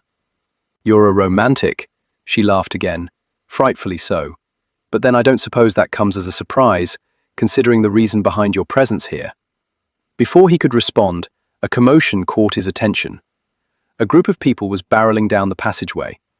Apparently, the Marlborough House set had arrived. They swarmed in, bees to a fresh dusting of pollen, and swept her away as easily as driftwood on an outgoing tide. It was rather amazing to watch, as though he weren't even there, as though it were impossible to conceive that they might have been together. Jolly good for his reputation as a man who no longer had any interest in marriage. He supposed he could have inserted himself, but she expected him to observe and share those observations later. Instead, his gaze kept drifting down to one of the vases. The red was muted, the shade of her hair, and he imagined the artisan blowing a soft breath into it, gliding his hands lovingly over it. He envisioned her as the inspiration for the piece, that somehow 3, 6, 800, 1,000 years ago, another man had pictured her as he'd worked to create a vase that would outlast his lifetime. Death had come, and yet the vase carried on. Whoever had served as the inspiration was gone as well. And yet, she, too, in an odd manner, was still bringing beauty to the world. The poetic nonsense of his thoughts could only be attributed to how ghastly bored he was looking at glass. Because on the heel of those musings, he was struck with the uncanny certainty that they belonged elsewhere, and that he wanted them. Exhibits were collections. Someone had put this one together. Someone owned these pieces. He wanted them. He intended to have them, regardless of the price. It had been a long time since he'd wanted something this badly. That evening, curled on a divan in the front parlor, Grace fought not to be disappointed that in the crush of admirers, she had lost sight of Lovingdon at the exhibit. His driver had alerted her that His Grace had taken his leave, but left his carriage for her convenience. She supposed he had gotten rather bored with the glass and decided to go in search of a more interesting activity. She was presently in search of entertainment as well. Undecided regarding how she would spend her evening, she sorted through various invitations. No grand balls tonight. Instead, it was a night for small affairs. A reading at Lady Evelyn Easton's, a concert at Marlborough House, A dinner at Chetwynd's. The gentleman had tried to tease her into revealing where she'd be tonight, but she hadn't a clue, so it was easy to tell them the truth. She wondered what plans Lovingdon had for the evening, and if he would be in the back room at Dodger's. Her fingers itched for another round of cards, a chance to get even. How the deuce had he cheated anyway? She kept careful watch of his movements. How had he known she'd cheat? Because she always had. It was unseemly, but the lads had always bested her at so much. Swindling them had been her small victory. She heard the doorbell. A caller. She wasn't up to it. Besides, Lovingdon would probably tell her that a gentleman who bothered calling wasn't truly interested. It seemed all his examples involved the various ways that demonstrated when a man didn't fancy her. How would she know if he did? Hell no, your favorite flower. There had to be more to it than that. She looked up as the butler walked in carrying a large box. The Duke of Lovingdon's man just delivered this package for you. It was a large box, plain as a dirty road, not wrapped in fancy paper or decorated with ribbons. He set it on the small table in front of her. Whatever could it be? She asked. I'm certain I don't know, milady. What have we here? Her mother asked as she glided into the room. I heard the bell. A gift from Lovingdon. Fancy that. Whatever prompted such a gesture? She laughed self-consciously, because she wanted the gift to mean something, when she knew that it probably was merely another lesson to be learned. How would she explain that to her mother? I haven't a clue. Shall we see what it is? I suppose we should. She lifted the lid, set it aside. Amidst black velvet rested red glass. Very gingerly, she lifted out the pitcher. Oh my word! Isn't that lovely? Her mother asked. I saw it at the exhibit today. Overwhelmed, she didn't know what else to say. The goblets were also there, but it was the pitcher that had arrested her attention. She held it up toward the gas-lit chandeliers, and the color lightened, glimmered. So magnificent. Is there a note? What? Oh! Moving the velvet aside, she saw the parchment, pulled it out, and read the neat script. For your future household. I suspect the artisan would rather it be used than collecting dust in an exhibit.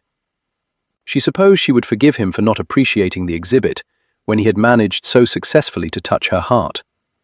Water served from this pitcher would taste incredibly sweet, and she would never be able to sip it without thinking of him. He's optimistic at least, her mother said after reading the missive. Optimistic that I'll find a man who loves me.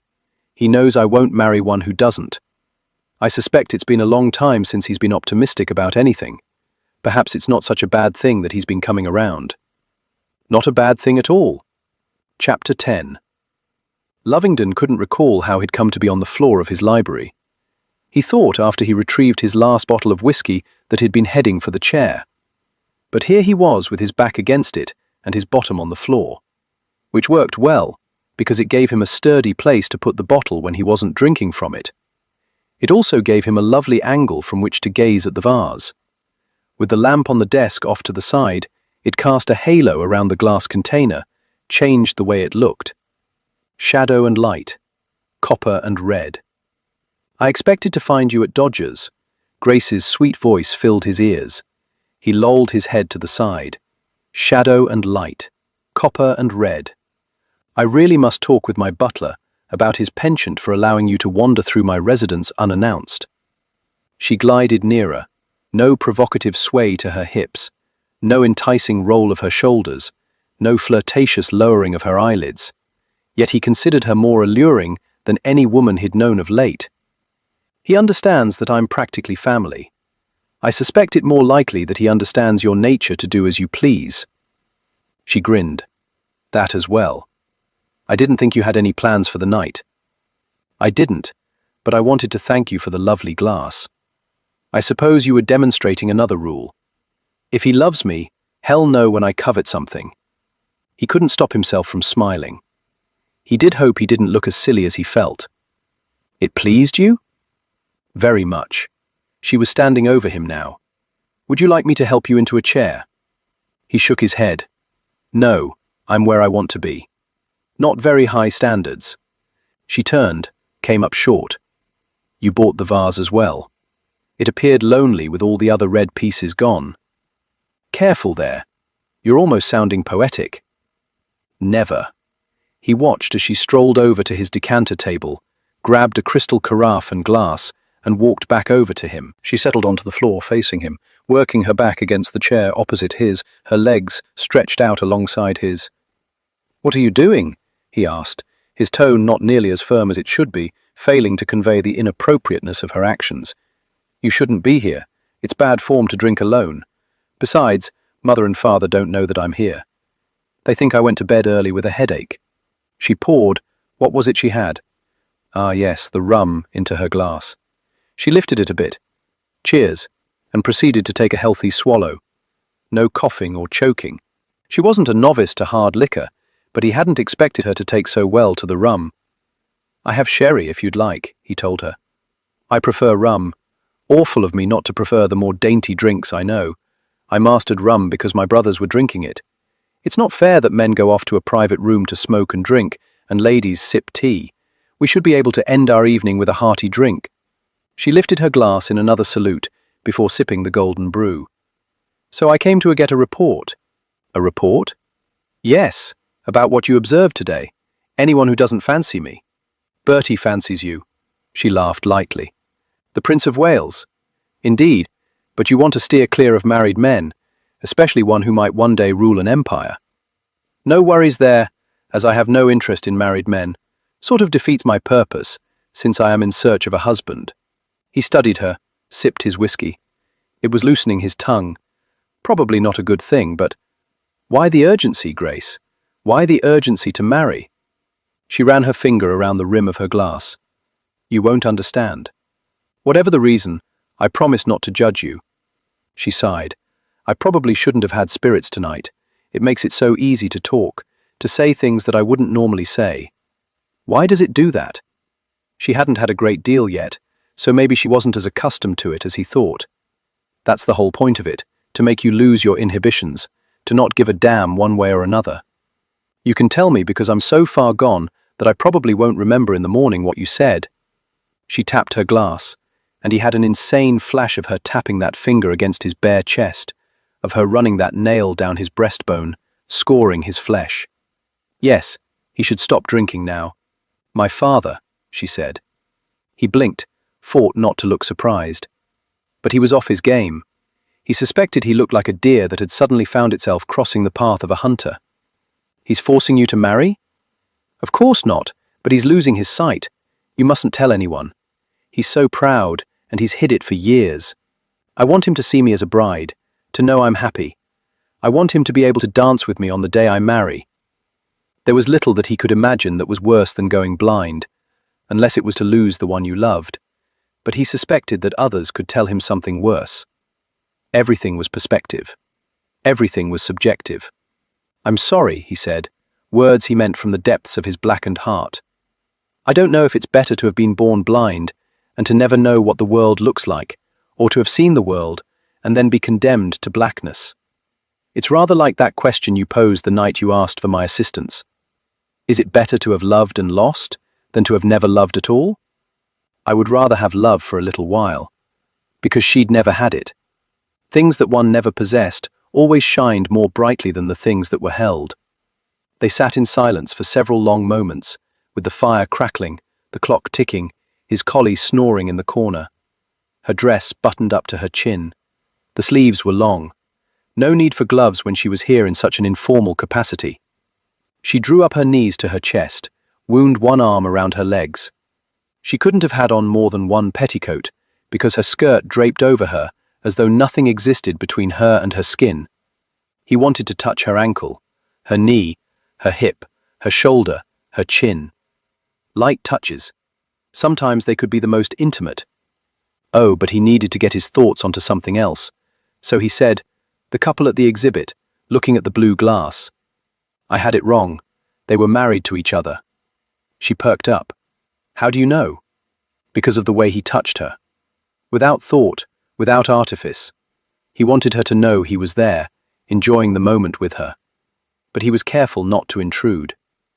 Her brow pleated. "But you said they were lovers." "They are. One does not exclude the other." "But you were quite sure that she was married to someone else," she reminded him. "I'm not perfect, Grace. I do know they have 6 children, and so they frequent exhibits in order to be alone for a bit."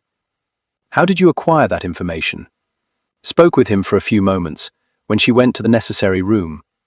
Smiling brightly, she settled back against the chair. "I'm glad they're married, that they're lovers, and in love, so if a gentleman touches me, he loves me. If he touches you without thinking, if he touches you simply because you're near." Silence again. He didn't know if he'd adequately explained the sort of action to which he was referring.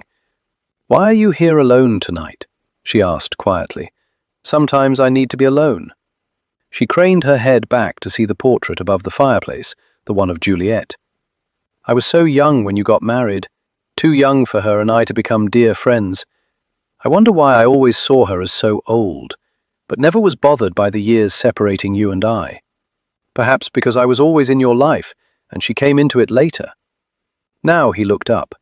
He couldn't see Juliet from that angle, which was a good thing. She'd never approved of his drinking, so he only had a glass on special occasions. She'd never even developed a taste for wine.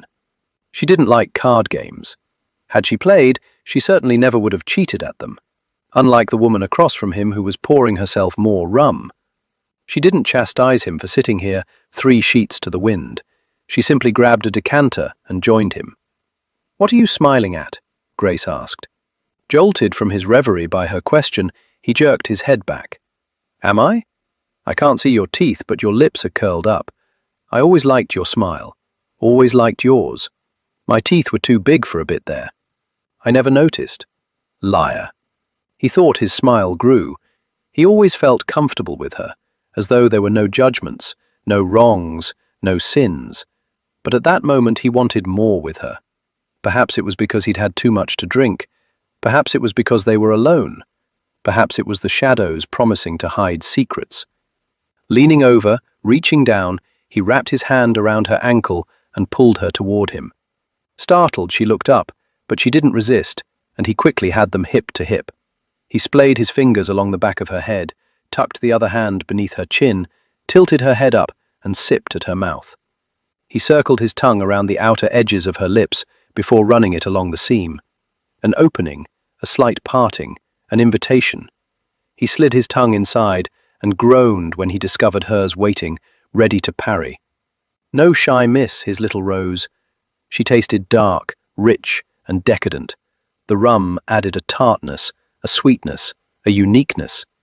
He swept his tongue through her mouth as though he'd never explored it before. Where in the garden there had been a hungry need, tonight the need was leashed. He didn't want madness or haste. He wanted to linger, to enjoy, to relish. He felt her fingers scraping his scalp, combing through his hair, touching, caressing. Marvelous, so marvelous. He felt like a cat stretching beneath the sun. It was so very long since he'd been stroked with such tenderness. So long since any woman had given to him as she was doing now. No frenzy, no hurry, only savouring. In the garden, he had taken her mouth on a rush of passion and the hard edge of something that resembled jealousy, although he'd never been jealous in his life, not even when it came to Juliet. He'd known she was his, that no one would take her from him. Yet the fates had. But with Grace it was different. He couldn't define her or what he felt for her. It wasn't love, yet it was more than the hollowness that accompanied him when rutting. He wanted to kiss her.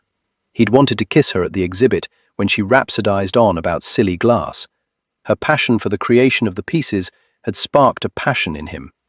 But tonight, it was just his whiskey and her rum, and a darkness that said, "Taste, taste me again." She sighed, and he was acutely aware of her falling into him. It was a good thing they were sitting, as he thought his knees might have buckled with the force of the desire that slammed into him. He'd had far too much liquor to perform. That was a good thing. He wouldn't ruin her, but damn, she tasted so tempting. Cream on strawberries, chocolate on cake. He didn't ever want to leave the little paradise that was her mouth. And it was that thought that had him leaving it. She wanted a man capable of great love. She deserved that sort of man. And that wasn't him. He pressed his forehead to hers, listened as she gathered her breath, enjoyed the sensation as she trailed her fingers across his shoulders, down his arms, leaving only the memory of her touch behind. His chest tightened into a painful knot. With gentleness and his fingers, he brushed the strands of hair from her face. "Ah, Grace, I've always loved you. Surely you know that. I just can't love you with the depth of caring that you want. It's scary to love, isn't it? It doesn't seem that it should be so, but it is. Not always." You weren't scared when you fell in love with Juliet? He shook his head. He'd known no fear. He'd thought it marvelous, all the rioting emotions he felt. If you'd known on the day that you met her that you'd only have a few years with her, would you have still fallen in love with her? He didn't know the answer to that. Because he hadn't known, he'd gone into it with naive innocence. Innocence he could never regain. Now he knew that forever was a myth, and that until death do you part was not a promise of growing old together. "It's bad form to speak of another lady when a man is kissing you," he told her. "You're not kissing me at this precise moment. Perhaps I should remedy that." And he did, taking her mouth again, unhurriedly swirling his tongue through the dark depths until he'd had his fill of her, for the moment at least. "I've never kissed a woman who tasted of rum," he said quietly. "What about the naughty women you visit?" "I don't kiss them." Jerking her head back, she couldn't have looked more surprised if he'd jumped to his feet and done a jig around the room. "But you're intimate with them." "I'm not intimate with them. I'm not making love to them. I'm rutting." It sounds so ugly. He'd not wanted to travel there. He'd wanted to travel back to her mouth. "I ensure they are pleasured. They have a pleasant time. They are unaware that the only thing engaged is my cock." And with the uttering of that word to a lady, he realized he was probably 6 sheets to the wind. "My apologies. I should not have." "No." She touched her finger to his lips. "I came to you, Lovingdon, because I knew you would be honest with me. Your words and sentiments might be crude, but you have never put a veil of protection between us. Your words reaffirm what I've believed all along. I don't want a man rutting over me. I don't want him thinking, 'Let's get on with this, I need an heir.' I want pleasure. I want him to want to come to my bed. I believe love is the key, which is why I want to find a man who loves me. I don't want to make a mistake, with which I would have to live for the remainder of my life." He skimmed his fingers along the side of her face. "You won't. It would be a rather poor reflection on my knowledge of blackguards if you end up with a man who doesn't love you. Trust me, little Rose. I can spot a blackguard a mile away." "I do trust you." More's the pity, because at that moment his words were no more sincere than any of the dribble that Bentley had spouted. It was her lips, glistening and swollen, that prompted his wicked behavior. He wanted those lips. He wanted that mouth. Don't. But he was beyond listening to his conscience. Just one more taste, one more little sip. She tilted her face up slightly, the most beautiful invitation he'd ever received. He framed her face between his hands. Just one more taste. She nodded, her mistake, his undoing. He started with the freckle, the one on the corner, the one that went into hiding when she smiled. He wondered if all the other lords had noticed it. He should tell her about it. If he loves you, he'll notice that you have the tiniest freckle at the corner of your mouth. If he loves you, he'll be fully engaged in the kiss. He won't be thinking of other women or exhibits or laws that need to be passed. He won't be thinking of anything beyond the flavor and feel of you. But he was thinking of other things. He was thinking of fire molding glass. He was thinking of flames licking at red. He was thinking of hands fashioning and shaping. Hands skimming over her from toe to crown. His hands wrapping around her small ankles, traveling over her slender calves. He carried her down to the carpet. She didn't protest. She simply went, with the trust she had spoken of earlier. He wouldn't ruin her, but there were other lips to taste, other flames to fan. Don't. He didn't love her. He couldn't love her. He wouldn't love her, not in the manner she desired, not in the manner she deserved. But she wanted lessons in blackguards, and tonight he was just drunk enough to give her one she wouldn't soon forget. She knew there was danger in coming here so late at night, when he'd no doubt be well into his cups, yet she had not been able to keep away. When she walked into the library, she had felt the energy like a storm just before lightning struck. She should have said, "Thank you for the gift. I'll be on my way now." But she had seldom been one for doing what she ought. Life was too short. Life could be snatched away. She needed his kisses the way she needed air. This kiss was different from the one before, gentler and yet hungrier. It made no sense. The other had seemed to be about possession. This one was more about ownership. He was beginning to own her heart. Beware, her mind cried. Beware, beware, beware. She couldn't love him as a woman loved a man, not when he was unwilling to love in return. She was fairly certain this was another lesson to be learned, that when he was done he would reveal whether a man who worked his mouth over hers with such determination would love her. Not that she cared at that particular moment. She loved the taste of whiskey on his tongue, loved the way her mouth molded to his. He trailed his lips over her chin, and lower, lower. She held her breath. His hot mouth closed over her right breast, and the heat of it shot straight into her core. It mattered not that she wore a dress and chemise, that she had left her petticoats draped over a chair in her bedchamber. She had chosen comfort over propriety. It seemed he wasn't of a mood for propriety either.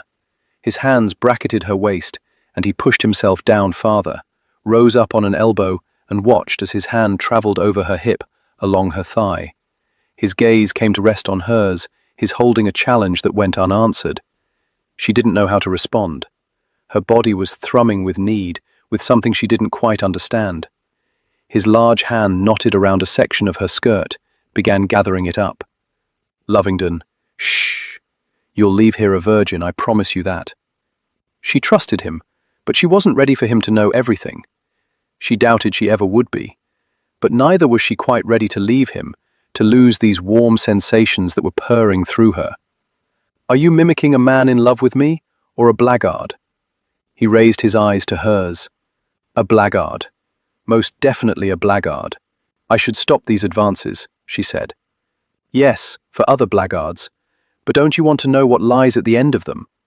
You'll spend the rest of your life with a gentleman. Why not know what it is to be with a scoundrel for a time? Her throat was tight, her heart fluttering, her chest barely able to take in a breath. She thought she nodded. Perhaps it was only that she didn't shake her head. Whatever, she'd apparently given him permission to go further.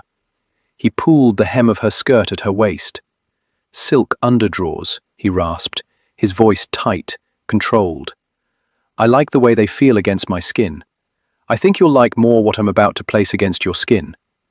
He unlaced her drawers and began easing them down. Her face burned as she was exposed to him, and she thought of flames shaping the glass. She wondered what he was molding her into. A wanton, no doubt, or a girl on the verge of truly becoming a woman. Would her husband touch her like this, or was such behavior only the purview of rogues? Ah, little Rose, red everywhere, especially her cheeks, her neck, her chest. The heat was consuming, and only grew hotter when he pressed his lips to the inside of her thigh. She had heard about the dangers of rum, how it released inhibitions, made one not care. She knew she should clap her legs together, shove him aside. Instead, she opened herself more fully to his questing mouth. She would no doubt have regrets when she was sober, but for now, the scrape of his shadowed jaw against her inner thigh was too tantalizing to warrant regrets.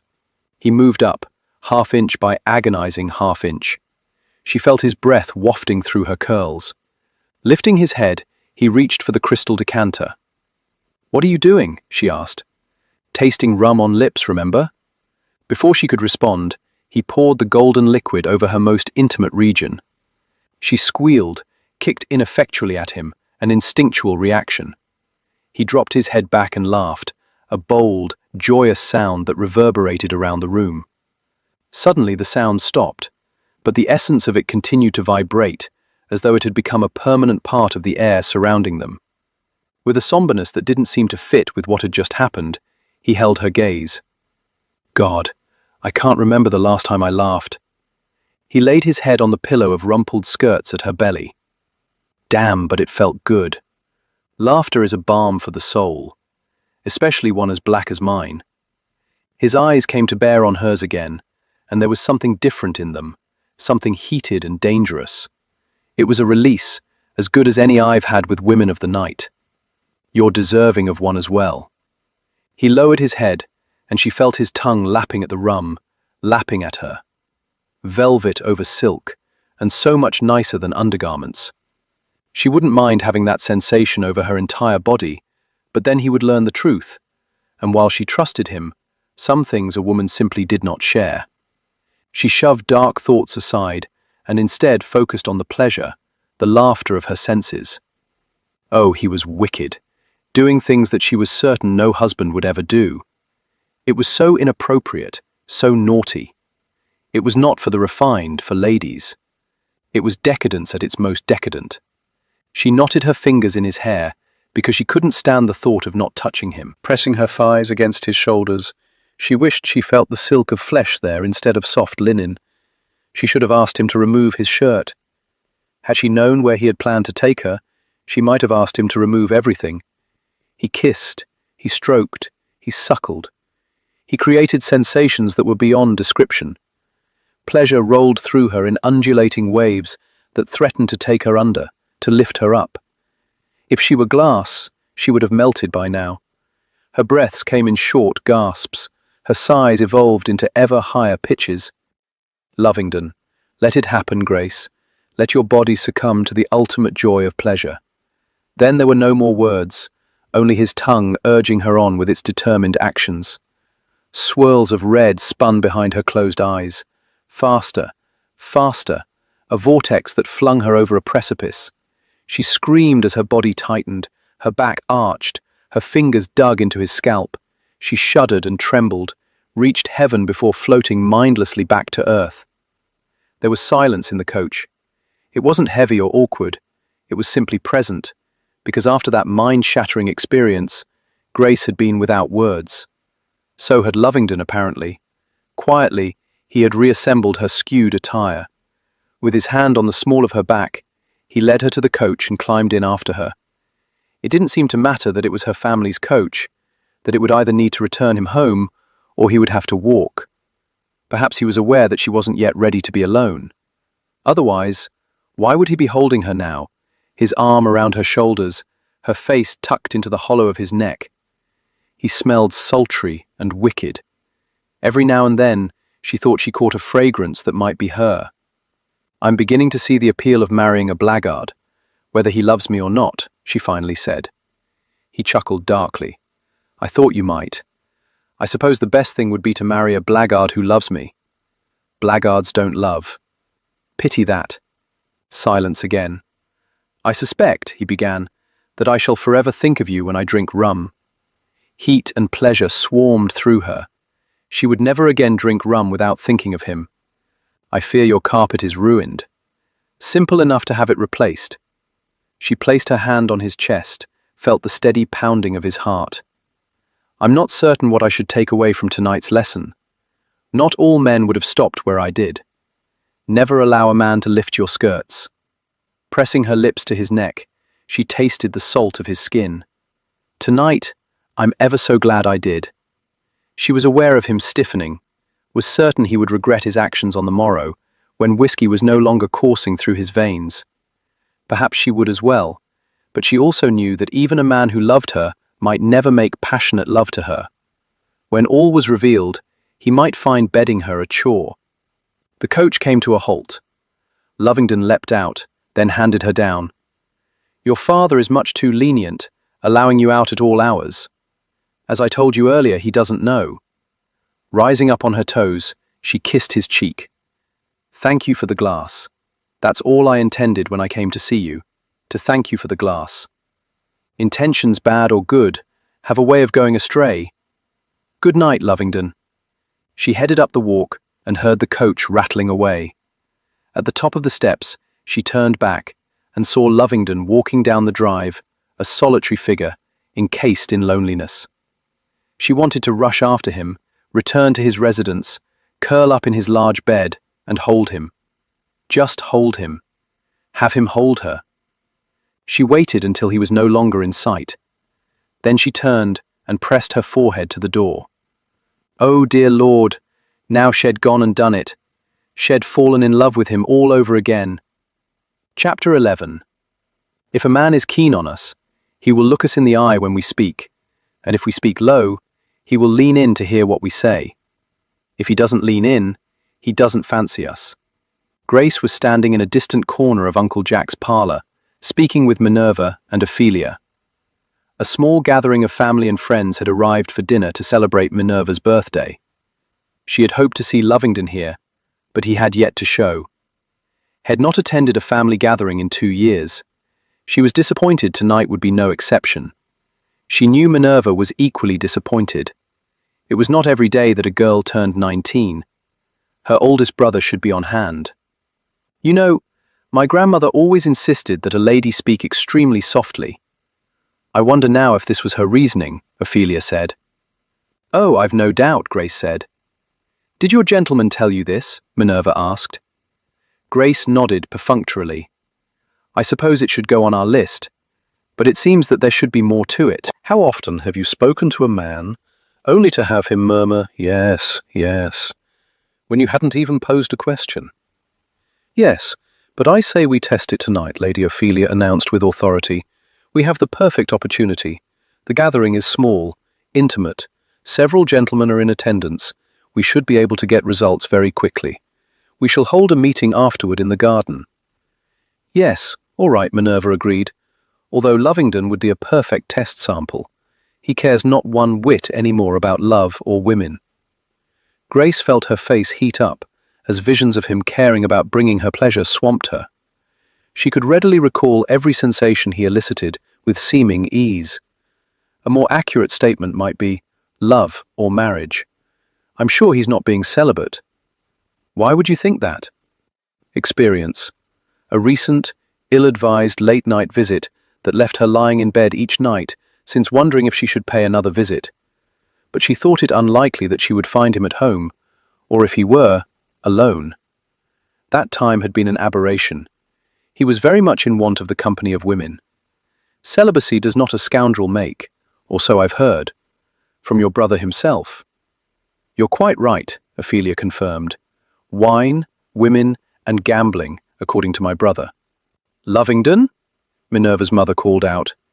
Grace turned to see her embrace her firstborn child in the doorway, 2 footmen behind him, holding a rather large box. "More glass?" "He came," Minerva breathed, the delight in her voice palpable as she rushed across the room. Grace hurried along behind her, not wanting to miss the welcoming. She knew he had distanced himself from his family after Juliet passed. Unfortunate timing, as she thought those who loved him could have helped him the most with his grief, could have ensured that his foundation didn't crumble. Minerva stopped just shy of him. "I'm so glad you're here. It's your birthday, isn't it?" Lovingdon said. "I've brought you something. It's rather heavy." "Lads, set it on the floor." The footman did as instructed. Minerva, in spite of wearing a dinner gown, knelt down and lifted the lid. "Oh my word, what is it?" Lovingdon signalled to the footman, who worked to release it from the box and set it on the floor with a clunk. It looked to be some sort of machine with 4 rows containing oval discs, a letter marked on each one. "It's a typing machine," he said. "You want to be a writer, don't you? You punch the letter you want, and it prints it on paper that you put in the machine. I can show you later. It's wonderful."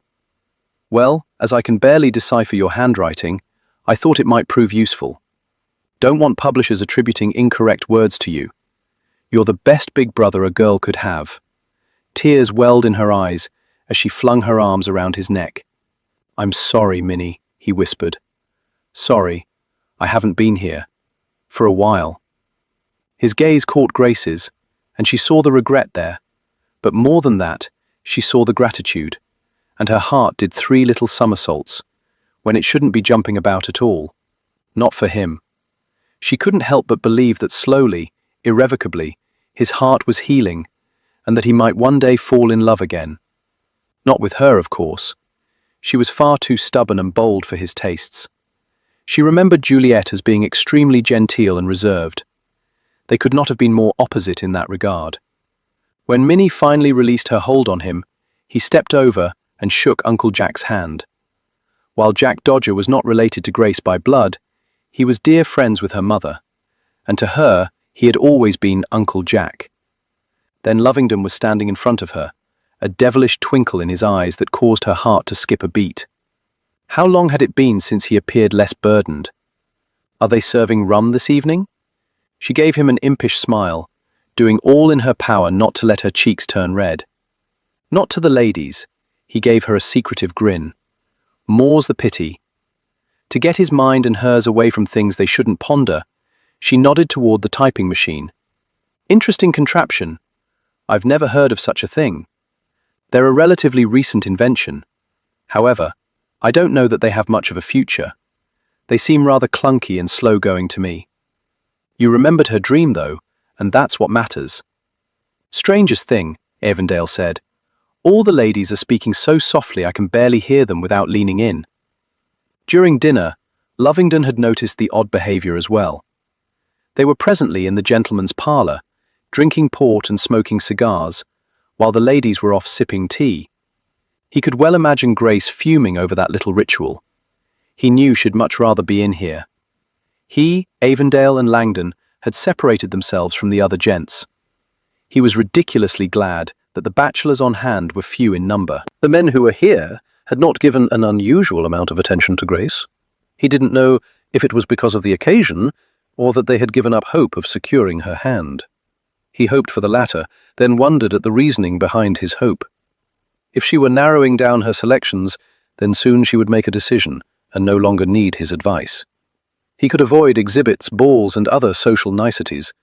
So why wasn't he overjoyed at the prospect of his life returning to what it had been before she knocked on his bedchamber door? Well, I could do with some cards, Avondale said. Think I'll head to Dodger's after this. At least there I can hear what's being said. He rubbed the back of his neck. All that leaning in has given me a cramp in my neck. They began talking about stopping by Cremorne on the way to Dodger's, but for some reason it didn't appeal to Lovingdon that night, and he wondered why it ever had.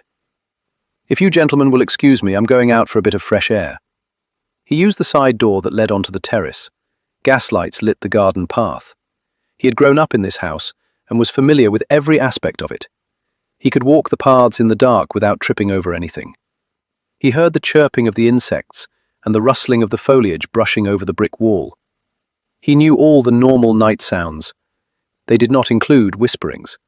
As quietly as possible, he walked off the terrace and around to the side, where he peered around a hedgerow and spotted 3 ladies. Were they? No, they couldn't be. Yes, they were, passing a cheroot among them.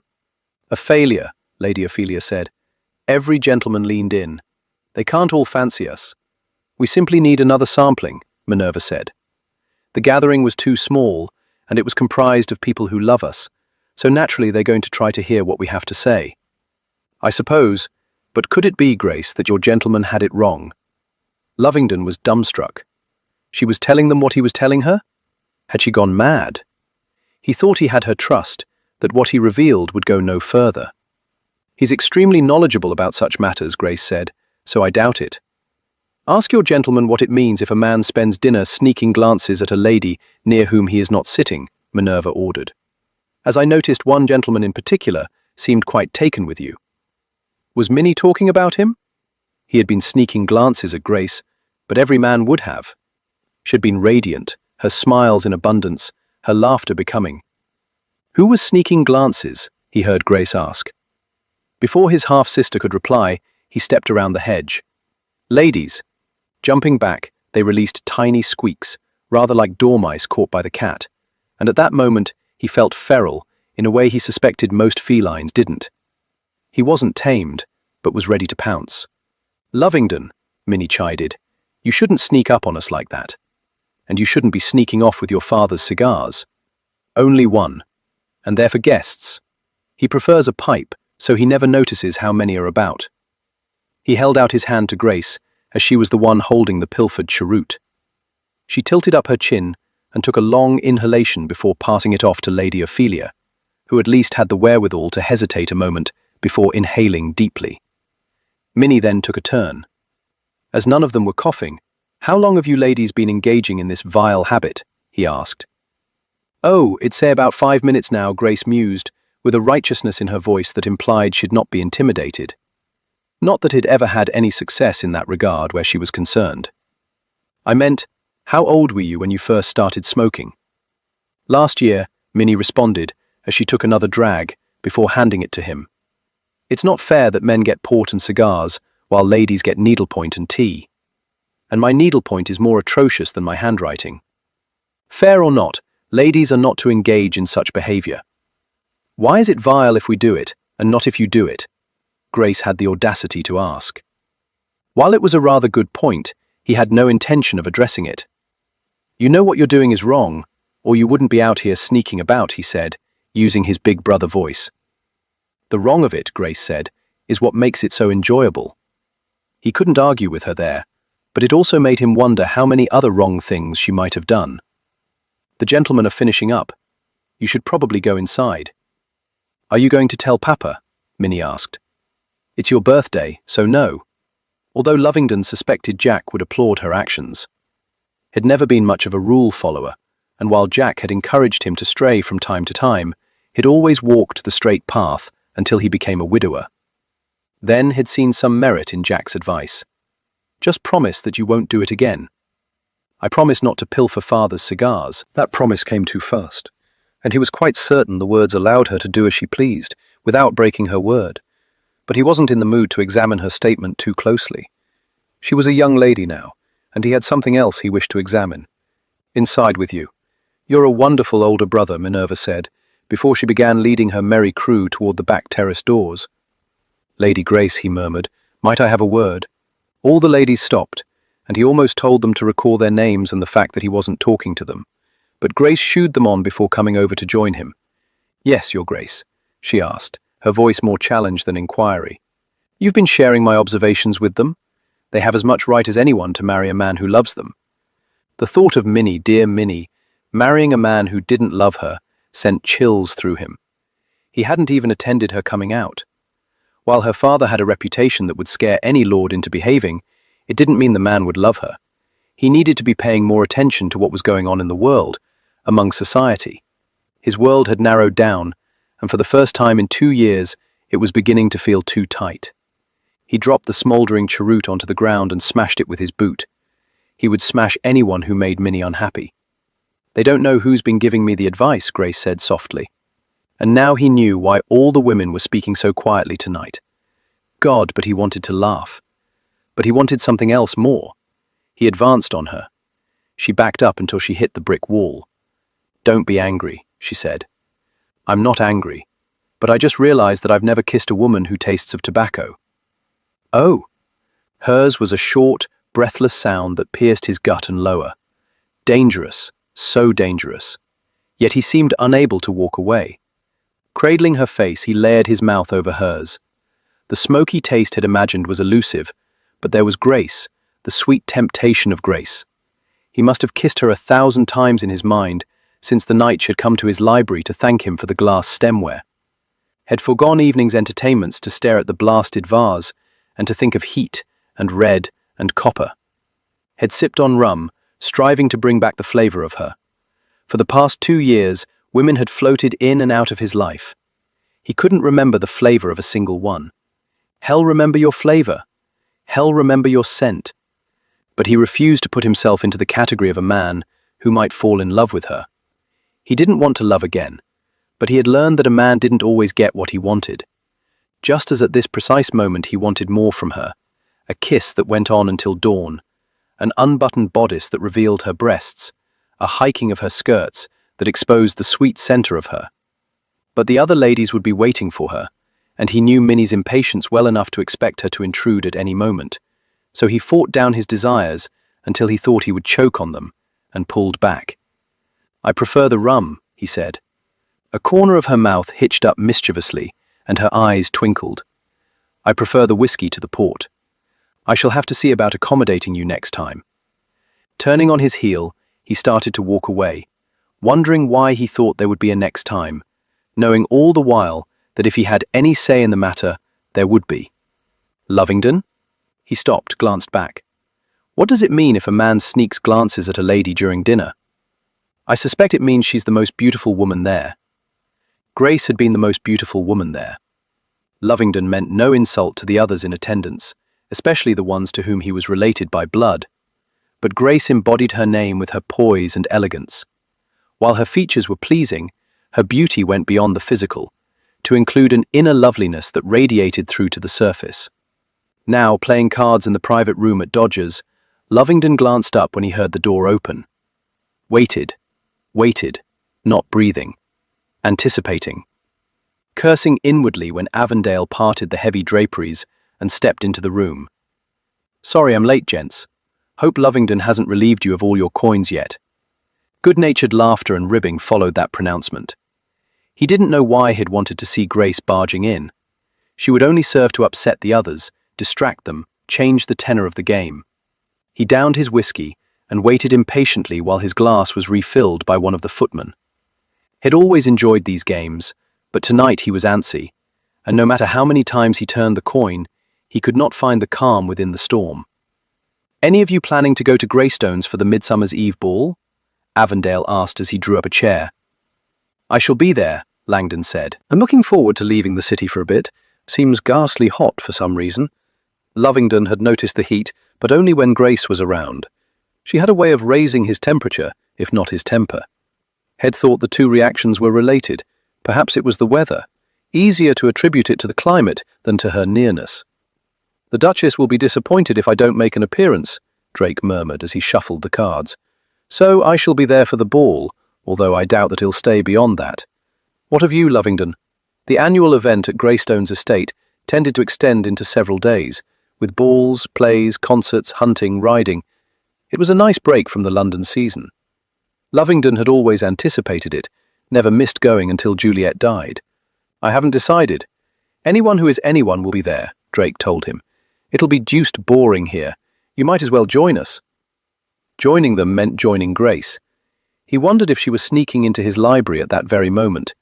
He supposed he should have left word with his butler to alert him if he had any visitors, although there was only one for whom he would put aside whatever activity he was engaged in and rush to his residence. Any activity, he suddenly realized, even if it involved a woman. It had been a mere 3 hours since he'd seen her. Why the devil was he thinking about her? Why did he want to know what she'd been doing since his sister's party ended? Any proper woman would have done little more than gone to bed. And that thought, blast it, had him wondering if she slept on her back, her stomach, her side. She'd watched him sleep.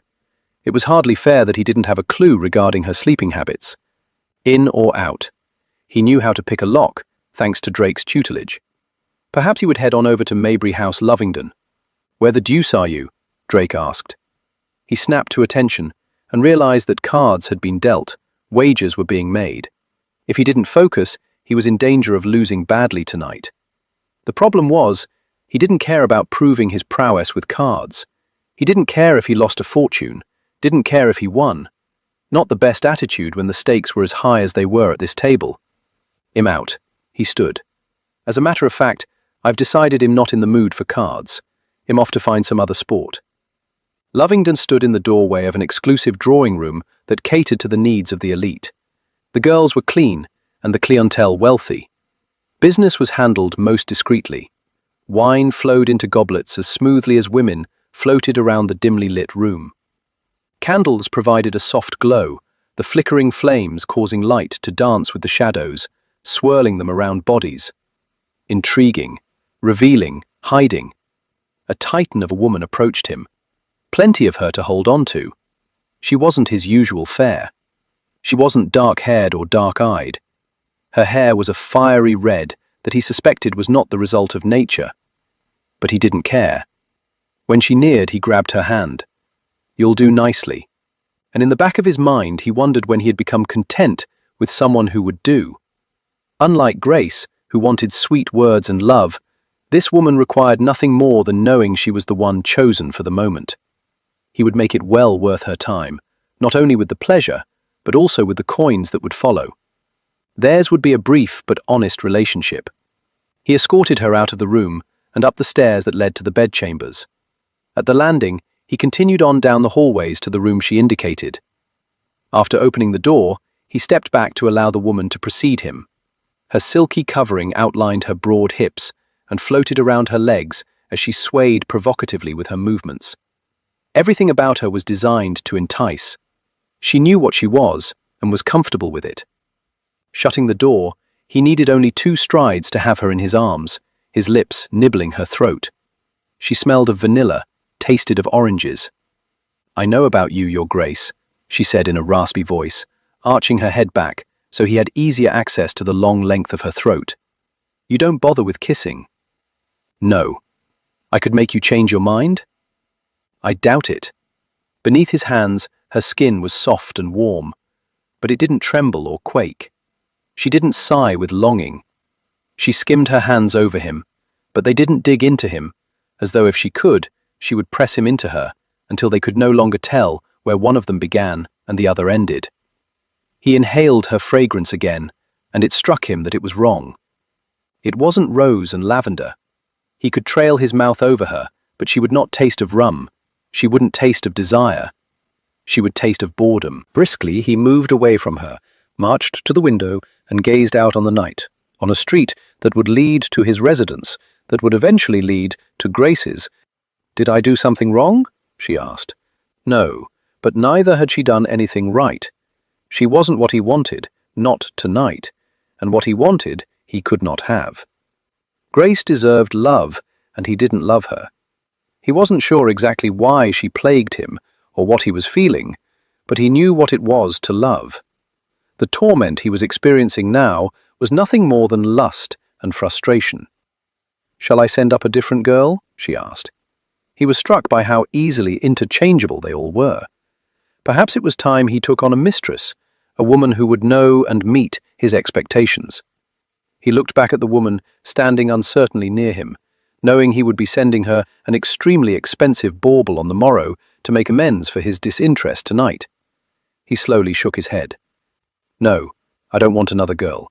But you don't appear to want me either." "It's not a question of want. I just shouldn't have come here." A slow, knowing smile crept over her face. Another is always a poor substitute for the one we truly want.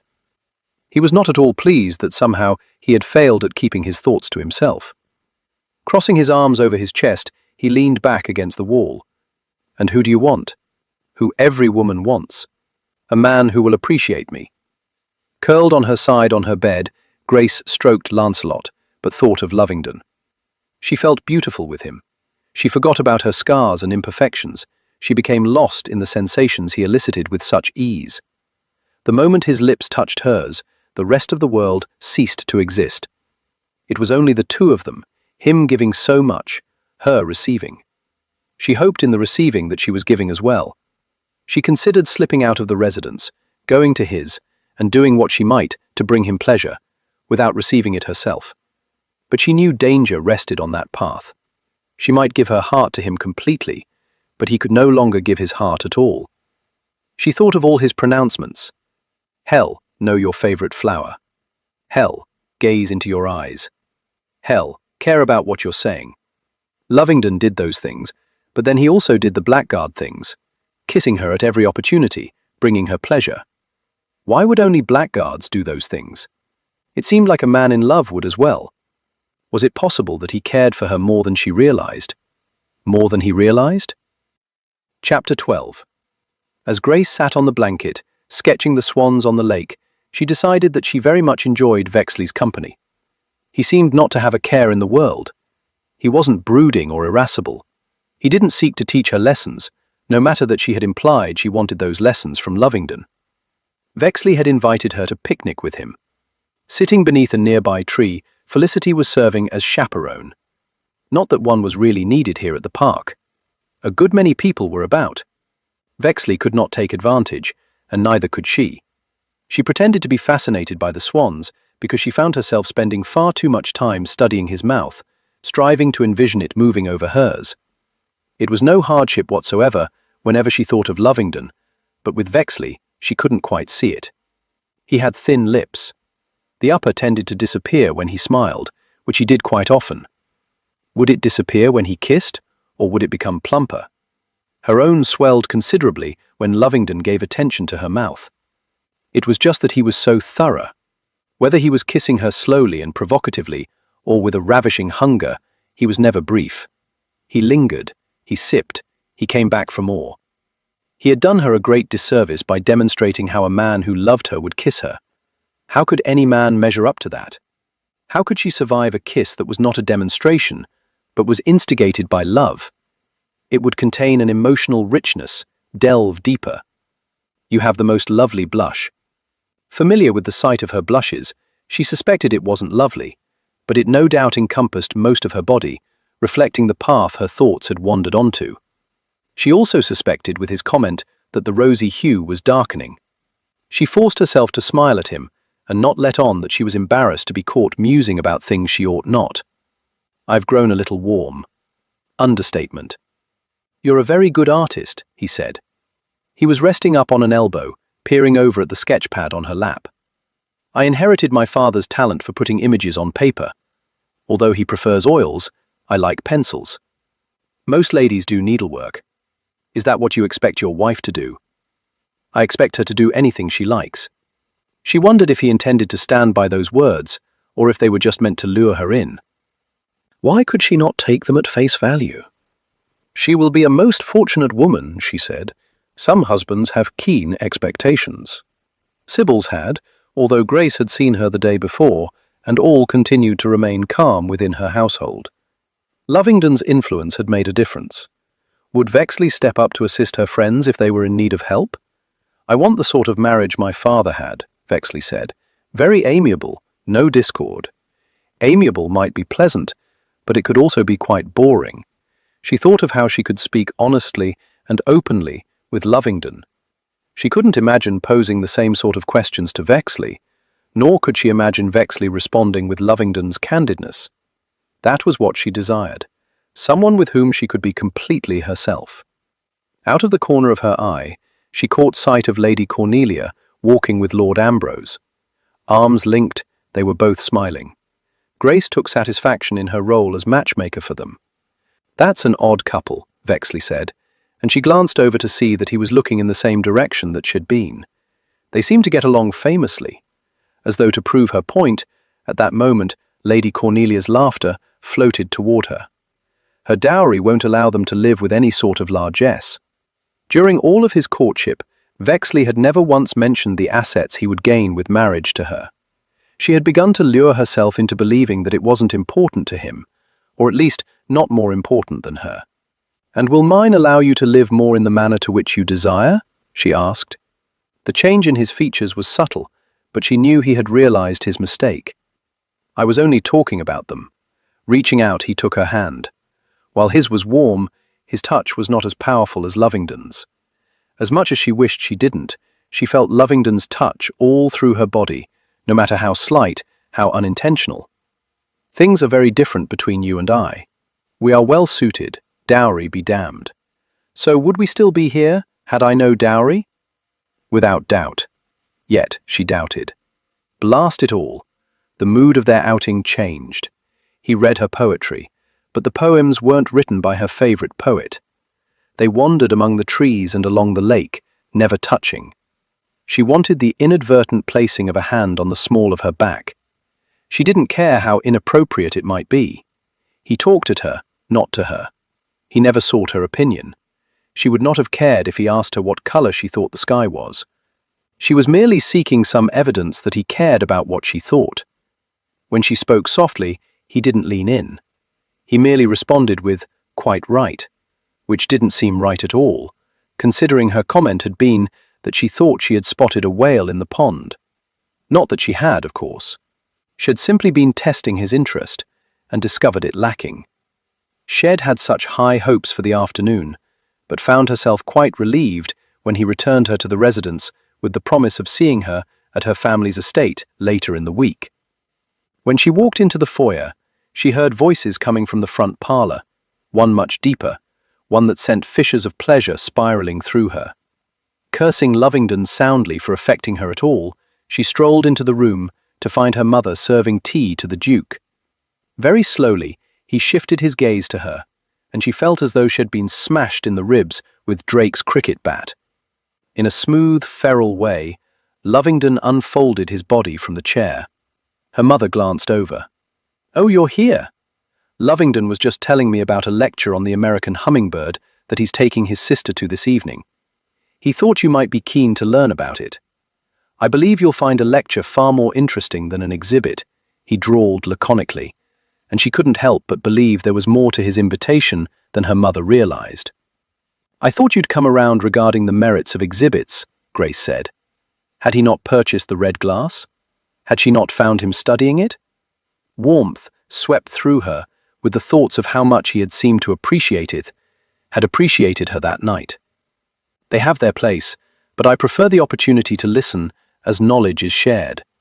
She couldn't be sure, but she thought she caught an undercurrent to his words, a warning. Had she somehow managed to upset him? That seemed unlikely as she had not seen him since Minerva's party. But something was amiss. If she was smart, she would no doubt decline the invitation, but when it came to Lovingdon, she had never been terribly brilliant. She suspected she might regret the evening, but then she decided it was better to regret doing something than not doing it. She had once thought there were a great many things that she'd never have the opportunity to do. She wasn't going to shy away from experiences simply because she wasn't certain how they might end. He'd be delighted to go. "May I have some time to dress properly for the occasion?" "Take all the time you require."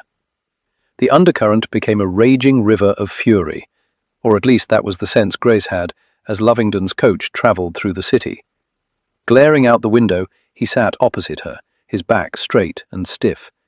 Had she brought her parasol, she might have whacked him on the head with it. She was acutely aware of the direction in which they travelled, the incorrect one. "Are we not stopping off to retrieve Minerva?" she asked. "No. Are we going to a lecture?" "I haven't decided." "So you lied to my mother? For what purpose?" His gaze landed on her then, with the full weight of it taking her by surprise. He was fairly smouldering. "To get you into my carriage alone. Men lie, often, when they want something." "And you want something?" "I want you to stay clear of Vexley. I've already told you that he doesn't love you." "I like Vexley." "So you're going to ignore my advice?" "Why ask me for it if you're going to discount it?" "My time is valuable.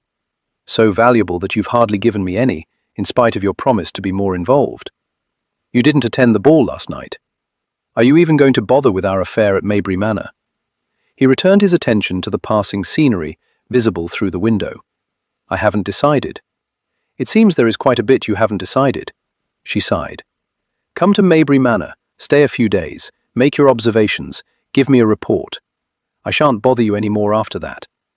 "You're not bothering me now." "I find that difficult to believe, considering how disgruntled you sound." A corner of his mouth quirked up. She longed to hear him laugh. "Come early." "Well, go riding," she said. "How will that help you find a husband?" "Maybe it would help her find her friend." "Blast it all, Lovingdon, don't be so cantankerous. Come to our estate, and I promise you can do it without making observations or presenting me with a report. Just enjoy yourself. When was the last time you truly enjoyed yourself?" He was enjoying himself at that very moment, damn it all. He'd never had harsh words with Juliet. They'd never argued. She'd never been short with him, or looked as though she were on the verge of reaching across the expanse, separating them in order to give him a good, hard shake. It was odd that igniting a fire within Grace was such fun. He was riding through the park when he spotted her with that scapegrace Vexley. He almost interrupted them there and then, probably should have, but he feared he would come across as some sort of jealous lover. He wasn't jealous, not at all. He was simply disappointed she didn't have the cunning to see Vexley for what he was, completely undeserving of her. The problem was that he had yet to meet a man whom he thought was deserving of her. He didn't like imagining her laughing with some other fellow, sharing exhibits with him, growing warm beneath his touch, saying his name on a soft moan as passion burned through her. "Did he kiss you?" he asked, immediately hating that he posed the question. She appeared surprised. "Vexley? Of course not.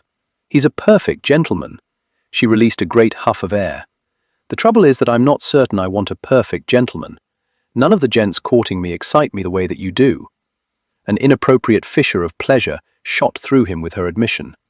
"I spend far too much time thinking of red vases and what transpired near one," she said. "I think of your kisses and wonder if all men kiss with as much enthusiasm. I assure you that if he loves you, he'll kiss you with more enthusiasm. And if I love him," he stiffened in surprise as she breached the distance separating them and sat beside him. She grazed her hand along his cheek, his jaw. When had she removed her gloves? "I'll want to kiss him, won't I?" "Naturally. I'll want him to be keen on having me kiss him again, so I want to ensure that I do it in such a way that he'll be unable to resist begging for more. Mayhap I should practice with someone for whom I haven't a care." She leaned in. "Grace," he cautioned. "What's the matter, Lovingdon? Afraid you'll be enticed into wanting more?" He was already enticed. What he feared was that he might not be able to resist taking more than she was offering. "You play with fire, m'lady. I'm not afraid of getting burned. Are you?" It wasn't the burn she should fear, but the aftermath, for it could be painful indeed. But before he could even think of a way in which to explain that to her, she had covered his mouth with hers as though she owned every inch of it, inside and out. Practice, indeed. If he hadn't experienced her enthusiasm the first time he kissed her, he might well believe she had spent considerable time practicing. But passion seemed to be such a natural part of her. What amazed him was how well she managed to hold it in check. When she released it, God help the man she loved. At that moment, however, God help him. He knew he should show shock at her boldness, but too much honesty resided within their friendship for him to feign surprise or castigate her for doing what he had been contemplating since he first saw her with Vexley. Publicly claiming her mouth, however, would have resulted in her having the one thing she didn't want, a husband incapable of loving her. He wished he could reach past the shards of his broken heart and find a fragment of love that remained unclaimed that he could offer her, but she deserved so much more than a scrap. She was worthy of the whole of a heart, and then some. She would give to a man all she had to give, and she deserved to receive no less in return. A man would be better for having loved her. She would cause him to rise above mediocrity. Of that he had no doubt. She skimmed her hand along his thigh. Grace. It seemed to be the only word he was capable of uttering. "You've touched me intimately, Lovingdon. Why shouldn't I be able to touch you?" "Because you're a lady." Thank God, he managed to find more words, not that they were particularly adequate. She laughed against his mouth, and he breathed in the scent of cinnamon. He wondered if she'd enjoyed a hard sweet while she prepared herself for the lecture. Then she nipped at the underside of his jaw, and he groaned. Her fingers tugged at his cravat. "This is in the way," she said. "I want to kiss your neck." "Everything is in the way." She reached for the buttons of his waistcoat. "Grace, we're travelling in a coach through the London streets. Your reputation." "Who's to see? When did you become such a prude?" He'd been born one, had lived as one until 2 years ago. He'd certainly never taken Juliet in a moving conveyance. He wasn't going to take Grace either, but he could damn well enjoy her. And if she wanted to explore him in the sheltered confines, so be it. His neckcloth had disappeared, and she was suckling at his flesh, nipping the tender skin along his collarbone. He might bear evidence of her conquest on the morrow. Wicked, wicked girl. Bracing a foot on the opposite bench, he drew her across his lap. Her hands were in his hair, travelling over his shoulders, touching, touching, touching. Her mouth slipped inside his unbuttoned shirt collar. "So what can you tell me of hummingbirds?" she asked. "Hummingbirds? Who the bloody hell cares?" he asked, just before reclaiming her mouth. With her, he had no rules about kisses. He kissed her, and wanted to kiss her again. He wanted to touch her, be touched by her. Lust. It was only lust, and yet it was a fiery need unlike any he'd ever possessed. She pushed back slightly, dragging her mouth across his bristled jaw, and he wished he'd shaved recently. "My mother will care," she whispered. "She'll ask me what I learned this evening. I can't very well tell her the truth of it." "They hum," he answered, distracted as she wedged her hand between them and began caressing him through his trousers. "When they sing?" she asked. "I suppose. No, that's not right." He couldn't think. "Perhaps it comes from their feet. Is it important?" "Depends what mother asks." "It's a sound they make, when they fly, I think." "Their wings, then?" "Yes, all right." He should take her to the lecture, but how could he possibly sit contentedly beside her when he knew he could have her sprawled over his lap? Reaching for the laces on the back of her dress, he began to make short work of the knots and bows. She straightened so quickly that her head nearly sent his jaw out the window, snapping his head back. The suddenness of her movement, with no warning, allowed him only enough time to bite back part of a harsh groan. "I'm sorry," she said, gently rubbing his chin, massaging his cheeks. "But you can't undo my bodice." "Grace, I've seen you below the waist." "Yes, I know. I was there when you did." Had his passion frightened her? That made no sense, as she was the one who instigated what was happening between them now. "You can tear off my clothing, but I can't reciprocate." "No. I apologize. I think I lost sight of myself there." She scrambled off him, returned to her side of the coach, and gazed out the window. "I'm sorry. They have a name for women who lead a man on a merry chase and then leave him in agony. It's not very complimentary." "Are you in agony?" He was close to dying. He was angry, but more so at himself for not stopping things before they got to this point. Shifting on the seat, he straightened himself.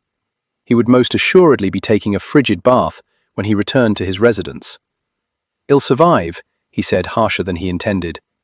"But I suggest you not take such liberties with any gentleman courting you. He might not stop when you ask." "He will if he loves me." It's the ones who don't love you who cause the problems.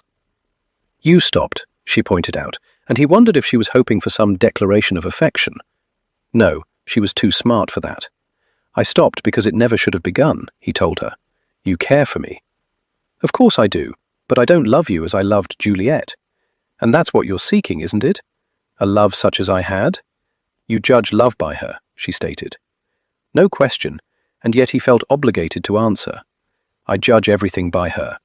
She'd known that, of course, which made her wanton actions incredibly embarrassing.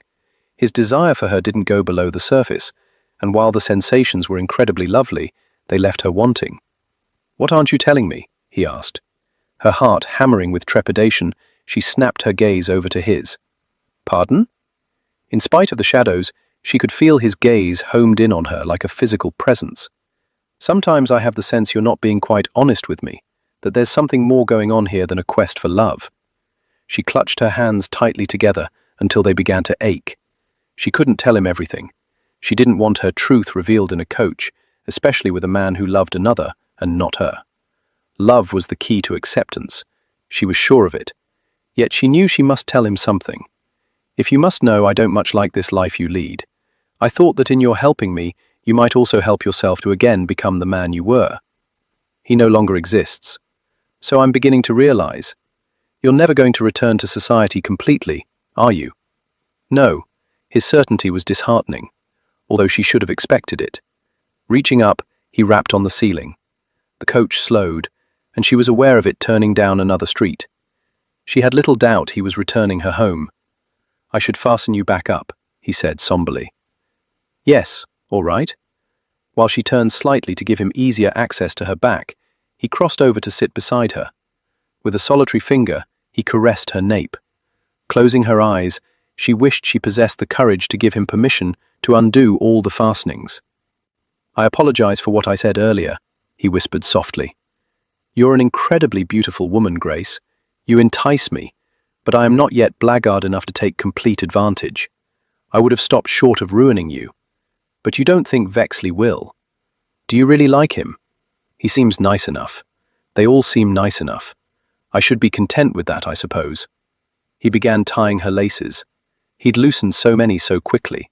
She fought not to consider where he might have obtained that experience. You deserve more than contentment, he said.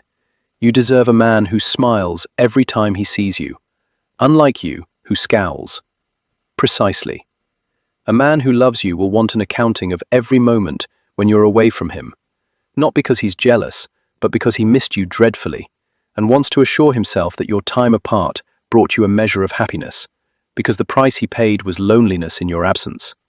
Nearly everything he sees will remind him of you. No matter what he is doing, he will wish you were there to experience it with him.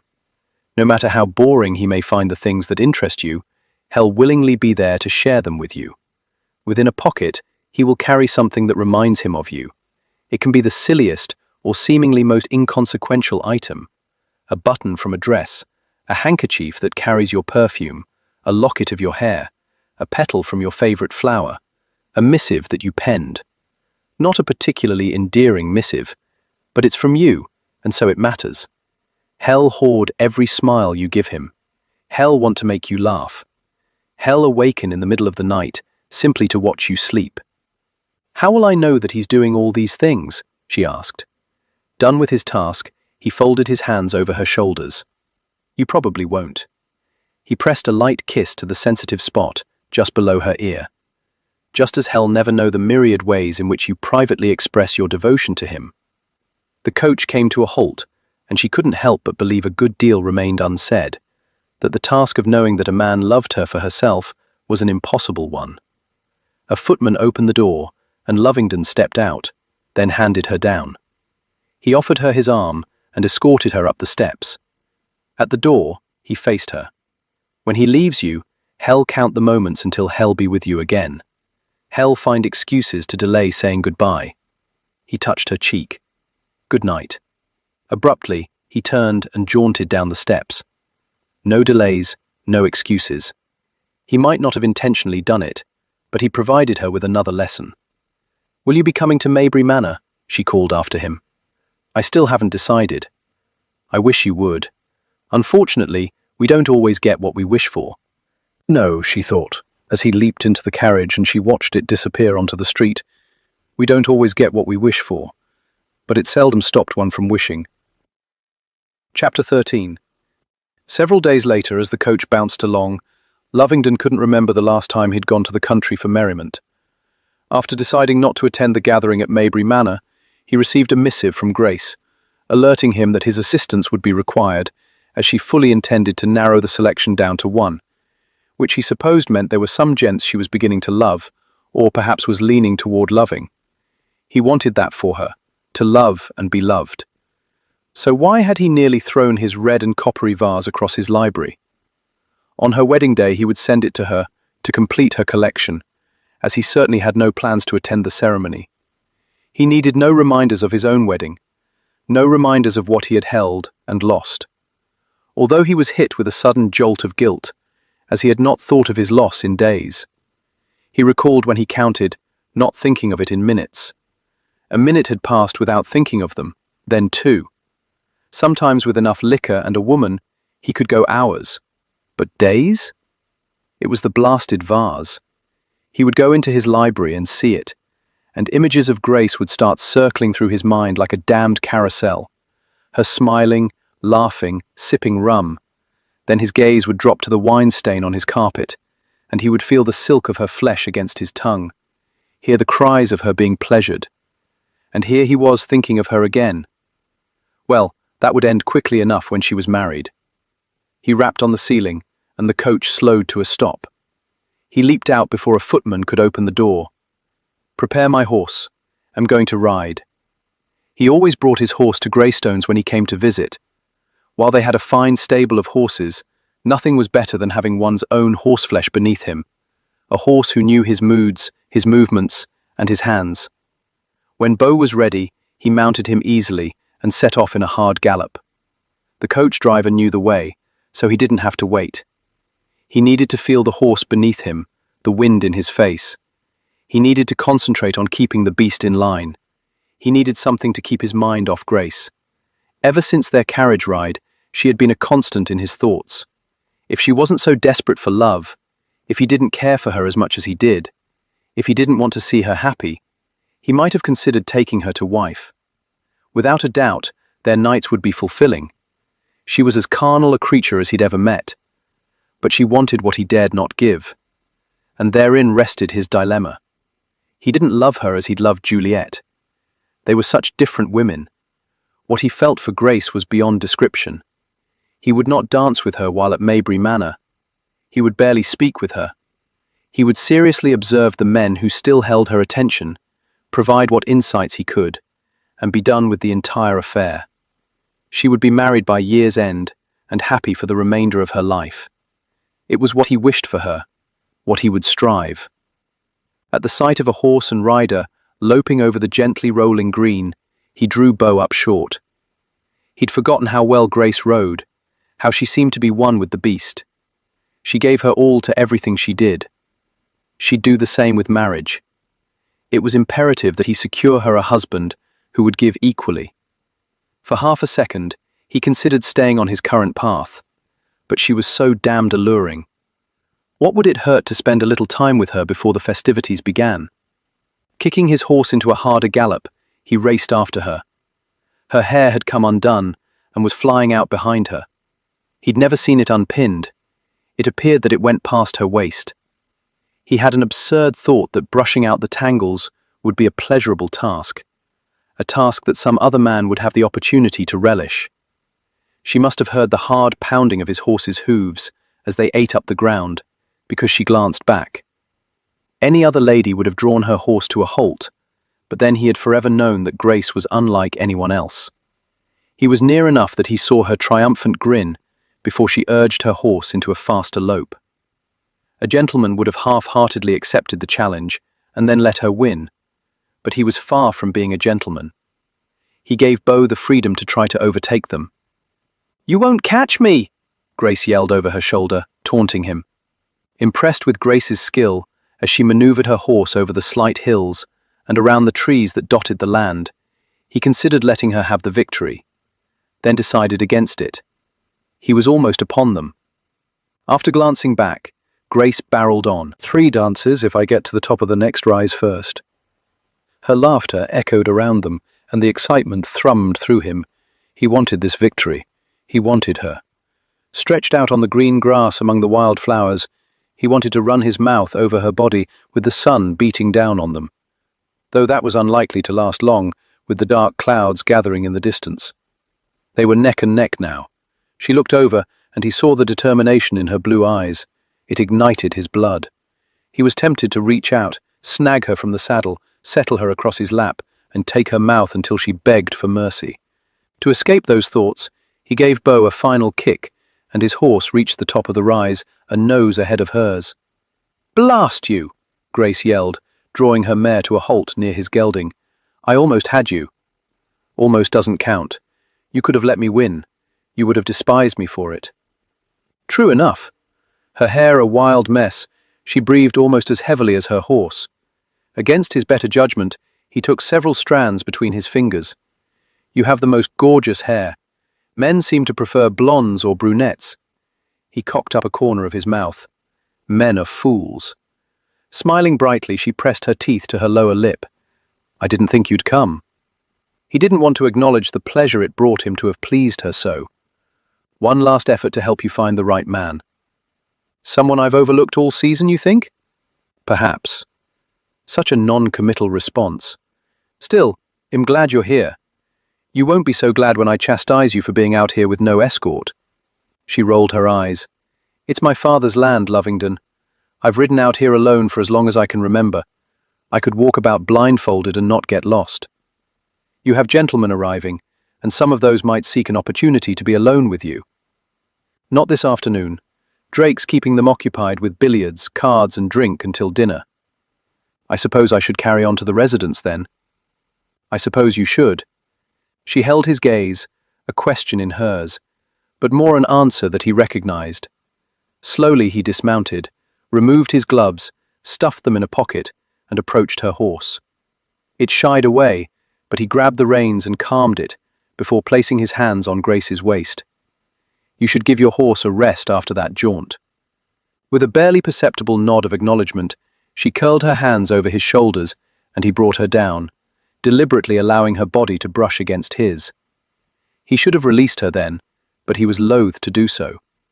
It didn't help his convictions any that she neither moved away nor lowered her hands from his shoulders. Tucking the hair behind her left ear, he wondered how it could feel so soft when it appeared so untamed. But then it seemed to mirror her, bold, yet with an undercurrent of vulnerability that he would have never suspected had he not witnessed it. "My assisting you in your quest isn't doing either of us any favors. After this affair, I'll be returning to my debauched life." "Are you saying you left it?" "I'm saying I haven't been as devoted to it as I once was." The fingers that had curled her hair around the shell of her ear lingered, skimmed over her cheek, and came to rest near the freckle. He touched it with his thumb. "You're not quite so brazen this afternoon as you were in the coach." Her cheeks flushed. "It's easier in the dark, don't you think?" "Not always." Lowering his mouth to hers, he took because he could, because he knew she wouldn't object, and because he was hungry for the taste of her. Kissing her was wrong on so many levels, but he had ceased to care. No one was about to witness their transgressions. Her fingers scraped his scalp, tugged on his hair, held him in place while her sweet sighs echoed around them. He wound his arm around her back and brought her in closer, pressing her breasts to his chest, breasts he wanted to see, touch, taste. Why was she so protective regarding what was beneath her bodice and not what was beneath her skirts? In his experience, the opposite was usually true. But then again, Grace had never been common, ordinary, or like anyone else. When she pulled back, her lips were swollen and damp. He wanted to swoop in and claim them again. "I have the impression that you're not teaching me a lesson," she said. "No, I'm simply being wicked and taking what I have no right to hold. Too much power is given over a kiss. I've shown you where they can lead. As long as it's mutual, I don't understand why it must be forbidden." She slipped out of his hold and began walking, swaying her hips slightly. Grabbing the reins of both horses, he fell into step beside her. "Because women are supposed to remain pure." Peering over at him, she scoffed. "But not gentlemen. So unfair. Perhaps I shall stand in the center of the ballroom and invite every gent to kiss me. Surely, if he makes my toes curl, he's the correct one." "Do I make your toes curl?" hung on the tip of his tongue. "I mean, I can't possibly wait until my wedding night to discover if he is a marvelous kisser. What if he slobbers or has rancid breath or doesn't like using his tongue?" Although he knew he had no right, he despised the thought of another man kissing her. Reaching out, he pulled her to him, cupped her face between his hands, and blanketed her mouth with his own. He didn't want to discuss potential suitors for Grace. He didn't want to be here. He didn't want to be elsewhere. Sometimes he thought he might go mad. But at that particular moment, madness was the farthest thing from his mind. Grace took over his thoughts, the feel of her in his arms, the sweep of her tongue through his mouth. He backed up until he landed against a tree that he could use for support, while he nestled her between his thighs. Sweet Christ! She writhed against him as though she sought the same surcease that he did. But he wouldn't take it, couldn't take it, not with her, not when he couldn't give her a marriage based on love. But that didn't mean that he couldn't make her glad that their paths had crossed. As smoothly as possible, without breaking from the kiss, he turned them around until she was supported by the tree. Her riding habit was perfect for what he had in mind, as it lacked the layers of petticoats that would prove bothersome to his quest. Reaching down, he wrapped his hand around her knee and lifted her long leg, settling it just below his hip. Bless her height and long limbs. "Lovingdon," she whispered on a breathy sigh, and he gritted his teeth at the thought of her saying another man's name. She opened her eyes, and he saw the heated passion that was burning inside her. Had he ever known a woman who was so quick to ignite? "We shouldn't be doing this." "No, we shouldn't, but you tend to do things that you shouldn't. Why stop now? Is this a lesson?" How he wished it was. "No, I just want to feel you shuddering in my arms." "I want to shudder in your arms." With a growl, he buried his face in the curve of her neck, inhaling her sweet fragrance along with the earthy scent of her earlier exertions. She dropped her head back, giving him easier access to the silky, sensitive flesh as her fingers dug into his upper arms. He slipped his hand beneath the hem of her skirt until he could cup the bare skin of her calf. Firm muscle. He skimmed his fingers higher, along the back of her knee. She gasped, giggled, sighed. "Ticklish?" he rasped near her ear, wondering when his voice had grown so rough. "A little, but don't stop." "I have no intention of stopping," although if she asked, he would. He hoped only that she wouldn't ask. He wanted to give her this, even as he recognized that in the giving he was also receiving. Her happiness, her joy, mattered to him. It was the reason that he'd made this journey, that he would suffer through this deplorable event when he'd much rather be in London, focusing only on his needs. But somewhere along the way, she'd become a need not to disappoint. He trailed his fingers along the marvelous length of her silken thigh. If they were in a bed, she could wrap her legs around him 3 times over. He fought back that thought before he became of a mind to search out a mattress. He couldn't put his finger on when she'd become so damned appealing. He'd always liked her, but what he felt now went beyond that. Still, he had no desire to examine it. He wanted only to become lost in her pleasure. His fingers found her sweet center. She was already so wet and hot. Releasing a tiny moan, she pressed herself against him and clutched his shoulders as though she would soar into the heavens without anchor. Then one of her hands was traveling down his chest, his stomach, lower still. "No," he growled. "Not fair," she said on a thready breath. "I want you to feel what I'm feeling." "I do feel it." He slipped a finger inside, and she throbbed around him. She was so tight. He didn't want to think about how marvelous it would be to be buried inside her. "Let me just enjoy you." Grabbing the back of his head, she held him near, while her heated mouth worked its way over his neck, stirring him in ways that the most experienced courtesans hadn't. It took so little with her to build a raging fire of need, a need that would go unfulfilled this day. While he stroked and caressed her intimately, he ran his tongue along the shell of her ear, taking satisfaction in her gasps. Latching her mouth onto his, there was a frenzy to her kiss, as though she could not have enough of him. Her hand dug more deeply into his shoulder. Then she flung her head back, her cry echoing around them as she pulsed against his fingers. Shuddering, going limp, she fell against him. With one arm, he held her upright, absorbing each tiny tremor. Ironically, for a man who wanted no commitments, he knew he would be content to hold her here all day, into the night and morning. Unfair to tease her with things he was not willing to give her forever. Very slowly, he pulled his hand away and lowered her leg. Gently, she pushed away from him, giving her weight back to the tree. Her skin was flushed, her eyes sultry. With a sigh, she looked up at the branches overhead. "You've taught me far too much, Lovingdon. I don't know how I shall ever be content with another. If he loves you, it will be even more satisfying. If he loves me, and I love him. That's the secret to achieving both the physical and emotional release, isn't it? Without love, as marvelous as the sensations are, the entire experience is still rather empty. Empty, an appropriate word. Had he not been feeling the same lately? "I've upset you," he stated. "No, I'm simply greedy. I want it all." Reaching down, she shook out her skirt. "I need to bathe before the evening." An image of wet limbs flashed through his mind. He wanted to see her in the bath. He wanted to see her as he had no right to see her. Turning away, he strode over to where the horses chewed grass and shrubs. Grabbing the reins of her mare, he led the beast over to where Grace waited. He placed his hands on her waist. Such a narrow waist. If he brought his wrists together, his hands would span the width of it. If he were an artist, he would paint a slew of slender women. Her shape was elegant, refined, appealing. Leaning in, he took her mouth gently, lingering, capturing once more the feel and taste of her. "Why did that seem like goodbye?" she asked, when he drew away. "Because I can't distract you from your goal while we're here.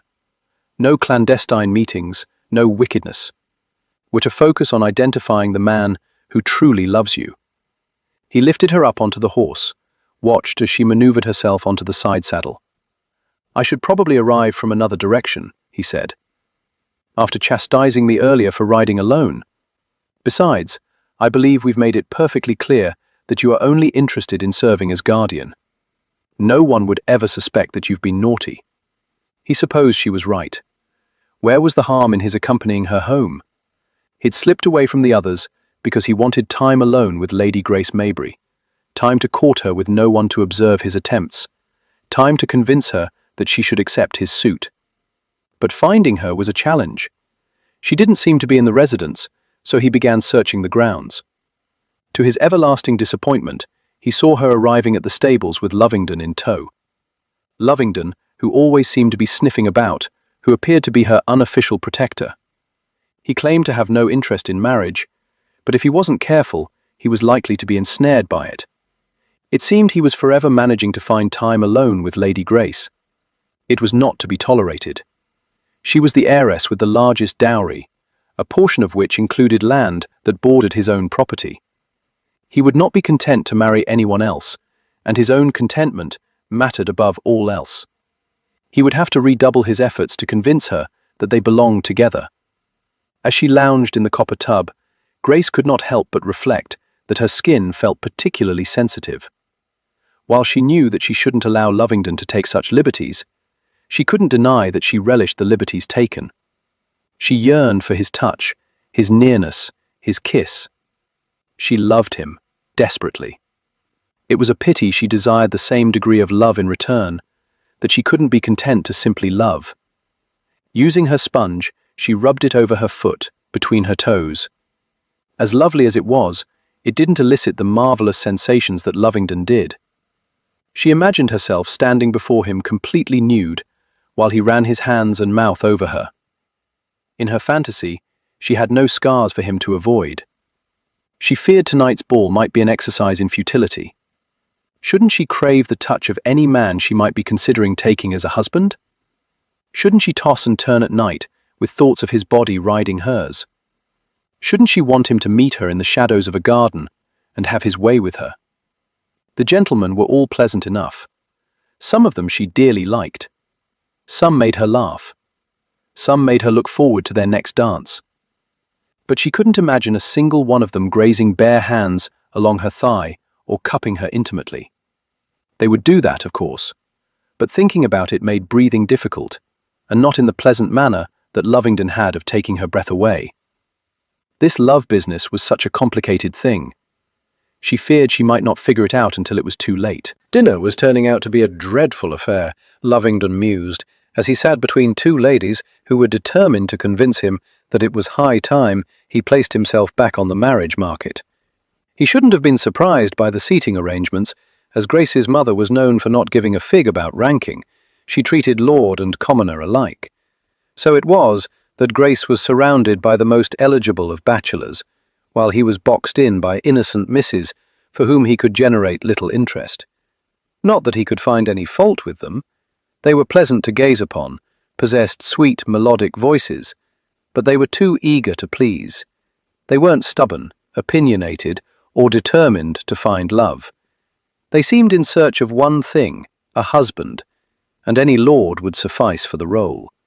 Quite suddenly it struck him that Grace had standards, that she wasn't simply in want of a husband, but something more, something with value, something that placed her above all the other ladies of her station. His admiration for her rose a notch. She might have an odd way of going about gaining what she wanted, but by God she knew what she wanted.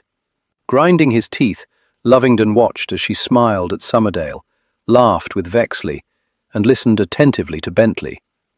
Was she seriously considering one of them? He tried to imagine each gentleman standing at the altar beside Grace, but brought himself up short when he envisioned their wedding night. They would do more than touch her as he had. They would know every aspect of her. They would bring her joy and happiness that he couldn't. He wished that she had never come to him, that he had never realized the young girl he had consoled in the stables had become an enticing woman. He did care about her, damn it, just not as she wished, not with his entire heart and soul. Those belonged to, would always belong to, Juliet. He cared for Grace too much to place her second, when she deserved to be some man's first. Grace loved the first night, because following dinner, they held a ball that continued into the wee hours of the morning. The single ladies had rooms in the east wing, the bachelors in the west. Few of the mamas and papas showed, as the event had always been geared with the younger people in mind. It had begun when she was a child, and her parents promised her and her brothers that they could bring their friends to share adventures for a few days during the season. Over the years, the adventures had changed.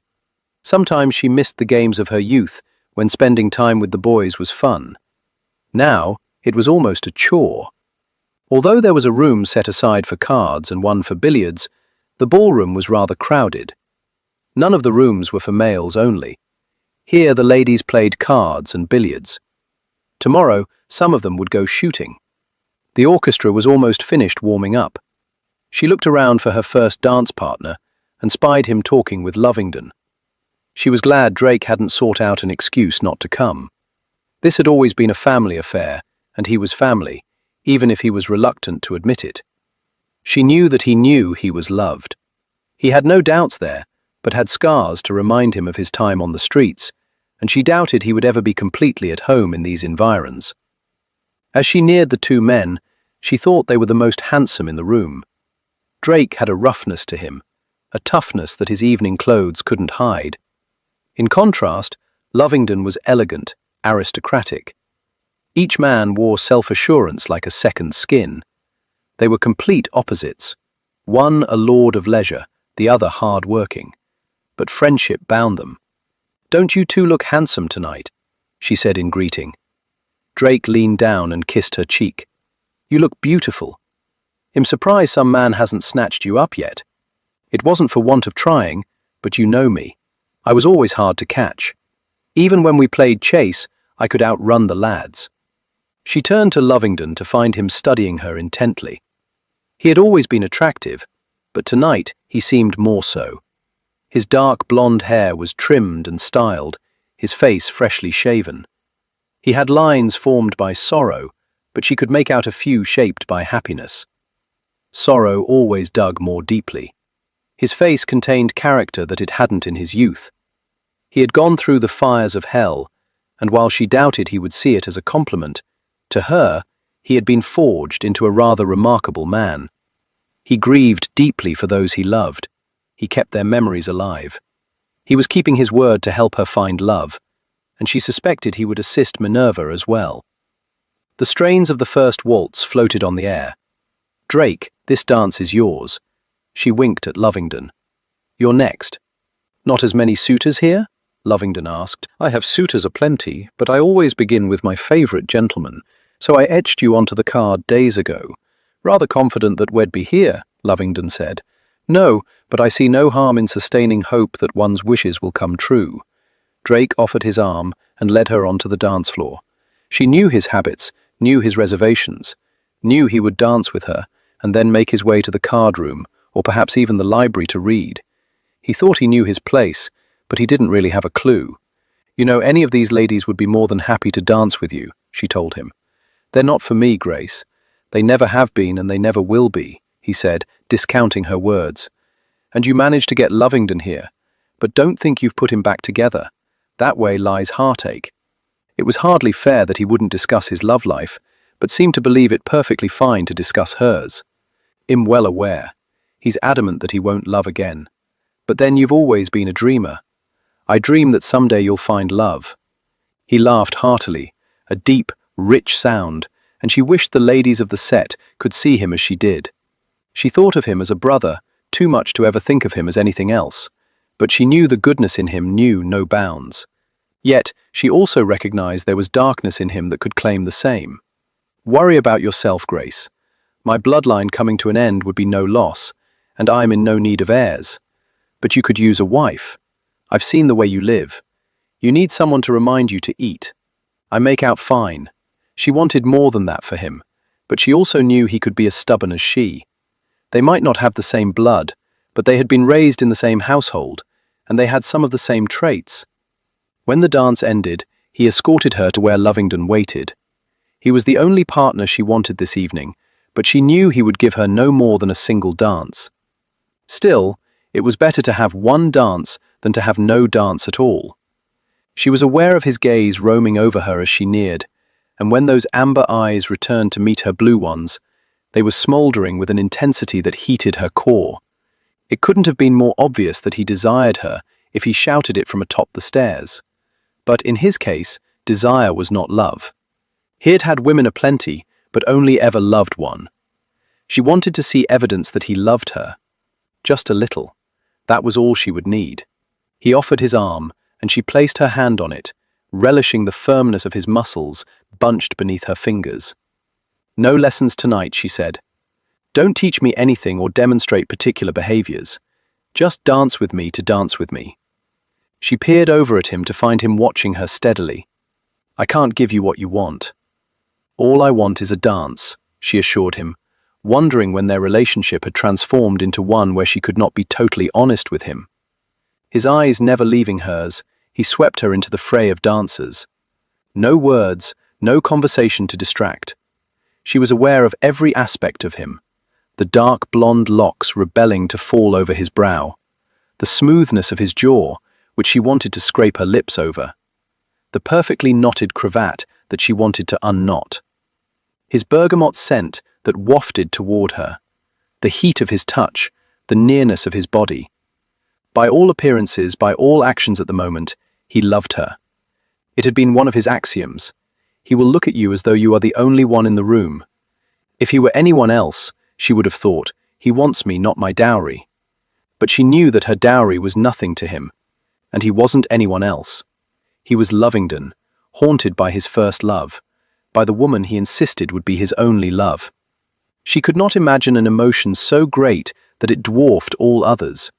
Yet, even as she thought it, somewhere in the back of her mind she heard, "Oh, but you can." She would always love him, but it didn't prevent her from loving another. Why could he not do the same? She wasn't even aware of the music drifting into silence until he stopped moving. He tucked her arm into the crook of his elbow, and they strolled leisurely toward the edge of the dance floor. "He won't be in a hurry to be rid of you. All the signs pointed toward love, and yet I can't give you what you want." His lessons had been for naught. He couldn't help her determine if a man truly loved her, because the signs could be misread, misinterpreted. Trust your heart. Hers was the heart of a fool. Never taking his gaze from hers, he lifted her hand to his lips. The heat of his mouth seared the skin through her glove. She swallowed, licked her lips. His eyes darkened. "Enjoy your next dance," he said, before releasing his hold on her and handing her off to Vexley. She watched him walk off, then with determination turned to Vexley and smiled. She very much intended to enjoy the entire evening, Lovingdon be damned. Standing in the gazebo, smoking a cheroot, Lovingdon looked out over the stream where the dappled moonlight danced over the water. The smoke he released momentarily clouded his vision. He wished it would cloud his mind. He wanted Grace to find love, knew she wouldn't find it with him, but the acknowledgement didn't stop him from wanting her. He had watched her dance with one gentleman after another, and each gazed at her adoringly. He could hardly blame them. Her smile was the sweetest, her laughter warmed the soul.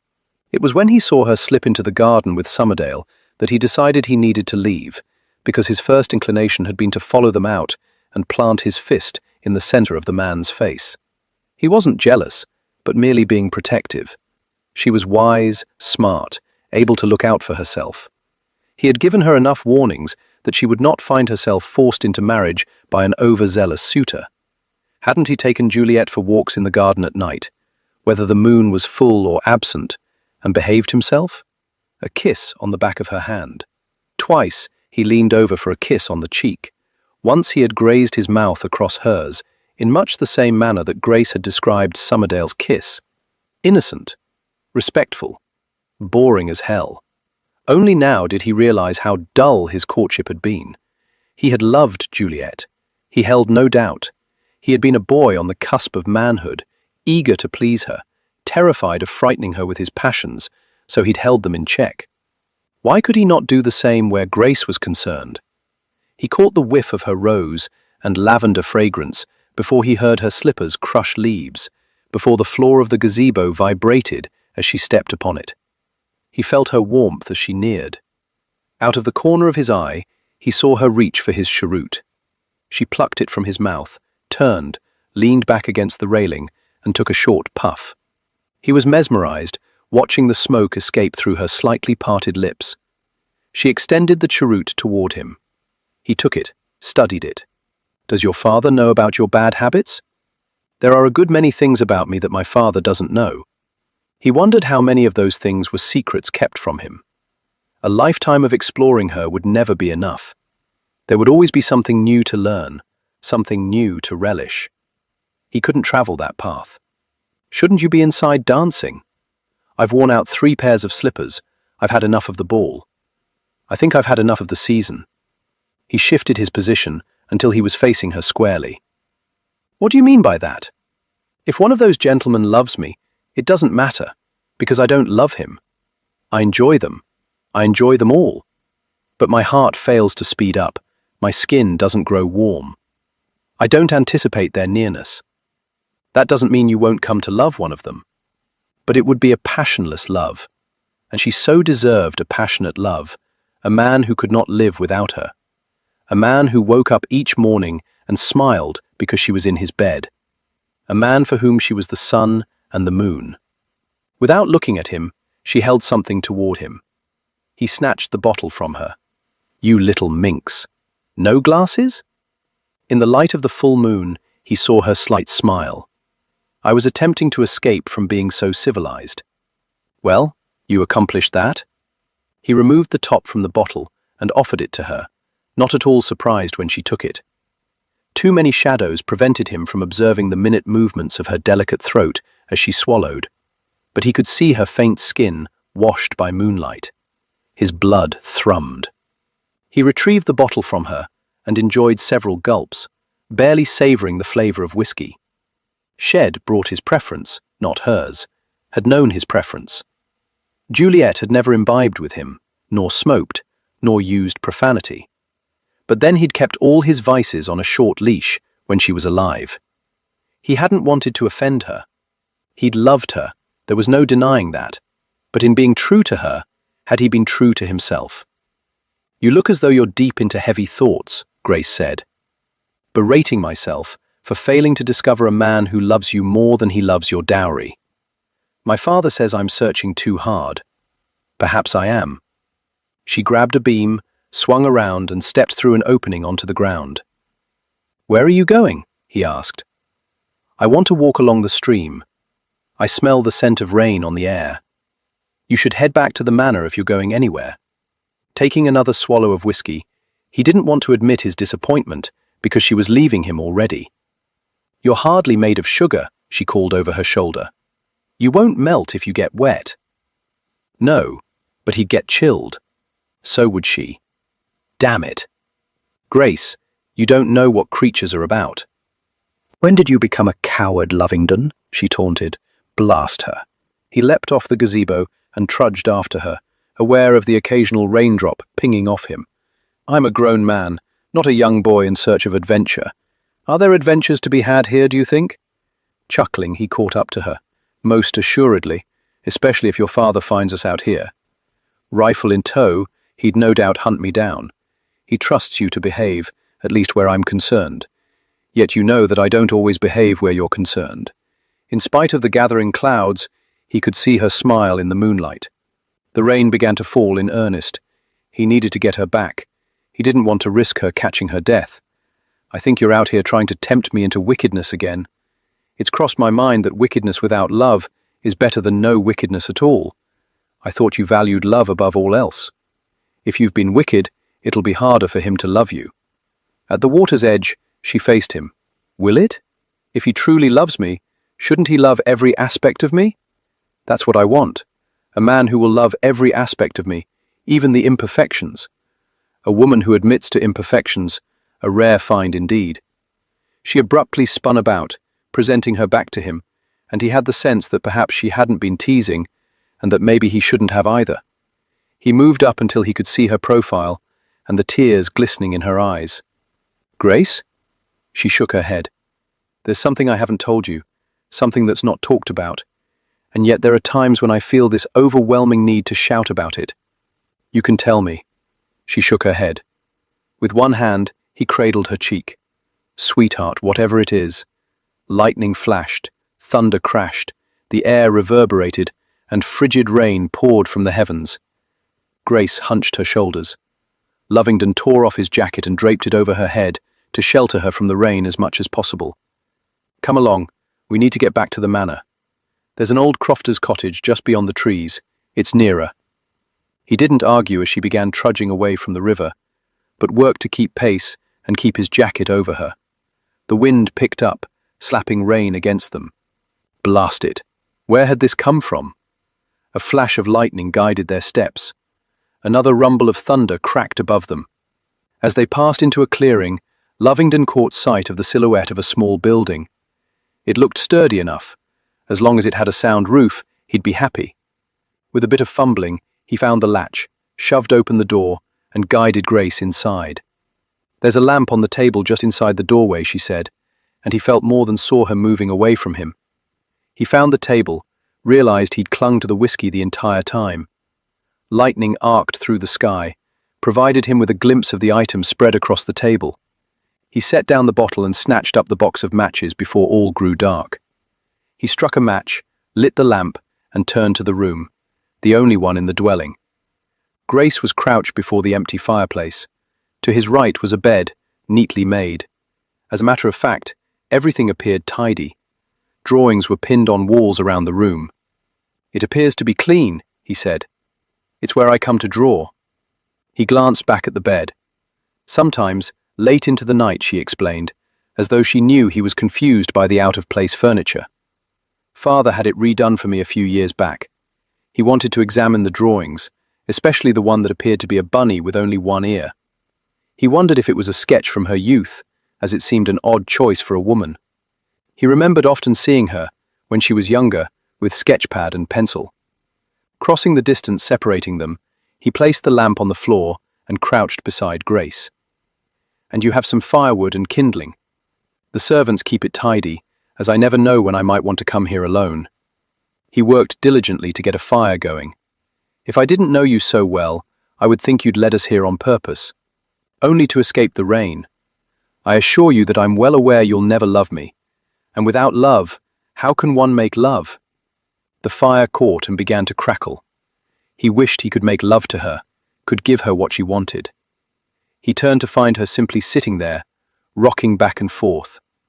You need to get out of those wet clothes.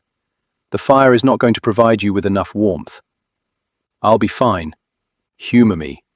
Health is a fragile thing. Standing, he strode over to the bed and pulled off the quilt.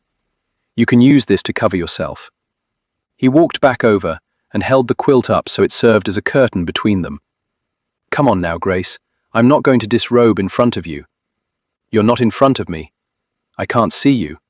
The fire will warm me. It'll warm you faster if you're not drenched, and I don't intend to stay in sodden clothes. You'll catch your death, and I won't have that on my conscience. I'm not your responsibility. She sneezed, sniffed. Blast her. He crouched beside her. Grace, don't be so stubborn. You're safe with me. She was staring at the fire, refusing to look at him. I've seen plenty of women. Is that supposed to make me feel better? She asked, and he could not mistake the pique in her voice or the way it made him want to smile.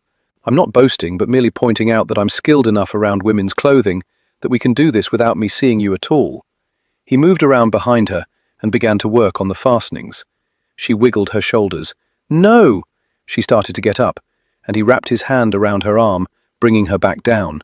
You're pale, you have chill bumps that I can see, and your skin is like ice. Perhaps I'm overprotective, but, by God, I'll not have you ill on my watch. She studied him for a moment. He thought she might argue further. Instead, she nodded and presented her back to him. He quickly unfastened her dress and slipped the shoulders down her arms. He should have stopped there. He knew he should stop there. Instead, he rubbed his palms briskly up and down her arms. How can you be so warm? She asked. I have more meat on me. He moved away, stood, and lifted the blanket until it hid her from view. Come along now. Discard the clothing. He could hear her moving about, and fought like the devil not to imagine the bodice skimming down her torso, past her hips, her thighs. The blanket was snatched from his fingers, and she draped it around herself. There is little point to removing your wet clothes if you're going to get the blanket equally soaked. He knelt so he could glare at her on eye level, but she once again averted her gaze. He reached for the ribbons of her chemise. She shoved his hand away, and it accidentally brushed over her breast. Something wasn't right. It was too soft, too malleable. "Grace, please leave me alone." He should do as she asked. He'd never forced himself on a woman, but something was going on here. He retrieved the whiskey from the table where he'd left it earlier. "Here, drink this." She upended the bottle as though her life depended on it. The blanket slid down, pooled at her hips. He could see the beginning of a scar, or perhaps it was the end. It peeked out above the lace of her chemise. To the side, something else peeked out. With his forefinger and thumb, he took hold of the rumpled linen. She grabbed his wrist. Holding her gaze, he saw the discomfort in hers. He was so accustomed to her confidence and boldness. He almost released his hold, but realized that he had to know the truth. She licked her lips, swallowed, gave the barest of nods. Slowly, ever so slowly, he pulled out the long strip of linen. Without it, her chemise appeared painfully empty on the left side. Calmly, not wanting to startle her, taking the same sort of care that he took with a nervous filly, he tugged on the ribbon of her chemise. "Lovingdon, shh." Cautiously, he untied the ribbon, then the next, and the next, the material parting. With great consideration, barely breathing, he moved aside the cloth to partially reveal one side, to reveal the thick, rigid scars where once a left breast had been. "Now you know why it is so important that he love me, for me." Chapter 14.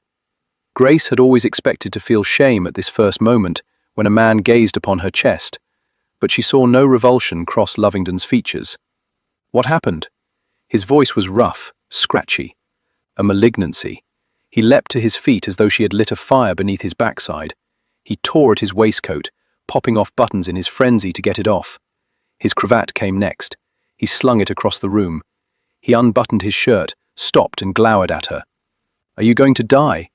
She heard the devastation, the pain so deep that she wanted to weep. She shook her head. "No, I shouldn't think so.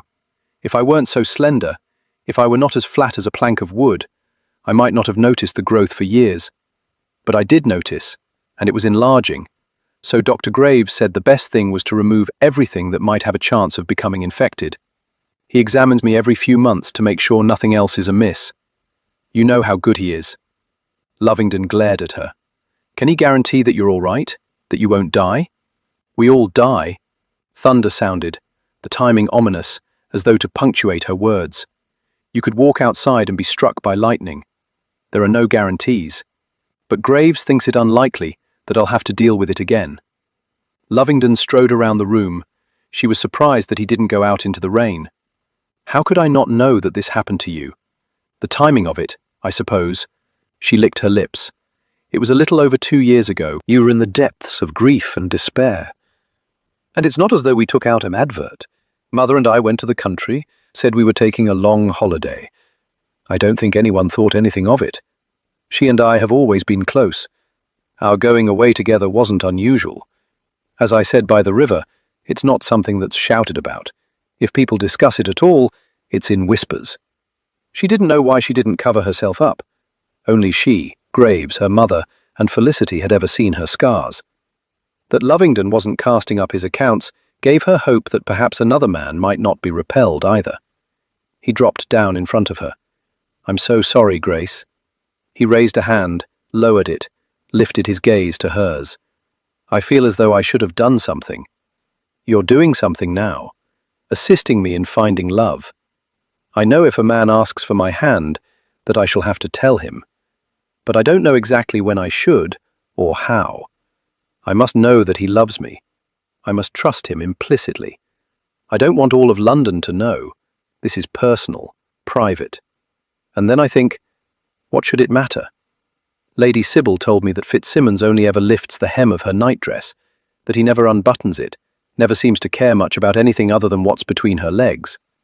So perhaps my husband would never know, if he's only interested in the lower portions. If he loves you, Grace, he'll want to see all of you." The problem with his honesty was that he told her things she'd rather not know. I feared as much. You shouldn't fear it, because if he loves you, it won't matter. How can it not? It won't. Gently, like a summer breeze wafting over a lake, he parted the material farther. Is it painful? Not very. She shook her head slightly. Sometimes it pulls. It looks much worse than it is. Looks ghastly, actually. No, no. He lowered his gaze, then slowly began lowering his head. If he loves you, he'll find every aspect of you beautiful. But how could he? She didn't utter the words, fearful that he would think she was fishing for compliments. She didn't like being needy or unsure. She had always known her own mind. It was the minds of men that she didn't quite understand. Every time she thought she had them figured out, they surprised her, just as Lovingdon surprised the hell out of her now. He laid his lips against the ropey scars.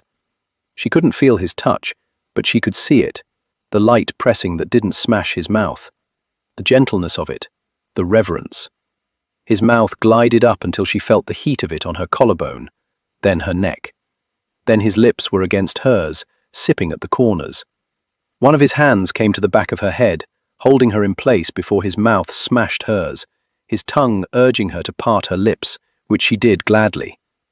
With a groan, he delved swiftly and deeply. She forgot about her scars, her imperfections, her fears of disappointing.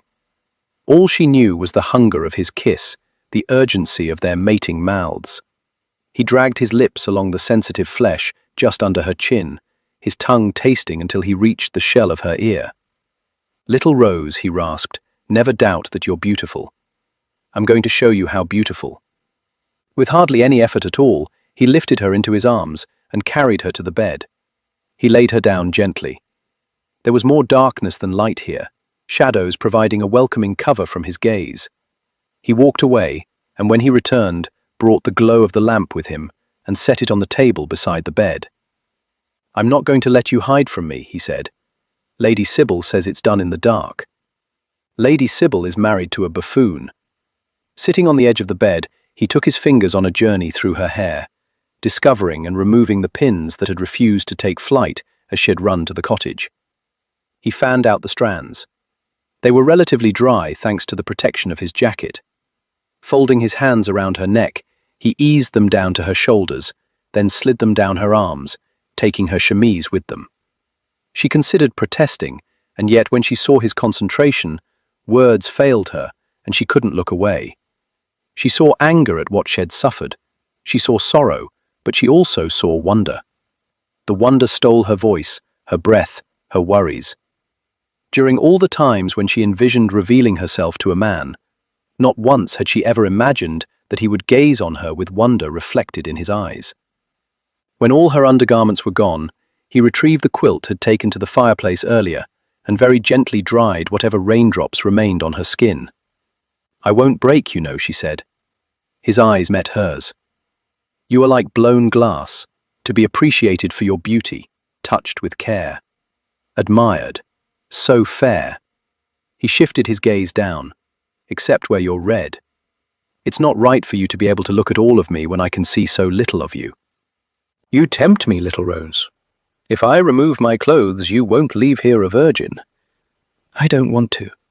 Sitting up, she began unfastening the buttons on his shirt. "You tempt me as well." When the last button was undone, he reached up and over his shoulders, grabbed the back of his shirt, and pulled it over his head to unveil the smattering of hair on his chest and the sculpted muscles that revealed his life of debauchery included some sort of strenuous activities. He was perfection, and he desired her. She knew because she could see the bulge straining against his breeches, his arousal. Leaning in, he took her mouth tenderly, sweetly, exploring at his leisure as though he had never explored it before, as though the shape of it, the taste of it, were all new discoveries to be savoured. It was only a kiss, and yet it quite undid her. He guided her back down to the pillows, then stood and began giving the buttons of his trousers their freedom. 1, 2. Her gaze shot up to his eyes, the smouldering depths, watching her as she watched him. By the time she dropped her gaze, his task was done, his clothes on the floor. Amazing how your body reacts when there is a woman in a bed. It doesn't react this way for every woman I see in a bed. It's actually quite particular. Stretching out beside her, he threaded his fingers through her hair. She heard thunder, or perhaps it was her own heart beating. The rain pounded the roof, creating a more intimate cocoon. When she had envisioned her first time with a man, she had not imagined this feeling of being whole and complete. He gazed down on her as though there were no imperfections, no scars. Through his eyes, she felt remarkably lovely, not at all self-conscious, not at all wanting to cover up and hide. As his mouth once again blanketed hers, he made her want to be bold, allowed her to be her true self, someone who had never retreated from adventure. What an adventure he was taking her on. His mouth and hands explored, while hers did the same.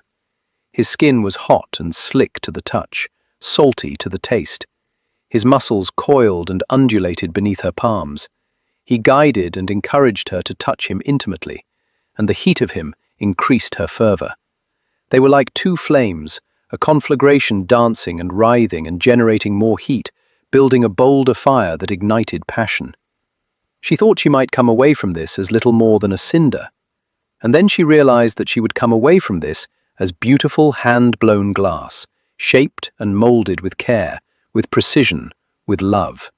For surely only someone who loved her would devote so much attention to every aspect of her.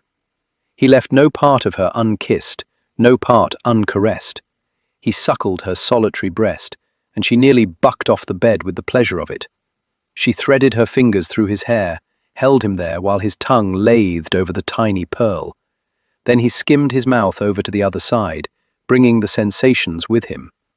They were phantom sensations, she thought, because he could only run his tongue over scars, but having a sense of what she should have felt, she felt it now. Even if it was only in her mind, she didn't care, as he was creating other feelings elsewhere, across her hips, between her thighs, stroking, urging. Pleasure escalated. He moved between her legs, wedging himself at her apex. She could feel him nudging at her entry. She skimmed her fingers over his damp chest, his breaths coming short and hard, his heart beating out a steady tattoo. Holding her gaze, he began inching himself in. "Tell me if it hurts," he commanded, as though she would ruin this moment of their joining with complaints or whimpers. Shed endured much worse. He was slow but determined, stretching her. "You're so damned hot," he growled. Fire, she thought, were fire, shaping something beautiful and wonderful here. He sighed with deep satisfaction. Her body curled and tightened around him. Yes, this was love, this melding that made it impossible to tell where she ended and he began. He slid out, slipped back in. Short thrusts, hard thrusts, teasing ones, determined ones. All the while he caressed and kissed and whispered that she was beautiful, perfect, enticing. Enticing. She liked it the best because it meant he wanted her, wanted to be part of her. His tempo gained momentum, the deep thrusts dominated. Liquid sensations began swirling through her, heating, cooling, taking shape into something that could not be denied. She dug her fingers into his shoulders, scraped them down his back, curled them into his firm buttocks. They moved in unison as one. Her sighs turned to cries as the pleasure intensified. Fire consumed her as the sensations exploded, ripping through her and then bringing her back, gasping, stunned, and utterly replete. Above her, Lovingdon grunted, withdrew, and spilled his hot seed on her thigh. Breathing heavily, he bowed his head. She combed her fingers into his damp hair. She never wanted to stop touching him. She never wanted them to leave this bed. After cleaning her and himself up, Lovingdon lay on his side and trailed a finger along a scar, then circled it around her breast. He thought he'd always been there for her, but when she had needed him most, he was secluded in mourning, devastated, thinking that no one else had pain as great as his. For the past 2 years, he had convinced himself that he alone suffered. He had wrapped himself in a shroud of anguish. Breaking out of the tight cocoon was not turning him into something beautiful now, but perhaps it was making him stronger. Not that he would have ever willingly traded Juliet and Margaret for strength. He would have never let them go. But sometimes life didn't come with choices. If Grace never found a man who loved her, who would appreciate her, he had wanted her to experience lovemaking at its finest. 2 years of debauchery had taught him a great deal, and he'd wanted to share the lessons with her. At least that's what he told himself.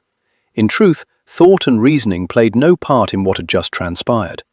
"I think Fitzsimmons is doing it wrong," she said quietly. He peered into her eyes.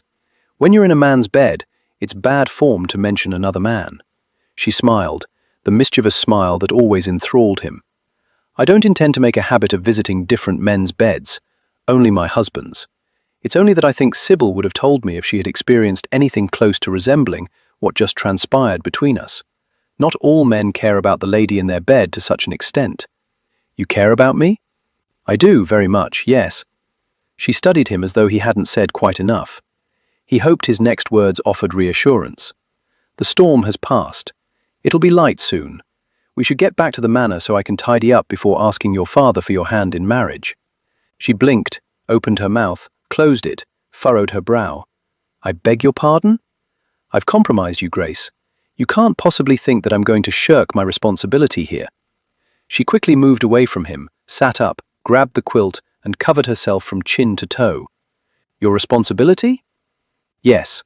Do you love me?" In a manner of speaking. The fire in her blue eyes would melt glass. A manner of speaking. "Do give details on the manner here. You know very well, as we've discussed it, I have limits regarding what I will allow myself to feel, especially in regard to—" He dropped his gaze to her chest. "What does that look mean?" He did not want to travel there. He did not. "You have no guarantee that the malignancy won't return. You can't guarantee that you'll survive another bout of it." He came up off the bed in a blind rage that took him a moment to get under control. The thought of her dying, he cared for her, yes. Losing her would be painful, but he would not allow her to own his heart and soul. If the disease came upon her again, he wouldn't be able to save her, just as he'd been unable to save Juliet. To lose Grace under those circumstances would send him straight to Bedlam. He faced her. "You will be happy." And this between us moved his hand back and forth between them. "It's good. We can make this work without the necessity of falling in love." Staring at him, she shook her head. "I can't make it work without falling in love. I won't. I deserve a man who cares if I die." "He'll care. Of course he'll care. I just won't as much as you did when Juliet died. I can't go through that pain again. I won't. Go to the devil, Lovingdon." She came off the bed in a majestic sweep of bedclothes wrapped around her. She stood before him, her shoulders back, her chin level, a queen sorely disappointed in her subject. "Get dressed and get out. I'll see myself to the manor without you in tow when I'm good and ready. I'm not allowing you to traipse about unprotected. Good God, Lovingdon, I've traipsed about these grounds unprotected most of my life. I don't want you about. And don't you dare ask my father for my hand. I shan't marry you. You won't have a choice when I tell him what transpired here. You won't tell him." She turned her back on him. He wanted to go to her, comfort her, but she was right. She deserved a man willing to give her his heart. He wasn't that man. He'd known all along he wasn't that man. It didn't stop him from admiring her, desiring her, but he would not force marriage on her. In silence, he snatched up his clothes and hastily drew them on, barely bothering with the buttons on his shirt. With his waistcoat balled in his fist, he headed for the door. "I've left my jacket, so you can at least have some protection from the early morning chill." He opened the door. "It was you," she called out softly. "You I fell in love with once. You who broke my heart at such a tender age. And now you've gone and done it again." And with those simple words, she eviscerated him. She didn't know how long she sat in the cottage. Without looking back, he'd slammed the door in his wake. She didn't know why she'd confessed what she had. Well, she certainly wasn't going to sit here all night feeling sorry for herself. She thought about trying to sketch. She'd been working on a story told through pictures of a bunny who had lost an ear and feared no other rabbit would ever love him because he was scarred and different. She thought she would have it published as a children's book, but at the moment she didn't care about the damn bunny. She hurt too much to care about anything. Why had she thought he would open his heart to her? That he would think for a single moment that he could have with her what he'd had with Juliet? but at least, for a few moments with him, she'd felt beautiful again. Somewhere, a man existed who would love her, appreciate her, and find her beautiful. But her father had it right. She hadn't found love where she'd been searching for it.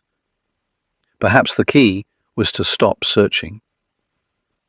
She thought of the butterflies she'd chased as a girl, and how she never caught a single one. One afternoon, she wanted to hold one so desperately that she'd run herself ragged until she finally collapsed on the cool grass, breathing heavily, too exhausted to move. She'd felt it, the tiniest touch on the back of her hand. When she looked, she'd seen the orange and black wings opening and closing in delicate rhythm. A butterfly was taking its rest near her thumb. She could have captured it with ease. Instead, she let it go. She had to do the same with Lovingdon. He'd had his love, short-lived but intense. He was content to live out the remainder of his life with the memory of it, just as she had been with her singular butterfly. Some experiences were not meant to be repeated. She'd been a fool for thinking otherwise. She would tell him so when next their paths crossed. She valued his friendship. It was enough. She didn't require more. With a sigh, Grace stepped outside. The moon was hidden behind dark clouds, and the rain had begun to fall again. She should delay, she thought, but was anxious to be home. Besides, she knew the path well. She had taken but 2 steps when soft linen covered her mouth. Startled, she inhaled deeply, breathed in a familiar sweet fragrance that she associated with fear, with pain, with loss. Dr. Graves had used it as he prepared her for surgery. She started to fight, tried to fight, but the drug was already taking effect. Her limbs were too heavy to move, her knees began to buckle. She was aware of someone lifting her, and then she was aware of nothing at all. Chapter 15. Lovingdon stood at a window in the library, gazing out on the thrashing rain. No outdoor activities today, unless it involved building an ark. "You wanted a word," Greystone reminded him. Yes, he did. When Lovingdon entered the breakfast room, it was filled to the gills, and for the first time ever, he seriously studied every man there. Which one was right for Grace? Which one would truly love her as she deserved to be loved? Which would treat her better than he would? Then his gaze fell on Grace's father, and he'd known he needed to speak with the Duke. He was allowing his daughter to run wild.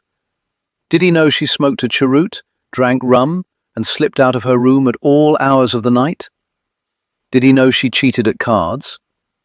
There were 1,000 things about Grace that he wished to discuss with Greystone. Now, he turned to face the man, who was casually leaning back in his chair. "I wish to ask for your blessing in marrying your daughter." He was as surprised by the words as Greystone appeared to be. He didn't love Grace, refused to love her in the way a man loved a woman who encompassed the whole of his life. But he knew he could make her happy. And he'd compromised her, unforgivably. He would convince her, one way or the other, that marriage to him was in her best interest. He would find a way to mend the heart he had broken. Greystone tapped his finger on the arm of his chair. "I didn't even realize you were courting her. I suspect there are a good many things about your daughter of which you are unaware. Not as many as you might think. What do you offer her?" Lovingdon was taken aback by the question. "You know me. You know my family well.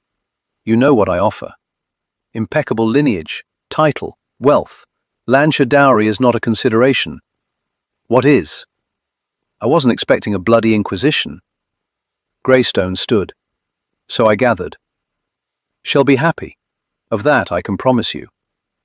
I like you, Lovingdon, always have, but I can't give you my blessing on this matter." "Why the hell not?" "I think you know the answer to that." The words were in his eyes, if not on his tongue. "Because you don't love her, you'll never love her as you did Juliet." The last thing Lovingdon had expected was a refusal. He could argue, he could insist, but he saw no point in it. "Then I bid you a good day." With as much dignity as he could muster, He strode from the room. It shouldn't have mattered that his request had been denied. He preferred it, actually. He didn't have to feel guilty washing his hands of the entire matter. He didn't want a wife, especially one who might depart this earth before him. He couldn't go through that again. He had merely asked out of obligation. But Lovingdon knew it was a poor reason indeed, and respected Greystone more for knowing it. He needed to return to London, and he wanted to let Grace know before he left. This, assisting her in finding love, was a colossal failure. In the process, it also managed to ruin their friendship. Damn it all to hell anyway. He'd been a guest here often enough in his youth that he was familiar with the family quarters, and he made his way to her bedchamber with no difficulty, but stood outside her door, trying to frame the words. He didn't want to hurt her any more than he already had, but neither could he pretend that all was right. She was the actress of their little group. He considered simply walking in. After all, he had seen her in all her naked glory. There were no surprises left. But still, there were privacy and boundaries. Just because she'd quivered in his arms didn't mean she'd be quivering with anticipation if he walked in. As a matter of fact, he rather suspected she might throw something at him. He rapped lightly and waited. He looked up the hallway and down it. He didn't want to be caught here. If her father wasn't going to give his blessing, Lovingdon didn't want her reputation ruined. He rapped again, pressed his ear to the door. No sound. She was sleeping. He could come back later, but that would mean that he'd have to stay longer, possibly into the afternoon, and he preferred to be away as soon as possible. He released the latch, pushed open the door. It squeaked. He cringed. Didn't the servants know to keep the hinges oiled? He stepped into the room. The bed was made. Grace was obviously awake. He should have checked in the breakfast dining room first. He considered waiting here, but who knew how long she would be? Some gent might snag her and proceed to bore her to pieces in the parlour. Returning to the hallway, he nearly smacked into her lady's maid. He straightened his spine and glared down at her, as though it was perfectly fine for him to be exiting her mistress's bedchamber. "I'm in search of Lady Grace. Have you any notion where I might find her?" "No, Your Grace. She didn't return to her rooms last night, so I assume she was at her small cottage, although she doesn't usually go when company is about. When I saw the door ajar, I thought she was finally home. I'm thinking that I should probably alert His Grace to her absence." "No need for that. I know where she is. She obviously stayed in her cottage to sulk, although she'd never been one to sulk. Perhaps she just needed some guaranteed time alone." Lovingdon returned to his room for a coat and hat, then struck out in the rain to retrieve her. He didn't know what he was going to say to her. As long as he'd known her, he never had any trouble at all speaking his mind, speaking to her. Even last night, when the sight of her scars, the knowledge of what she'd endured, should have left his tongue unable to move, he'd known what to say. He hadn't hesitated, hadn't thought through the words. For the first time in 2 years, he'd spoken without any thought, simply said what he'd needed to say, what he wanted her to hear. The stubborn, courageous, lovely girl she'd been had grown into a remarkable woman. She could have gone into seclusion, she could have hovered in corners. She could have stared out windows and wished upon stars for a different life. Instead, she attended balls and soirees. She danced and laughed. She lived, God bless her. She lived. While he was the one who had gone into seclusion. Not noticeably, of course, but he had withdrawn from life until she brought him back into hers. Juliet would have been disappointed in him, but no more so than he was in himself. He strode past the gazebo, where everything had shifted and changed. If only he hadn't followed her. If only she'd asked him sooner. The rain pelted him, and he barely noticed as he approached the cottage. He still wasn't exactly certain what he would say to her, but he knew that when he laid eyes on her again, the right words would fall from his lips. He arrived at the door, considered knocking, but in the end, simply opened it and strode in, only to find it empty. Unease skittered along his spine. If she wasn't at the manor, if she wasn't here, then where the deuce was she? Rushing to the doorway, he glanced quickly around outside. Perhaps she just took a different path to the manor, and they'd been as 2 ships passing in the night. That was probably it. She was no doubt there now, having a bath, or stretching out to sleep, or enjoying breakfast. Closing the door behind him, he started off, halted in his tracks. Something caught his eye, in the mud, being battered by the rain. As he neared, he realized it was a bit of linen. The stuffing from her chemise? No, not nearly large enough. Bending down, he picked it up and was assaulted by a sweet aroma that made him grow dizzy. Chloroform? Bloody damned hell! Grace was drifting out of slumber, languishing in a vague area where dreams were gossamer mists that hadn't yet faded. Rain pounded a roof, leather cooled her cheek, and a rocking motion threatened to ruin her appetite for breakfast. Her head was heavy, her entire body was heavy, just as it had been after her surgery. Her mouth felt as though it had been stuffed with cotton. She couldn't swallow without discomfort. "Would you like some water?" Opening her eyes fully, she realized she was traveling in a coach. A man sat opposite her. "Vexley?" she croaked. "Here." He extended a silver flask toward her. She pushed herself into a sitting position. Dizziness assailed her. She took a moment to let it pass, before glaring at him. "What's going on here?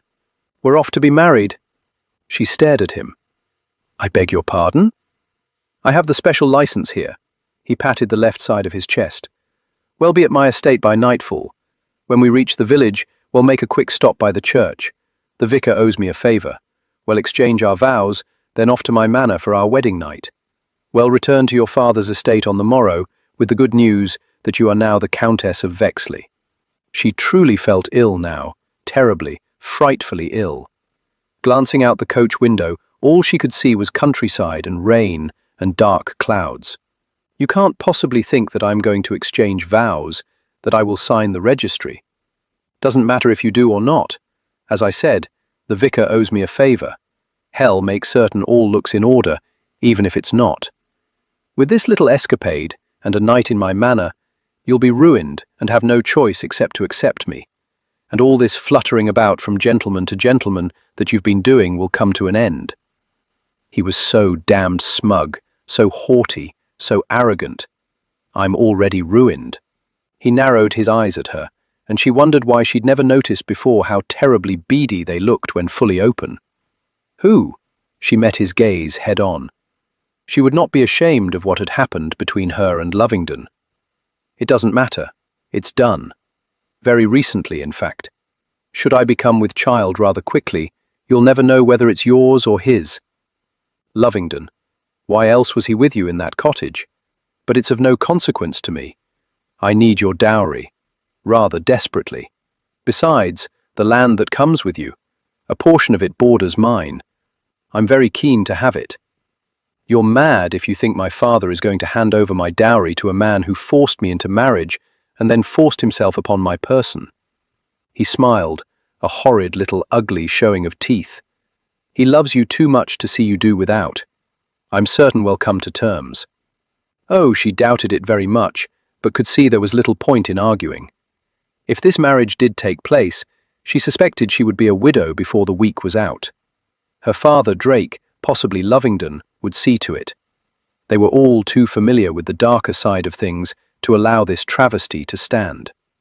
The carriage suddenly lurched to a stop, tossing them both around.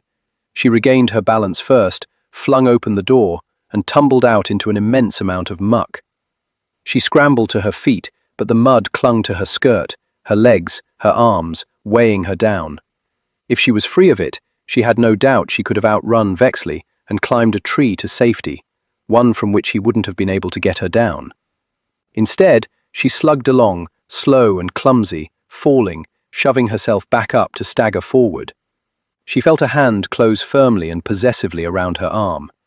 Spun around, she found herself face to face with Vexley.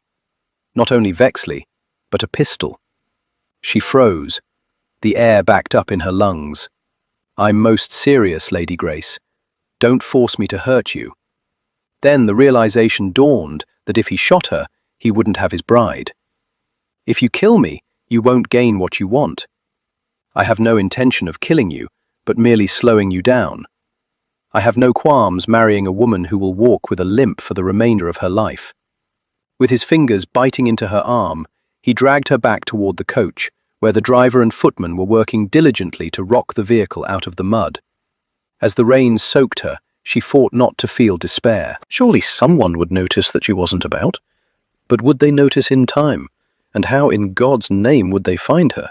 Haste was of the essence. With urgency, Lovingdon galloped his horse alongside Drake's. From time to time the mud slowed them down, but they were determined to catch up with Vexley.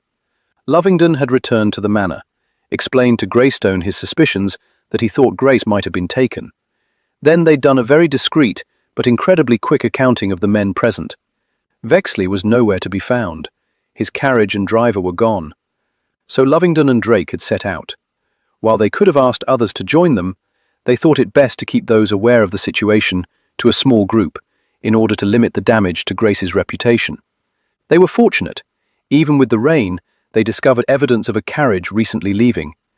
The direction of the ruts made sense. Vexley's ancestral estate. How many hours ahead of them was Vexley? How long had Grace been his captive? What might he have done to her during that time? The rain was a blessing and a curse. It would slow Vexley, but it also slowed them. Not as much, though, Lovingdon was certain. His horse was sure-footed and could lope across grassy ground when the roads were mired, while the coachman would have no choice except to stay on the path and slug through. The rain had to stop sometime, and when it did, Lovingdon would be able to push forward faster. But would he get there in time? He didn't need much of an imagination to know what Vexley's plans were.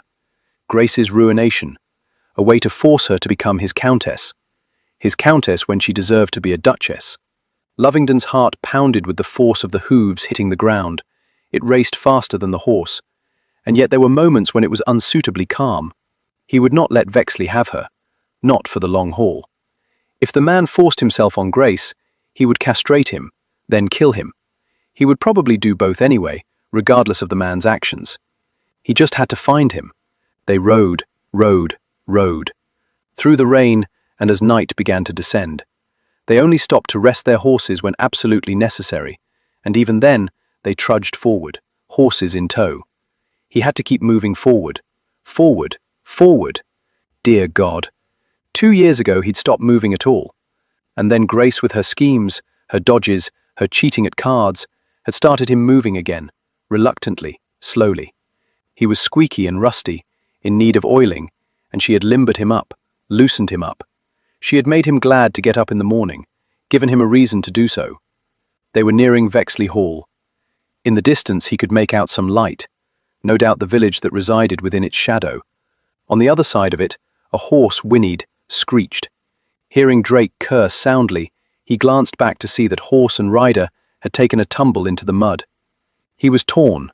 He needed to carry on, but he knew Grace would never forgive him if Drake was badly injured, and he left him there to languish. He drew bow up short and circled back. The horse had regained its footing and was standing. Drake was kneeling beside it, examining a foreleg. He looked up as Lovingdon drew his own horse to a halt. "She's gone lame. Carry on. I'll catch up." Lovingdon hesitated. "I can't leave her," Drake said. "I'll walk her to the village, get a fresh horse there. Are you certain you're all right?" "I will be once we have Grace back." "Off with you." Lovingdon urged his horse around and sent it back into a hard gallop. He knew the frantic pace was dangerous with the dark and the rain and the mud, but he was so near. It never occurred to him that he wouldn't find her. He just didn't know if he would do so in time to spare her Vexley's touch. He reached the village, but didn't bother to stop to make inquiries. Instead, he loped down the center of the road.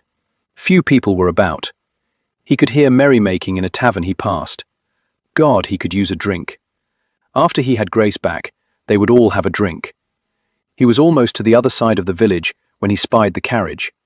It had no markings, but was a damned fine carriage for a villager to be driving about. He'd bet his life it belonged to someone of noble birth. It wasn't moving. No, it was quite still, positioned as it was in front of a path that led into a church. Weddings are supposed to take place in the morning, but not this early in the morning, Grace said. She wasn't quite sure of the hour, but it had to be long past midnight. It had taken the driver and footman more than an hour to get the carriage out of the mud and on its way again. Then they'd gotten stuck 3 more times before the driver slowed the horse's pace. She had been cold, damp, and miserable with the mud caking to her clothes. Vexley hadn't offered her his coat, only bits of cheese to eat and water to drink. But he no longer recited poetry, as when they were on the picnic. He didn't speak to her of his unclaimed heart. After today's misadventures, she doubted he had one. She supposed she should have been terrified, but she was more annoyed than anything else. In long strides, his footsteps echoing off the rafters, Vexley paced in front of the altar. Only moments earlier, he'd sent his driver to fetch the vicar. "Vexley, rethink this mad scheme of yours," she told him. "It's not a mad scheme. Do you know how many of my ancestors stole their brides? It's tradition in my family." She thought perhaps he was striving to make light of his actions, but she saw no humor in it. Neither would her father. For a short while last night, she had thought Lovingdon would stand as her champion, but he remained true to his word. He'd not love again. He could recount every act of a man in love, but he had no heart to give. She envied Juliet to have been loved so much, to have the ability to hold on to Lovingdon's heart, even beyond the grave. Theirs was the sort of love she longed for, not this macabre travesty perpetuated by Vexley. She glanced around surreptitiously. She had to find a means of escape. She didn't think asking for sanction would work, not if the vicar owed this man. The pistol was the problem, for even now Vexley had it in his coat pocket. He could retrieve it quickly and easily enough if she tried to run. He'd offered up a demonstration when they first arrived.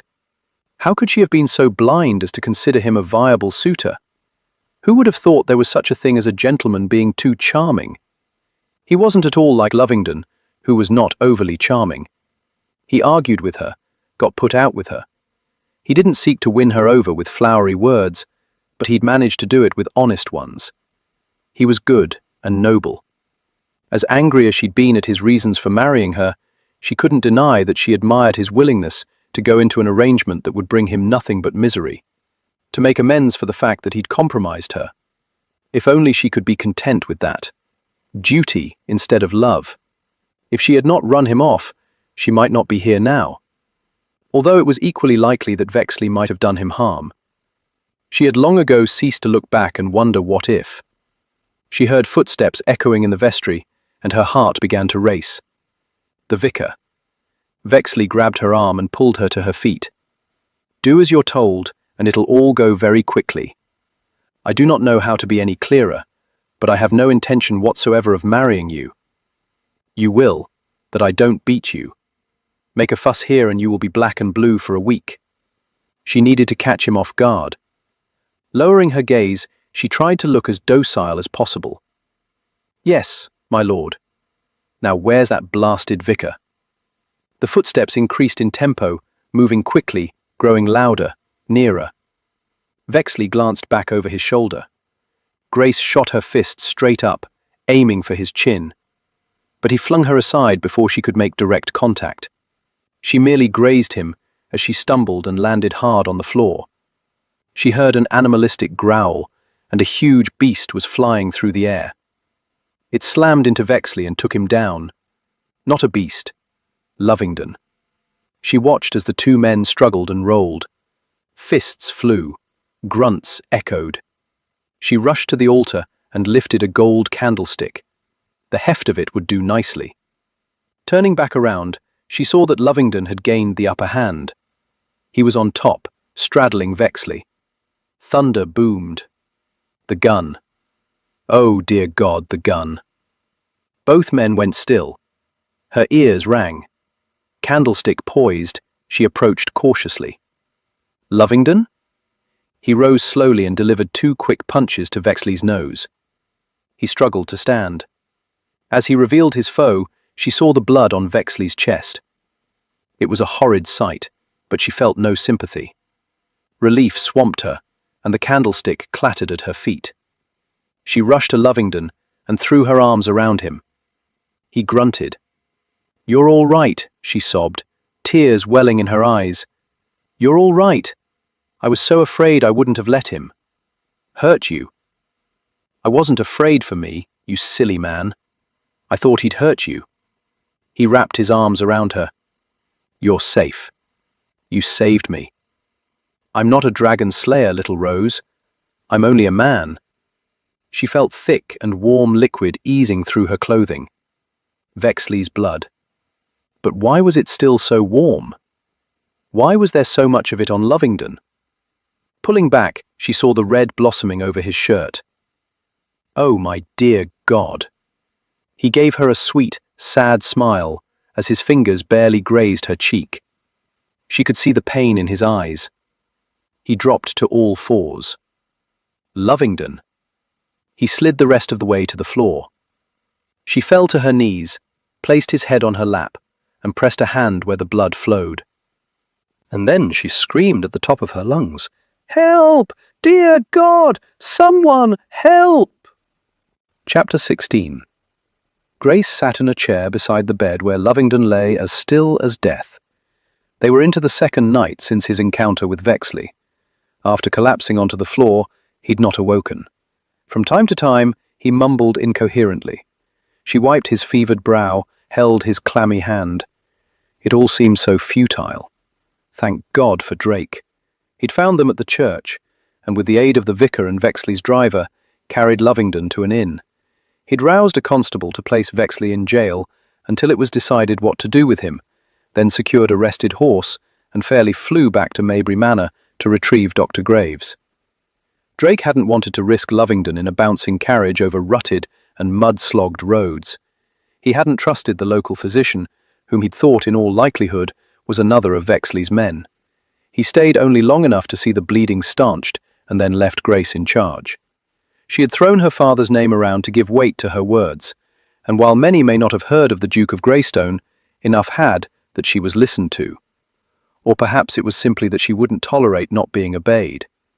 Lovingdon had lost a good deal of blood before Graves took the scalpel to him to do what he could to repair the damage done.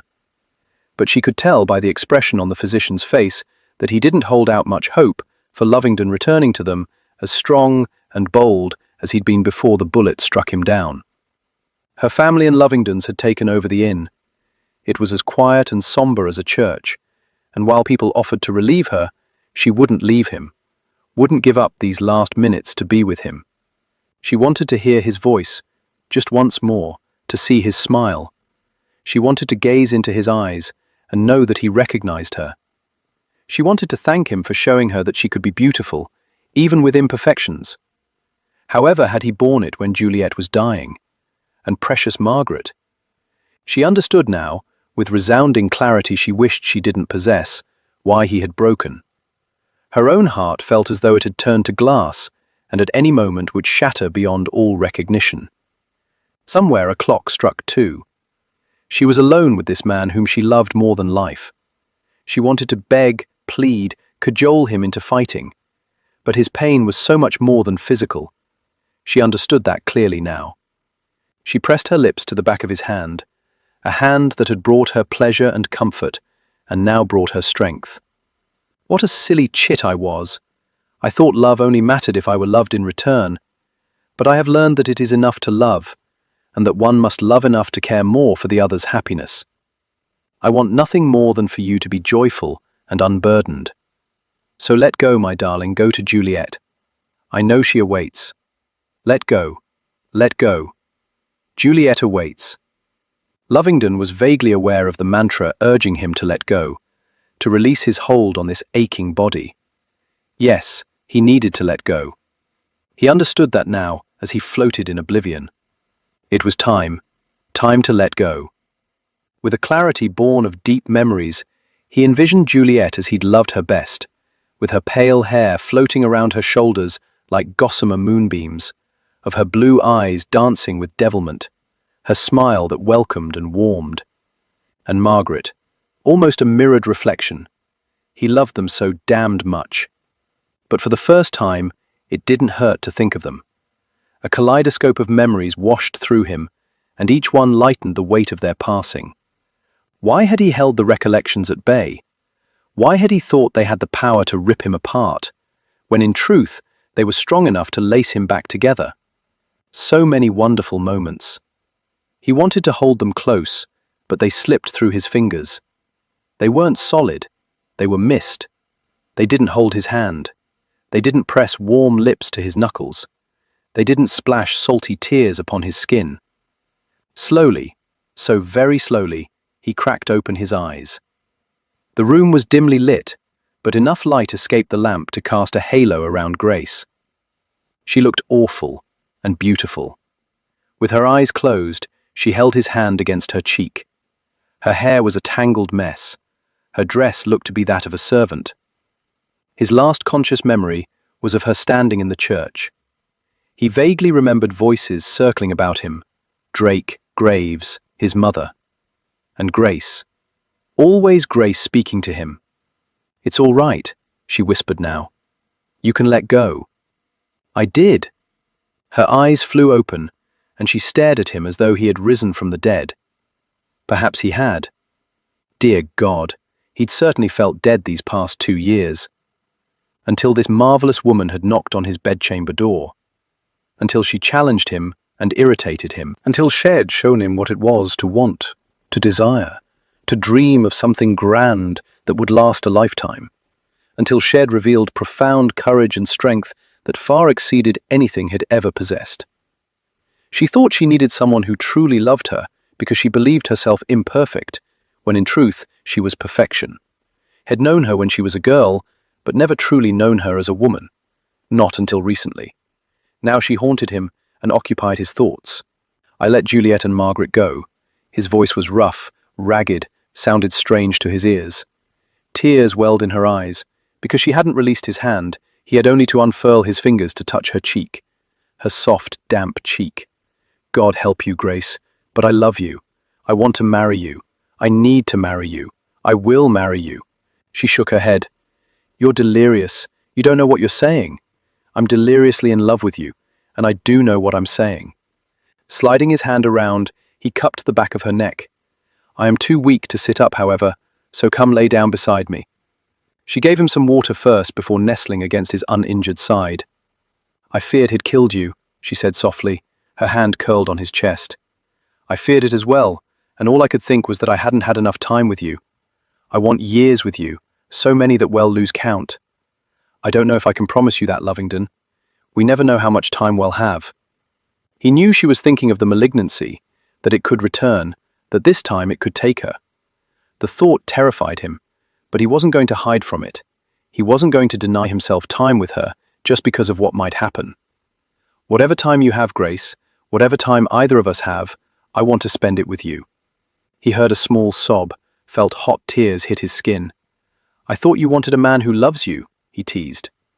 Nodding, she lifted herself up on her elbow and skimmed her fingers along his jaw. "I love you. We shall be so happy together. But first we must get you well. I should fetch Dr. Graves so he can examine you." In a bit, his eyes began to grow heavy, and he pulled her back down to him. "For now, just sleep. Sleep with me, and never leave me until I am a crotchety old man." He thought he heard her promise, but it hardly mattered. He would be grateful for whatever time he had with her. Be it a day, a month, a year, a moment. He didn't know how long he slept, but when he awoke, light spilled in through the window. Grace was sleeping against his side. His arm was numb and would no doubt hurt like bloody hell when she left him. But like all hurts, it would subside, and she would soon be back in his arms. Tenderly, with his other hand, he brushed aside the strands of hair that partially hid her face.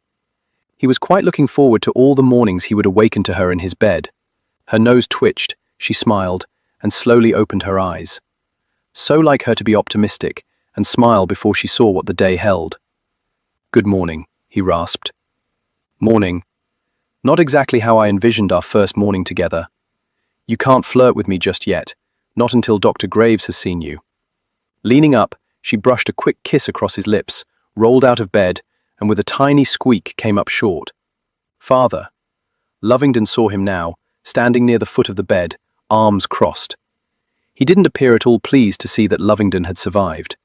Or perhaps he merely looked as though he had grand plans for a painful death for the man who had taken his daughter into his bed without benefit of marriage, even if nothing except innocence had transpired the night before. Lovingdon struggled to sit up, fell back against the pillows. He supposed an inch was better than none. "I know you refused to give us your blessing when I asked for it, but I intend to marry your daughter with or without it." Grace jerked her head around. "You asked for his blessing?" He nodded. "The morning after. The night that we argued." She looked at her father. "And you didn't give it?" "I didn't give any of them my blessing." Grace blinked, stared. "Any of them?" Greystone looked at the ceiling. Yes. I think there were 22, 23, who asked for your hand in marriage." "You denied them all?" Grace asked. The Duke looked unabashed. "You wanted love, sweetheart. I knew to a man who truly loved you that it wouldn't matter whether I gave my blessing." His gaze came back to bear on Lovingdon. "Seems I was right." His brow puckered, although I didn't take a man of Vexley's ilk into consideration. "He asked for my hand in marriage?" Grace asked. "He cornered me at the ball. He seemed to take my response civilly enough. I misjudged him." "I think we all did," Lovingdon said, once again feeling his strength draining. "I'll fetch Graves," Greystone said. He began to walk out. Grace rushed after him and wound her arms around his neck.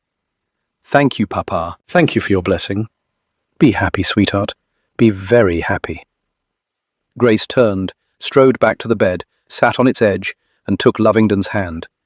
He threaded his fingers through hers. "You will be happy," she smiled. "I know." Chapter 17. As Grace sat at her vanity, while Felicity pinned her hair, she gave her gaze freedom to wander over to the red vase filled with her favorite flowers, red roses. They had arrived first thing that morning with a missive. "Because they're your favorite, you should have them today. L." Her heart had done a little somersault. It had been 6 weeks since the Midsummer Eve's ball.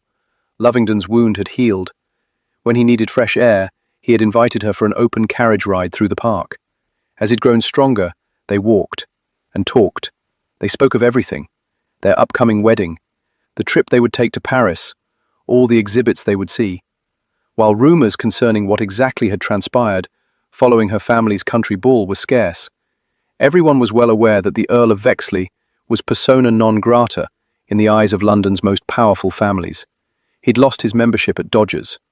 No woman with any dowry welcomed his courtship, and he courted no woman who had no dowry. He was seen about London sporting 2 black eyes and a broken nose. As he had taken to mumbling when he spoke, many thought he might have a broken jaw. They were right. Grace knew the nose was the result of Lovingdon's punches in the church, and she suspected that Vexley's broken jaw was the result of Drake spending a little time with him in jail. As a lord of the realm, Vexley had neatly sidestepped arrest for abducting her and shooting Lovingdon. He'd claimed self-defense on the latter charge, asserting he was convinced Lovingdon meant to kill him. Considering the murderous rage shed seen on Lovingdon's face when he flung himself at Vexley, she suspected the Earl's assumption was correct. But with the other families delivering their own messages to Vexley, and no doubt additional blows, she was convinced he'd suffered enough. He was ostracized. She doubted he'd ever regain his place in society, and was rather embarrassed to admit she'd ever found him charming. Her attention wandered again to the red roses and the vase that held them. She would have them delivered to her new home, so they were waiting for her when she arrived this evening. The other glass pieces were already there, as were most of her belongings. Today, she was going to become a wife. But more than that, she was going to marry a man who loved her, imperfections and all. When her hair was done, she stepped into her wedding gown of lace and pearls. Felicity gently padded the left side. Grace knew that Lovingdon wouldn't care if it was flat on one side, but she liked the symmetry, and on this day at least, she was vain enough to care. Carefully, she placed the pearls at her neck, pearls her mother had given her, pearls given to her mother by the man she believed to be her father. Grace sometimes found it difficult to believe the life her mother had led, the life that had brought her here to capture the heart of a duke. Now she possessed her own duke's heart. She had no doubts that Lovingdon loved her. Even if he hadn't known her favorite flower, she had no doubts where his affections lay. It was strange to think that she once doubted her ability to gauge love, but Lovingdon had told her to trust her heart, that it would know. By Jove, but he was right about that. Flowers, listening, gazing into her eyes, touching her, small but important things he had cited as examples. Lovingdon did them all, without thought or artifice. He didn't need her dowry, but apparently what he did need was her love. He possessed it in abundance. A rap sounded on her door, all of 3 seconds before her mother opened it. She smiled. "Don't you look beautiful?" "I feel beautiful. He makes me feel beautiful." As well he should. "Are you ready to be off to St. George's?" "I've never been more ready for anything in my life." Lovingdon stood at the front of the church, Drake and Avondale beside him, while he waited for Grace. He didn't want to think of Juliet, and in fact could only vaguely recall the last time he had stood here. He'd been so much younger, more boy than man, filled with promise and promises. He was more tempered now, not quite so eager or brash, more cautious about life, more determined to never take Grace for granted. His wound was healed. He was as fit as ever. He'd need that fitness tonight.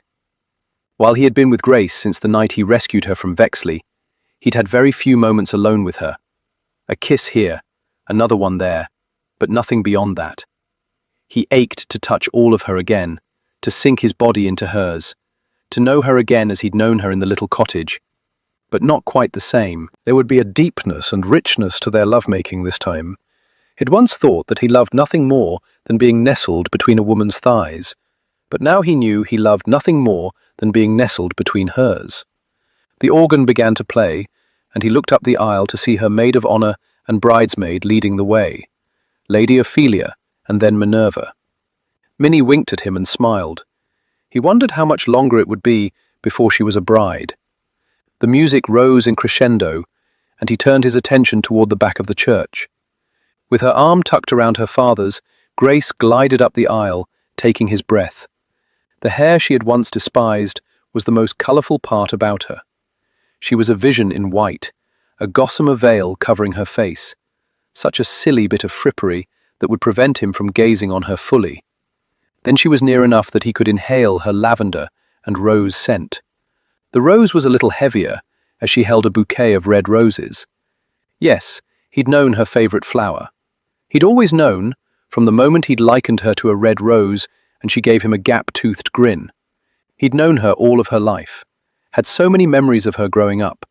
It still astounded him to realize that he had managed to overlook her blossoming into the woman he once promised her she'd become. What a fortunate man he was that her suitors had not seen beyond the dowry, did not recognize the beauty that he did. When the Duke of Greystone turned her over to his keeping, Lovingdon felt a tightness in his chest. The responsibility, the fears, the doubts, they were all there. That he would make promises he could not keep. He'd done that once before. But then Grace smiled at him, and he saw the determination and the understanding in her eyes. She had been forged by her own fires and was stronger because of them. She'd not require that he watch over her, but watch over her he would. He listened intently as she recited her vows, then he recited his with a sure voice. When he was told he could kiss the bride, he lifted her veil to find her blue eyes fastened on him. "You never looked away from me," she said in wonder. "That's because I'm in love with you." He lowered his mouth to hers, wishing hundreds of people weren't about. Soon, very soon, he would have her all to himself. Chapter 18. Grace waltzed with the first man she had ever loved, her father. While it was not customary for the bride and groom to attend the evening ball, usually held on the day of their wedding, she'd wanted one more dance with her father, and her husband had been inclined to indulge her whim. She suspected he would do quite a bit of indulging over the coming years. While the orchestra played, she and her father were the only ones on the dance floor. He moved with ease, as he had no worries about stumbling into anyone. He was tall and handsome, and she could easily understand why he had swept her mother off her feet. She hoped he still had enough vision remaining that he could see her joyous smile and the sparkle in her eyes. She had never known such happiness, and she knew it was only the beginning. "You're beautiful," he said, "so much like your mother on the day I married her." She could not have received a compliment that would have pleased her more, but she knew the truth of it. Love does that to a person, I hear. Grinning, he bowed his head in acknowledgement. "It does indeed. You should know that as Lovingdon has no need for my dowry, we're going to use the land to establish a sanctuary where women can heal when faced with surgeries about which people will never speak. They can confide in each other, draw comfort and strength from similar tribulations. We're going to place the money that comes with the dowry into a trust fund to cover the expenses of the upkeep and servants. I suspect even if Lovingdon were in need of funds, he would still allow you to do with your dowry as you pleased. He loves you, Grace. For him, the dowry was never a consideration. I know. She couldn't seem to stop herself from smiling broadly. I'm the most fortunate woman on earth. I may be a bit biased, but I say he's the fortunate one. Out of the corner of her eye, she watched as Lovingdon led her mother into the dance area and swept her across the floor. She and her mother did favor each other. She hoped that she would still have an opportunity to dance with Lovingdon when her hair had faded and lines created by years of joy creased her face. Lovingdon caught her gaze and with smooth yet swift movements managed to change dance partners. The Duke and Duchess of Greystone now waltzed together, while Grace waltzed with the man she loved. I do believe this is the longest song I've ever heard, he grumbled. I asked them to play it twice without stopping. Thank you for delaying the start of our wedding trip so that I could dance with my father. It means a great deal to me to have a final waltz with him. I love you too much to deny you anything, little Rose. Her heart somersaulted, once, twice, thrice. She would never tire of him saying the words, and it seemed he wouldn't tire of saying them. He never missed an opportunity to remind her that to him, she was everything. The music drifted into silence. He brought her gloved hand to his lips and held her gaze. I would very much like to take my wife home now. His wife? She was his wife. She could hardly fathom it. She nodded. I should very much like for my husband to take me home. As they journeyed in his coach through the dark London streets, Lovingdon kissed Grace sweetly, gently, and she knew that he was holding his passion in check. She also knew she had no reason to be nervous, and yet she was, just a bit. While had been healing, they'd shared an occasional kiss, but nothing more. Tonight, they would finally be alone. But more than that, they were allowed to be alone. His restraint made her worry that perhaps the hunger of their previous encounters had been a result of doing things they shouldn't. Now they were legal. Now she was his wife, and she couldn't help but wonder if he viewed her differently. While she viewed him quite the same, she could hardly wait to be in bed with him. She could look at him to her heart's content, touch him, snuggle against him. The coach came to a halt. A footman opened the door. Lovingdon leaped out. When she leaned into the doorway, he slid an arm around her, lifted her out, and quickly placed his other arm beneath her legs. She wound her arms around his neck. "What are you doing?" she asked. Carrying my wife. "But your injury Is completely healed. She nestled her head against his shoulder and protested half-heartedly. "Whatever will the servants think? That the Duke of Lovingdon loves his wife to distraction." He climbed the steps. Another footman opened the door, and Lovingdon carried her into the foyer. She'd expected him to put her down there, but he continued up the wide, sweeping stairs to the upper floor. He stopped before the door to his bedchamber, and she thought of the long-ago night when she had knocked on it. She couldn't help but wonder if a secretive part of her had wished then that she would end up here. "You need to take me to my chamber so I can prepare myself for you," she told him. He grinned broadly at her, and she couldn't help but believe that she had managed to put joy back into his life. I'll see to preparing you. "But I bought a lovely lace nightdress to wear for you." Why bother putting it on, when I'll only tear it off you? With a light laugh, she tightened her arms around him. "I feared as my husband, you might get all proper on me." Because I only kissed you in the carriage? I've been anticipating this night too much to ruin it on the journey here. I want you in my bed. His eyes darkened. "Open the door." Leaning over, she released the latch and he kicked the door open. As he carried her in, she was assailed by a faint familiar scent. "I smell paint," she told him. Yes, I had some work done. I was hoping it would all air out by now. She glanced around. But your walls are all papered. The ceiling isn't. Glancing up, she released a bubble of laughter. The nymphs! Gone were the voluptuous maidens who had greeted her before. These vixens were slender and long-limbed, every one of them. Their red hair, the exact shade as hers, cascaded wildly around them. Oh, Lovingdon! She planted her mouth on his, kissing him deeply and passionately. She was vaguely aware of him walking, then carrying her down to the bed. Without breaking from the kiss, he stretched out beside her, cradled her face with one hand, and began to ravish her mouth with all the enthusiasm she'd hoped for. She didn't know if he could have done anything that would have pleased her more. But then his hot mouth trailed along her throat, and she realized that everything he gave her was going to please her. You like them? He murmured against her skin. Very much so. Raising himself on an elbow, he began plucking the pins from her hair. It was rather fascinating to watch as Leo transformed what was there into what I desired. In spite of being up in years, he's a remarkable artist. She was familiar with him, as he'd done several portraits of her family. He is indeed. I would lie here at night in torment because my favorite nymph wasn't in my bed.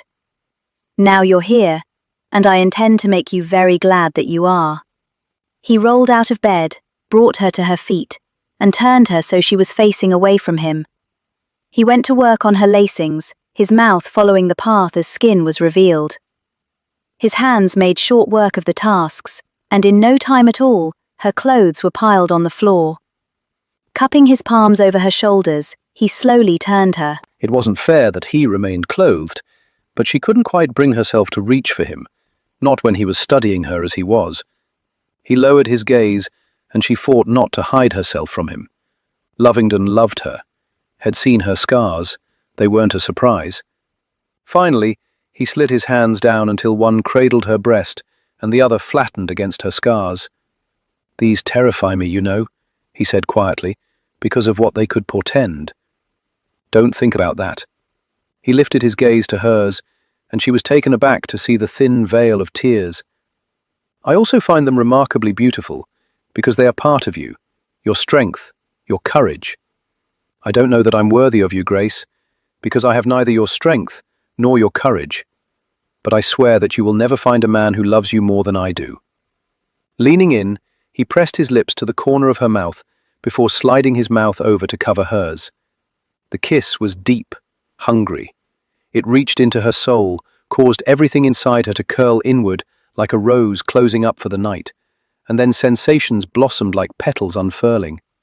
Tearing his mouth from hers, he trailed it along her throat, her collarbone, nibbling, licking, teasing.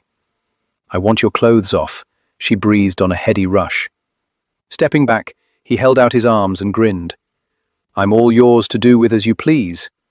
Her fingers were not as nimble as his as she worked to remove his clothing, but she took great pleasure in revealing him inch by inch until his clothes were resting on the floor beside hers. She flattened her palm on the puckered scar at his side. I always thought scars were hideous things, but I was wrong. You have these because you saved me. You have them because you lived. To me, they are quite beautiful. Cradling her face between his hands, he tilted up her chin until she held his gaze. Nothing, no one is as beautiful as you. His mouth blanketed hers as he carried her down to the bed. She loved the feel of his silken skin against hers. Once again, he began to take his lips on a sojourn along her throat. I love the length of your neck, he rasped. Truth be told, I love the entire length of you. He closed his hand over her breast. I love the way you fit within my palm. Kneading her flesh gently, he leaned over and kissed her scars. She loved that he didn't avoid any inch of her, that he relished every part of her. She had so hoped to find a man who would appreciate each aspect of her, and Lovingdon did, just as she appreciated all of him. She ran her hands over his shoulders, through his dark, golden locks. She skimmed her fingers over his jaw. He moved lower, leaving a hot trail of kisses along her stomach. Lower still. Then he adjusted himself so he was at her feet and she couldn't reach him at all. But when she protested, He simply said, "Patience." After massaging her feet, he ran his hands up her legs. "I love your long legs. I want them wrapped around me." She crooked a finger at him. "Then come back up here." "Not yet." He kissed his way along her calves, one then the other. He lingered at her knees, before giving attention to the inside of her thighs, again one side, then the other. He kissed all of her, every inch, front and back, over and under. She felt very much like the coin he so often rolled over his fingers, constantly being touched, constantly moving. But she couldn't simply receive. She had to give as well. She began following his lead, caressing, tasting, exploring the peaks and the valleys, the flat plains. He was firm muscle, hot skin. He was perfection, scars and all. Sensations became all-encompassing. Their breathing grew harsher, their bodies slick. There was no rush, and yet there was a hunger that couldn't be denied. Suddenly, it wasn't enough to be a tangle of limbs. She needed more, and based on the tightness of his jaw, she knew he did as well. Opening herself to him, she welcomed him, relishing his fullness as he sank into her. She would never have to resist again, never have to curb her passion, her desires. Nuzzling her neck, he said, "You feel so good, so good." Bringing her legs up, she wrapped them around him and squeezed. He groaned, before proceeding to ravish her mouth. Every sensation was more intense. Every aspect of their coming together was richer. "Because he loves me," she thought. "Because I love him." He possessed her heart, her body, her soul. He began rocking against her, slowly at first, increasing his tempo as she urged him on with her cries.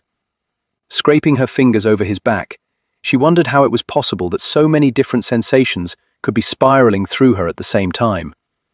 They consumed her, just as he did. The feel of his mouth on her skin, the caress of his hands, his growls, his arms tightening around her, all served to increase her pleasure as it rose to a fevered pitch. They moved in unison, touching, kissing. He whispered sweet endearments, and she responded in kind. She wanted to give as much as he gave her, wanted him to take all she had to offer. Undulating waves of pleasure began coursing through her, taking her ever higher. Beneath her fingers, his sinewy muscles bunched and bulged. "Come with me, Grace," he urged, and she did. She followed him into a realm where there was nothing except sensations, where her body sang, her heart soared, and her soul rejoiced. Breathing heavily, he buried his face in the curve of her neck. They lay there replete and exhausted. She thought she might never move again. It was long moments before he rose up on his elbows and gazed down on her.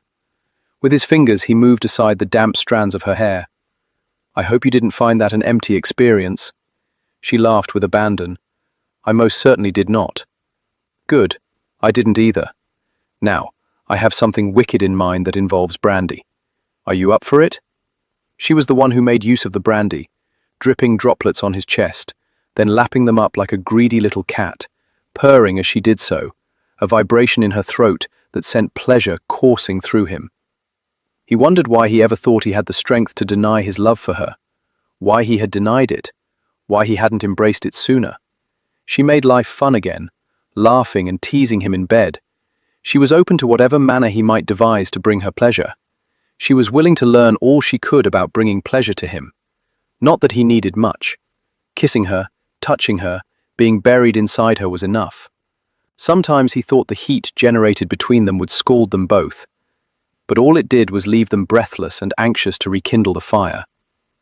He nudged his wife over until she was straddling his hips. Then he ploughed his hands into her hair and brought her mouth down to his. She tasted of brandy mingled with him. Yet, underneath it all was her own flavouring, so sweet. A man could never have enough of it, could never fill up on it. Her luscious kiss could bring him to his knees if he wasn't already prone. She wasn't timid, she didn't hold back. Her tongue parried with his on equal terms.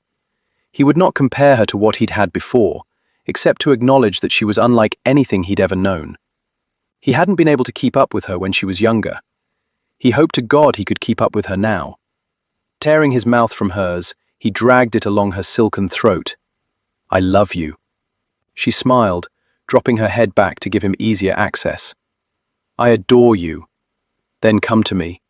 He lifted her up, settled her down, feeling her heat envelop him as she sheathed him. She felt marvelous, so tight, so molten. God, she was like a furnace. She rocked against him, rode him, unbashful, unrepentant, unapologetic. She was wildly beautiful when passion caught hold of her. Her blue eyes dazzled, her skin flushed, her hair danced around her like living flames. Red and copper, his rose, a bud who had unfurled into something rare and precious. She was his, as he was hers, for whatever time they had. He would relish every moment. He didn't fear losing her. He feared wasting moments that they could have shared. She would no doubt grow tired of his constant attentions. He cupped her breast. It barely filled his palm, but it was enough. Gently he kneaded, his thumb circling the pearl of her nipple. She looked down on him. With his free hand, he cradled the back of her neck and brought her down. "I love you," he rasped again before taking her mouth. He should not be this hungry for her again, and yet he was. She stirred something deep inside him that had never been touched. Odd for a man who had loved as deeply as he had, to discover that there were depths yet to be explored. Breaking off the kiss, she pushed herself up, pressing her palms to his chest, leveraging herself, riding him with wild abandon. The pleasure built. Her cries echoed around him, her spine arched, and she threw her head back. "Gorgeous," he rasped, just before his orgasm shook him to the core. She sprawled across him. He draped his arms over her, holding her near, while his heart settled into a normal rhythm, a rhythm that beat for her. Grace awoke to an empty bed, something Shed not expected. It was still night. The clock on the mantel indicated that it was a bit past 2. Reaching out, she touched the rumpled sheets where Lovingdon had lain. They were cool.